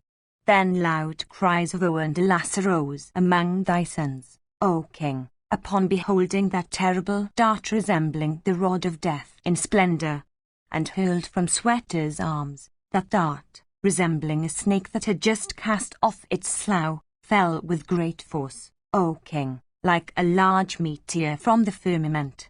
Thy sire Devaratta then, O king, without the slightest fear, with 8 sharp and winged arrows, cut off into 9 fragments, that dart decked with pure gold and which seemed to be covered with flames of fire, as it coursed to blaze through the air. All thy troops then, O bull of Bharata's race, set up loud shouts of joy. The son of Virata, however, beholding his dart cut off into fragments, became senseless with anger, and like one whose heart was overcome by the arrival of his hour, could not settle what to do. Deprived of his senses by anger, O king, the son of Virata, then, smiling, joyfully took up a mace for Bhishma's slaughter, with eyes red in wrath, and resembling a second Yama armed with mace, he rushed against Bhishma like a swollen torrent against the rocks. Regarding his impetuosity as incapable of cheek, Bhishma, endued with great prowess and conversant with the might of others, suddenly lighted on the ground for warding off that blow. Sweater then, O king, whirling in wrath that heavy mace, hurled it on Bhishma's car like the god Mahabharata 347, and in consequence of that mace intended for Bhishma's destruction, that car was reduced to ashes, with standard, and charioteer, and steeds and shaft. Beholding Bhishma, that foremost of car warriors, become a combatant on foot, many car warriors, viz., Salya and others, speedily rushed to his rescue. Mounting then upon another car, and cheerlessly stretching his bow, Bhishma slowly advanced towards Sweater, seeing that foremost of car warriors. Meanwhile, Bhishma heard a loud voice uttered in the skies, that was celestial and fraught with his own good. And the voice said, O Bhishma, O thou of mighty arms, strive without losing a moment. Even this is the hour fixed by the Creator of the universe for success over this one. Hearing those words uttered by the celestial messenger, Bhishma, filled with joy, set his heart upon Sweater's destruction. And beholding that foremost of car warriors, Sweater become a combatant on foot, many mighty car warriors, of the Pandava side, rushed unitedly to his rescue. They were Satyaki, and Bhimasena, and Drishtadama of Prashata's race, and their 5 Kakaya brothers, and Drishtaketu and Abhimanyu of great energy. And beholding them rushing to the rescue, with Drona and Salya and Kripa, that hero of immeasurable soul, Bhishma checked them all like the mountain and resisting the force of the wind. And when all the high-souled warriors of the Pandava side were, thus, held in check, Sweater, taking up a sword, cut off Bhishma's bow. Casting aside that bow, the grandsire quickly made up his mind for Sweater's destruction, having heard the words of the celestial messenger. Though baffled by Sweater, thy sire Devaratta, then that mighty car warrior quickly taking up another bow that resembled the bow of Sakra himself in splendor, stringed it in a moment. Then thy sire, O chief of the Bharatas, beholding that mighty car warrior Sweater, though the latter was then surrounded by those tigers among men with Bhimasena at their head, thy sire, the son of Ganga, advanced steadily for the sake of the generalissimo Sweater alone. Beholding Bhishma advance, Bhimasena of great prowess pierced him with 60 shafts. But that mighty car warrior, thy sire Devaratta, checking both Bhimasena and Abhimanyu and other car warriors with terrible shafts, struck him with 3 straight arrows. And the grandsire of the Bharatas also struck Satyaki, in that combat, with 100 arrows, and Drishtadama with 20, and the Kakaya brothers with 5.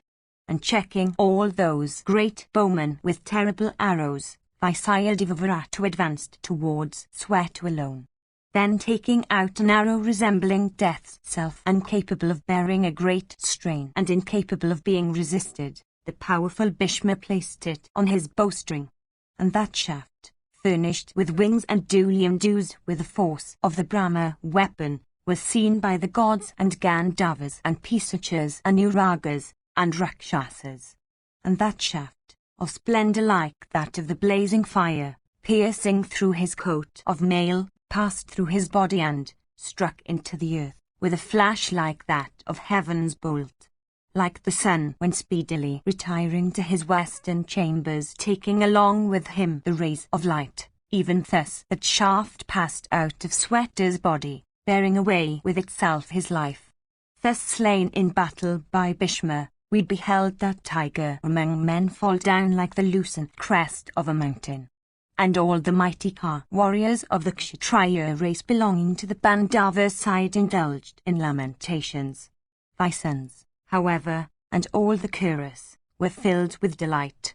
Then, O king, beholding Sweta overthrown, Dusasana danced in joy over the field in accompaniment with the loud music of conches and drums. And when that great bowman was slain by Bhishma, their tournament of battle, the mighty bowmen of the Pandava side, with Sikandin at their head, trembled in fear. Then when their commander was slain, Dhananjaya, O king, and he of Vrishani's race, slowly withdrew the troops for their nightly rest. And then, O Bharata, the withdrawal took place of both theirs and thine, while thine and theirs were frequently setting up loud roars. And the mighty Ka warriors of the Parthas entered their quarters cheerlessly, thinking, O chastiser of foes, of that awful slaughter in single combat of their commander. Section 6. Dhritarashtra said, when the generalissimo Sweta, O son, was slain in battle by the enemy, what did those mighty bowmen, the Panchalas with the Pandavas, do? Hearing their commander Sweta slain, what happened between those that strove for his sake and their foes that retreated before them? O Sanjaya, hearing of our victory, thy words please my heart. Nor doth my heart feel any shame in remembering our transgression. 348 The old chief of Kuru's race is ever cheerful and devoted to us. As regards Duryodhana, having provoked hostilities with that intelligent son of his uncle, he sought at one time the protection of the sons of Pandu in consequence of his anxiety and fear due to Yudhishthira. At that time, abandoning everything, he lived in misery. In consequence of the prowess of the sons of Pandu, and everywhere receiving checks, having placed himself amid entanglements from his enemies, Duryodhana had, for some time, recourse to honourable behaviour. Formerly that wicked-minded king had placed himself under their protection. Why, therefore, O Sanjaya, hath Sweta, who was devoted to Yudhishthira, been slain? Indeed, this narrow-minded prince, with all his prospects, hath been hurled to the nether regions by a number of wretches. Bhishma liked not the war, nor even did the preceptor. 349 Nor Kripa, nor Gandhari liked it, O Sanjaya, nor do I like it, nor Vasudeva of Vrishani's race, nor that just king the son of Pandu, nor Bhima, nor Arjuna, nor those bulls among men, that wins, liked it, always forbidden by me, by Gandhari, by Vidura, by Rama the son of Jamadani, and by the Hyasudvyasa also, the wicked-minded and sinful Duryodhana, with Dusasana, O Sanjaya, always following the counsels of Karna and Shavala's son, behaved maliciously towards the Pandavas. I think, O Sanjaya, that he has fallen into great distress. After the slaughter of Sweta and the victory of Bhishma, what did Partha, excited with rage, do in battle accompanied by Krishna? Indeed, it is from Arjuna that my fears arise, and those fears, O Sanjaya, cannot be dispelled. He, Dhananjaya, the son of Kunti, is brave and endues with great activity. I think, with his arrows he will cut into fragments the bodies of his enemies. The son of Indra, and in battle equal unto Upendra, the younger brother of Indra, a warrior whose wrath and purposes are never futile. Alas, beholding him, what becomes the state of your minds? brave, acquainted with Vedas, resembling the fire and the sun in splendor, and possessing a knowledge of the Indra weapon, that warrior of immeasurable soul is ever victorious when he falleth upon the foe. His weapons always falling upon the foe with the force of the thunderbolt, and his arms wonderfully quick in drawing the bowstring. The son of Kunti is a mighty car warrior. The formidable son of Drupada also, O Sanjaya, is endued with great wisdom. What, indeed, did Drystadama do when Sweta was slain in battle? I think that in consequence of the wrongs they sustained of old, and of the slaughter of their commander, the hearts of the high-souled Pandavas blazed up. Thinking of their wrath, I am never at my ease, by day or by night, on account of Duryodhana. How did the great battle take place? Tell me all about it, O Sanjaya. Sanjaya said, Hear, O king, quietly about thy transgressions.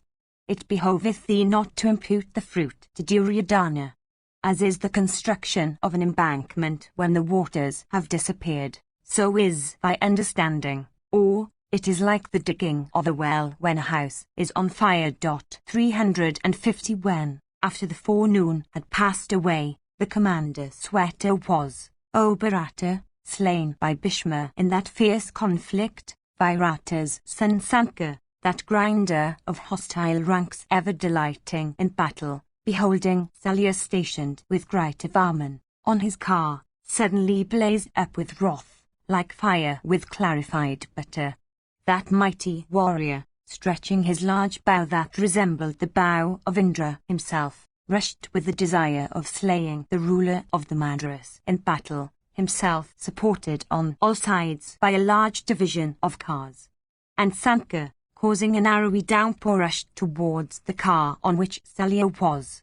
And beholding him advancing like an infuriate elephant, 7 mighty car warriors of thy side surrounded him, desirous of rescuing the ruler of the Madras already within the jaws of death. Then the mighty armed Bhishma, roaring like the very clouds, and taking up a bow full 6 cubits long, rushed towards Sanka in battle. And beholding that mighty car warrior and great bowman thus rushing, the Pandava host began to tremble like a boat tossed by a violence of the tempest. Then Arjuna, quickly advancing, placed himself in front of Sanka, thinking that Sanka should then be protected from Bhishma. And then the combat commenced between Bhishma and Arjuna. And loud cries of "Oh" and "Alas" arose among their warriors engaged in battle. And one force seemed to merge into another force. And thus all were filled with wonder. 351 Then Salya, mace in hand, alighting from his large car, slew, O bull of Bharata's race, the 4 steeds of Sanka. Jumping down from his car thus deprived of steeds, and taking a sword, Sanka ran towards Vatsu's car and, mounting on it, was once more at his ease. And then there fell from Bhishma's car innumerable arrows by which were covered the entire welkin and the earth. And that foremost of smiters, Bhishma, slaughtered with his arrows the Panchala, the Matsya, the Kikaya, and the Prabhadraka host. And soon abandoning in that battle, Pandu's son, Arjuna, capable of drawing the bow with even his left hand, Bhishma rushed towards Drupada, the king of the Panchalas, surrounded by his host. And he soon covered his dear relative with innumerable arrows. Like a forest consumed by fire at the end of winter, the troops of Drupada were seen to be consumed. And Bhishma stood in that battle like a blazing fire without smoke, or like the sun himself at midday scorching everything around with his heat. The combatants of the Pandavas were not able to even look at Bhishma. And afflicted with fear, the Pandava host cast its eyes around, and not beholding any protector, looked like a herd of kine afflicted by cold. Slaughtered or retreating in despondence, being crushed the while, loud cries, O Bharata, of "Oh" and "Alas" arose among the troops of the Pandavas. Then Bhishma the son of the Santanu, with bow always drawn to a circle, shot therefrom blazing arrows that resembled virulent poison. and creating continuous lines of arrows in all directions, that hero of rigid vows slew Pandava car warriors, naming each, O Bharata, beforehand. And then when the troops of the Pandavas were routed and crushed all over the field, the sun set and nothing could be seen. And then beholding Bhishma, O bull of Bharata's race, proudly standing in battle, the Parthas withdrew their forces for nightly rest. Section L. Sanjaya said, when the troops, O bull of Bharata's race, were withdrawn on the first day, and when Duryodhana was filled with delight upon beholding Bhishma excited with wrath in battle, King Yudhishthira the Just speedily repaired unto Janardana, accompanied by all his brothers and all the kings on his side. Filled with great grief thinking of his defeat, and beholding Bhishma's prowess, O king, he addressed that scion of Vrishani's race, saying, Behold, O Krishna, that mighty bowman Bhishma of terrible prowess. He consumes with his arrow my troops like fire, consuming dry grass. How shall we even look at that high-souled warrior, who is licking up my troops like fire fed with clarified butter? Beholding that tiger among men, that mighty warrior armed with a bow, my troops fly away, afflicted with arrows. Enraged Yama himself, or he armed with a thunder, or even Varuna noose in hand, or Kuvara armed with mace, may be vanquished in battle, but the mighty car warrior Bhishma, of great energy, is incapable of being vanquished. Such being the case, I am sinking in the fathomless ocean represented by Bhishma, without a boat to rescue me. 352 In consequence, O Kesava, of the weakness of my understanding, having obtained Bhishma for a foe in battle, I shall, O Govinda, retire into woods. To live is preferable to devoting these lords of earth to death in the form of Bhishma. Conversant with mighty weapons, Bhishma, O Krishna, will annihilate my army. As insects rush into the blazing fire for their own destruction, the combatants of my army are even so. In putting forth prowess for the sake of kingdom, O thou of Vrishani's race, I am being led to destruction. My heroic brothers also are pained and afflicted with arrows for my sake, having been deprived of both sovereignty and happiness in consequence of their love for their eldest brother. We regard life very highly, for, under these circumstances, life is too precious to be sacrificed. During the remainder of my days I will practice the severest of ascetic austerities. I will not, O Kesava, cause these friends of mine to be slain. 353 The mighty Bhishma incessantly slays, with his celestial weapon, many thousands of my car warriors who are foremost of smiters. Tell me, O Madhava, without delay, what should be done that might do me good. As regards Arjuna, I see that he is an indifferent spectator in this battle. Endued with great might, this Bhima alone, remembering Kshatriya duties, fighteth, putting forth the prowess of his arms and to the utmost of his power. With his hero-slaying mace, this high-souled warrior, to the full measure of his powers, achieveth the most difficult feats upon foot soldiers and steeds and cars and elephants. This hero, however, is incapable, O sire, of destroying in fair fight the hostile host in even a century. This thy friend, Arjuna, alone, amongst, is conversant with mighty weapons. He, however, beholding us consumed by Bhishma and the high-souled Drona, looketh indifferently on us. The celestial weapons of Bhishma and the high-souled Drona, incessantly applied, were consuming all the Kshatriyas. O Krishna, such is his prowess, that Bhishma, with wrath excited, aided by the kings, on his side, will, without doubt, annihilate us.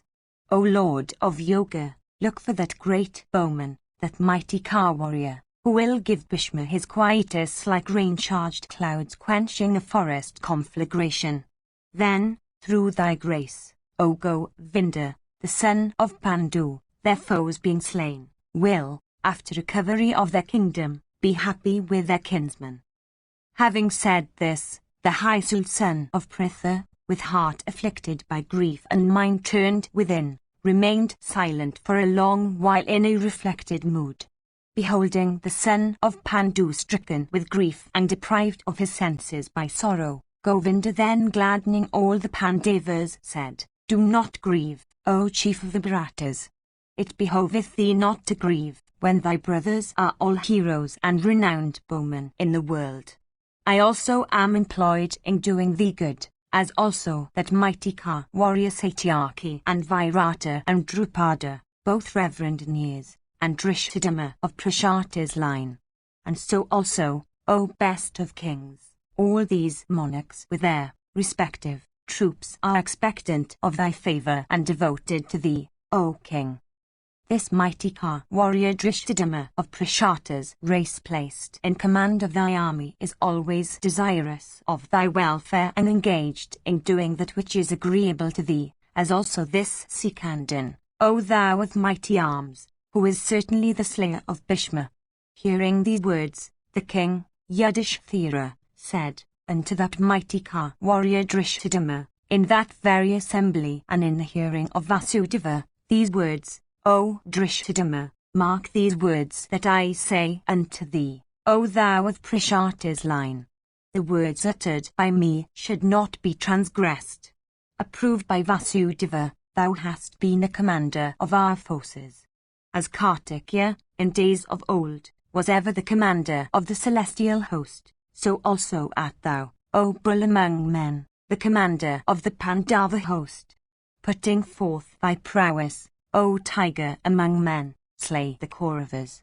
I will follow thee, and Bhima, and Krishna also, O sire, and the sons of Madra united together, and the sons of Draupadi accoutred in mail, and all the other foremost of kings, O bull among men." Then gladdening the listeners, Drishtadama said, ordained of old by Samba himself, "I am, O son of Pritha, the slayer of Drona. I shall now fight in battle against Bhishma, and Drona, and Kripa, and Salya, and Jayadratha, and all the proud monarchs, on the Kuru side." When that foremost of princes, that slayer of foes, the son of Prashata, said this defiantly, the Pandava warriors, endued with great energy and incapable of being defeated in battle, all set up a loud shout. And then Pritha's son Yudhishthira said unto the commander of his army, the son of Prashata, these words, an array known by the name of crown Charuma, that is destructive of all foes, and that was spoken of by Brihaspati unto Indra in days of old when the gods and the Asuras fought, that array destructive of hostile divisions, do thou form. Unseen before, the kings behold it, along with the Kurus. Thus addressed by that god among men, like Vishnu addressed by the wielder of the thunderbolt, 354 he, Drishtadama, when morning dawned, placed Dhananjaya in the van of the whole army. And Dhananjaya's standard, created at Indra's command by the celestial artificer, while moving through the skies, seemed wonderfully beautiful, decked with banners bearing hues resembling those of Indra's bow, 355 coursing through the air like a ranger of the skies, and looking like the fleeting edifice of vapour in the welkin, it seemed, O sire, to glide dancingly along the track of the car, to which it was attached. And bearer of Gandhiva with that standard, graced with gems, and that standard itself with the bearer of Gandhiva, looked highly adorned, like the self-create with the sun, and the sun with the self-create. 356 And King Drupada, surrounded by a large number of troops, became the head of that array. And the two kings Kantibhoa and Savia became its two eyes. And the ruler of the Dasanas, and the Priyagas, with the Dasarakas, and the Anupakas, and the Kairatas were placed in its neck, O bull of Bharata's race. And Yudhishthira, O king, with the Pitushcharas, the Hanas, the Pauravakas and the Nishadas, became its two wings, so also the Pisachas, with the Kandavishas, and the Mandakas, the Ladakas, the Tanganas, and the Udras, O Bharata, and the Saravas, the Temphumas, the Vatsas, and the Nakalas. And Nakala and Sahadeva placed themselves on the left wing. And on the joints of the wings were placed 10,000 cars, and on the head 100,000, and on the back 100 millions and 20,000, and on the neck 170,000. And on the joints of the wings and the extremities of the wings proceeded elephants in large bodies, looking, O king, like blazing mountains. And the rear was protected by Virata, aided by the Kikayas, and the ruler of Kazi and the king of the Chedis, with 30,000 cars. 357 forming, O Bharata, their mighty array. Thus, the Pandavas, expectant of sunrise, waited for battle, all cased in armor. And their white umbrellas, clean and costly, and brilliant as the sun, shone resplendent on their elephants and cars. 358. Section Li. Sanjaya said, beholding the mighty and terrible array called Krauncha, formed by Pandu's son of immeasurable energy, thy son, approaching the preceptor, and Kripa, and Salya, O sire, and Somadatta's son, and Vikana, and Aswataman also, and all his brothers too, headed by Dasasna, O Bharata, and other immeasurable heroes assembled for battle, said these timely words, gladdening them all, armed with various kinds of weapons. Ye all are conversant with the meaning of the scriptures. Ye mighty car warriors, each of you is singly capable of slaying in battle the sons of Pandu with their troops. How much more then, when ye are united together? Our host, therefore, which is protected by Bhishma, is immeasurable, while that host of theirs, which is protected by Bhima, is measurable. 359 Let the Samsthanas, the Surasnas, the Venakas, the Kakaras, the Richakas, the Trigatas, the Madrakas, the Yavanas, with Satranjayas, and Dasasna, and that excellent hero Vikana, and Nanda and Upanandaka, and Chitrasana, along with the Manibhadrakas, protect Bhishma with their respective troops. Then Bhishma and Drona and thy sons, O sire, formed a mighty array for resisting that of the Pathas. And Bhishma, surrounded by a large body of troops, advanced, leading a mighty army, like the chief of the Celestials himself. And that mighty bowman, the son of Bharadwaj, endued with great energy, followed him with the Kuntalas, the Dasanas, and the Magdas, O king, and with the Vidarbhas, the Melikas, the Karnas, and the Pravaranas also, and the Gandhras, the Sindhusaviras, the Sivis, and the Vasatis with all their combatants also, followed Bhishma, their tournament of battle, and Sakuni, with all his troops protected the son of Bharadwaj. And then King Duryodhana, united with all his brothers, with the Aswalakas, the Viganas, the Vamanas, the Koslas, the Daradas, the Vrikas, as also the Kshudrakas and the Malavas, advanced cheerfully against the Pandava host. Amparasravas, and Sala, and Salya, and Bhagadatta, O sire, and Vinda and Danuvinda of Avanti, protected the left flank. And Somadatta, and Susaman, and Sudakshina, the ruler of the Kamvojas, and Satyas, and Sarutayas, were on the right flank. And Aswataman, and Kripa, and Kritavaman of Satwata's race, with a very large division of the troops, were stationed at the rear of the army. And behind them were the rulers of many provinces, and Ketumat, and Vasudana, and the powerful son of the king of Kazi. Then all the troops on thy side, cheerfully waiting for battle, O Bharata, blew their conches with great pleasure, and set up leonine roars.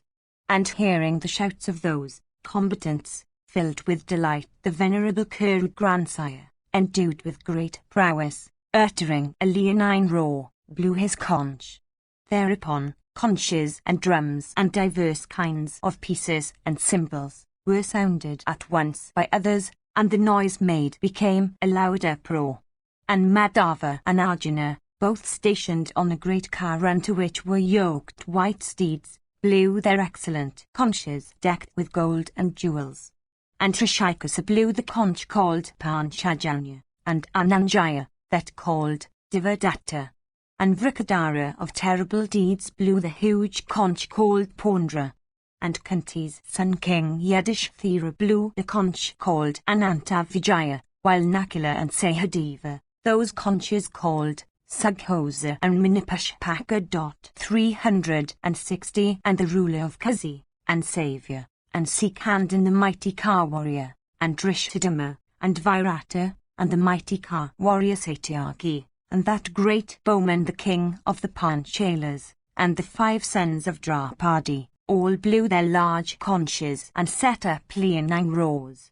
And that great uproar uttered by those heroes, loudly reverberated through both the earth and the welkin. Thus, O great king, the Kurus and the Pandavas, both filled with delight, advanced against each other for battling again, and scorching each other thus. Section Dhritarashtra said, when mine and the hostile hosts were thus formed into battle array, how did the foremost of smiters begin to strike? Sanjaya said, when all the divisions were thus arrayed, the combatants waited, each cased in mail, and with their beautiful standards all upraised. And beholding their Kuru host that resembled the limitless ocean, thy son Duryodhana, O king, stationed within it, said unto all the combatants on thy side, cased in mail, as ye are, begin ye the fight. The combatants then, entertaining cruel intentions, and abandoning their very lives, all rushed against the Pandavas, with standards upraised. The battle that took place then was fierce and made the hair stand on end. And the cars and elephants all got mixed together, and shafts with beautiful feathers, and endues with great energy and sharp points, shot by car warriors fell upon elephants and horses. And when the battle began in this way, the venerable Kuru grandsire, the mighty armed Bhishma of terrible prowess, cased in mail, taking up his bow, and approaching them, showered an arrowy downpour on the heroic son of the Subhadra, and the mighty car warrior Arjuna, and the ruler of the Kikayas and Virata, and Drishthadama of Prashata's race, as also upon the Chedi and the Matsya warriors. And that mighty array of the Pandavas wavered at the onset of that hero. And terrific was the encounter that took place between all the combatants. And horsemen and car warriors and foremost of steeds fell fast. And the car divisions of the Pandavas began to fly away. Then that tiger among men, Arjuna, beholding that mighty car warrior Bhishma, angrily said unto him of Vrishani's race, proceed to the place where the grandsire is. O thou of Vrishani's race, it is evident that this Bhishma, with wrath excited, will annihilate for Duryodhana's benefit my host. And this Drona, and Gripa and Salya and Vikana, O Janardana, united with Dhritarashtra's sons headed by Duryodhana, and protected by this firm bowman, will slaughter the Panchalas. Even I, therefore, shall slay Bhishma for the sake of my troops, O Janardana. And to him Vasudeva then said, be careful, O Dhananjaya, for I will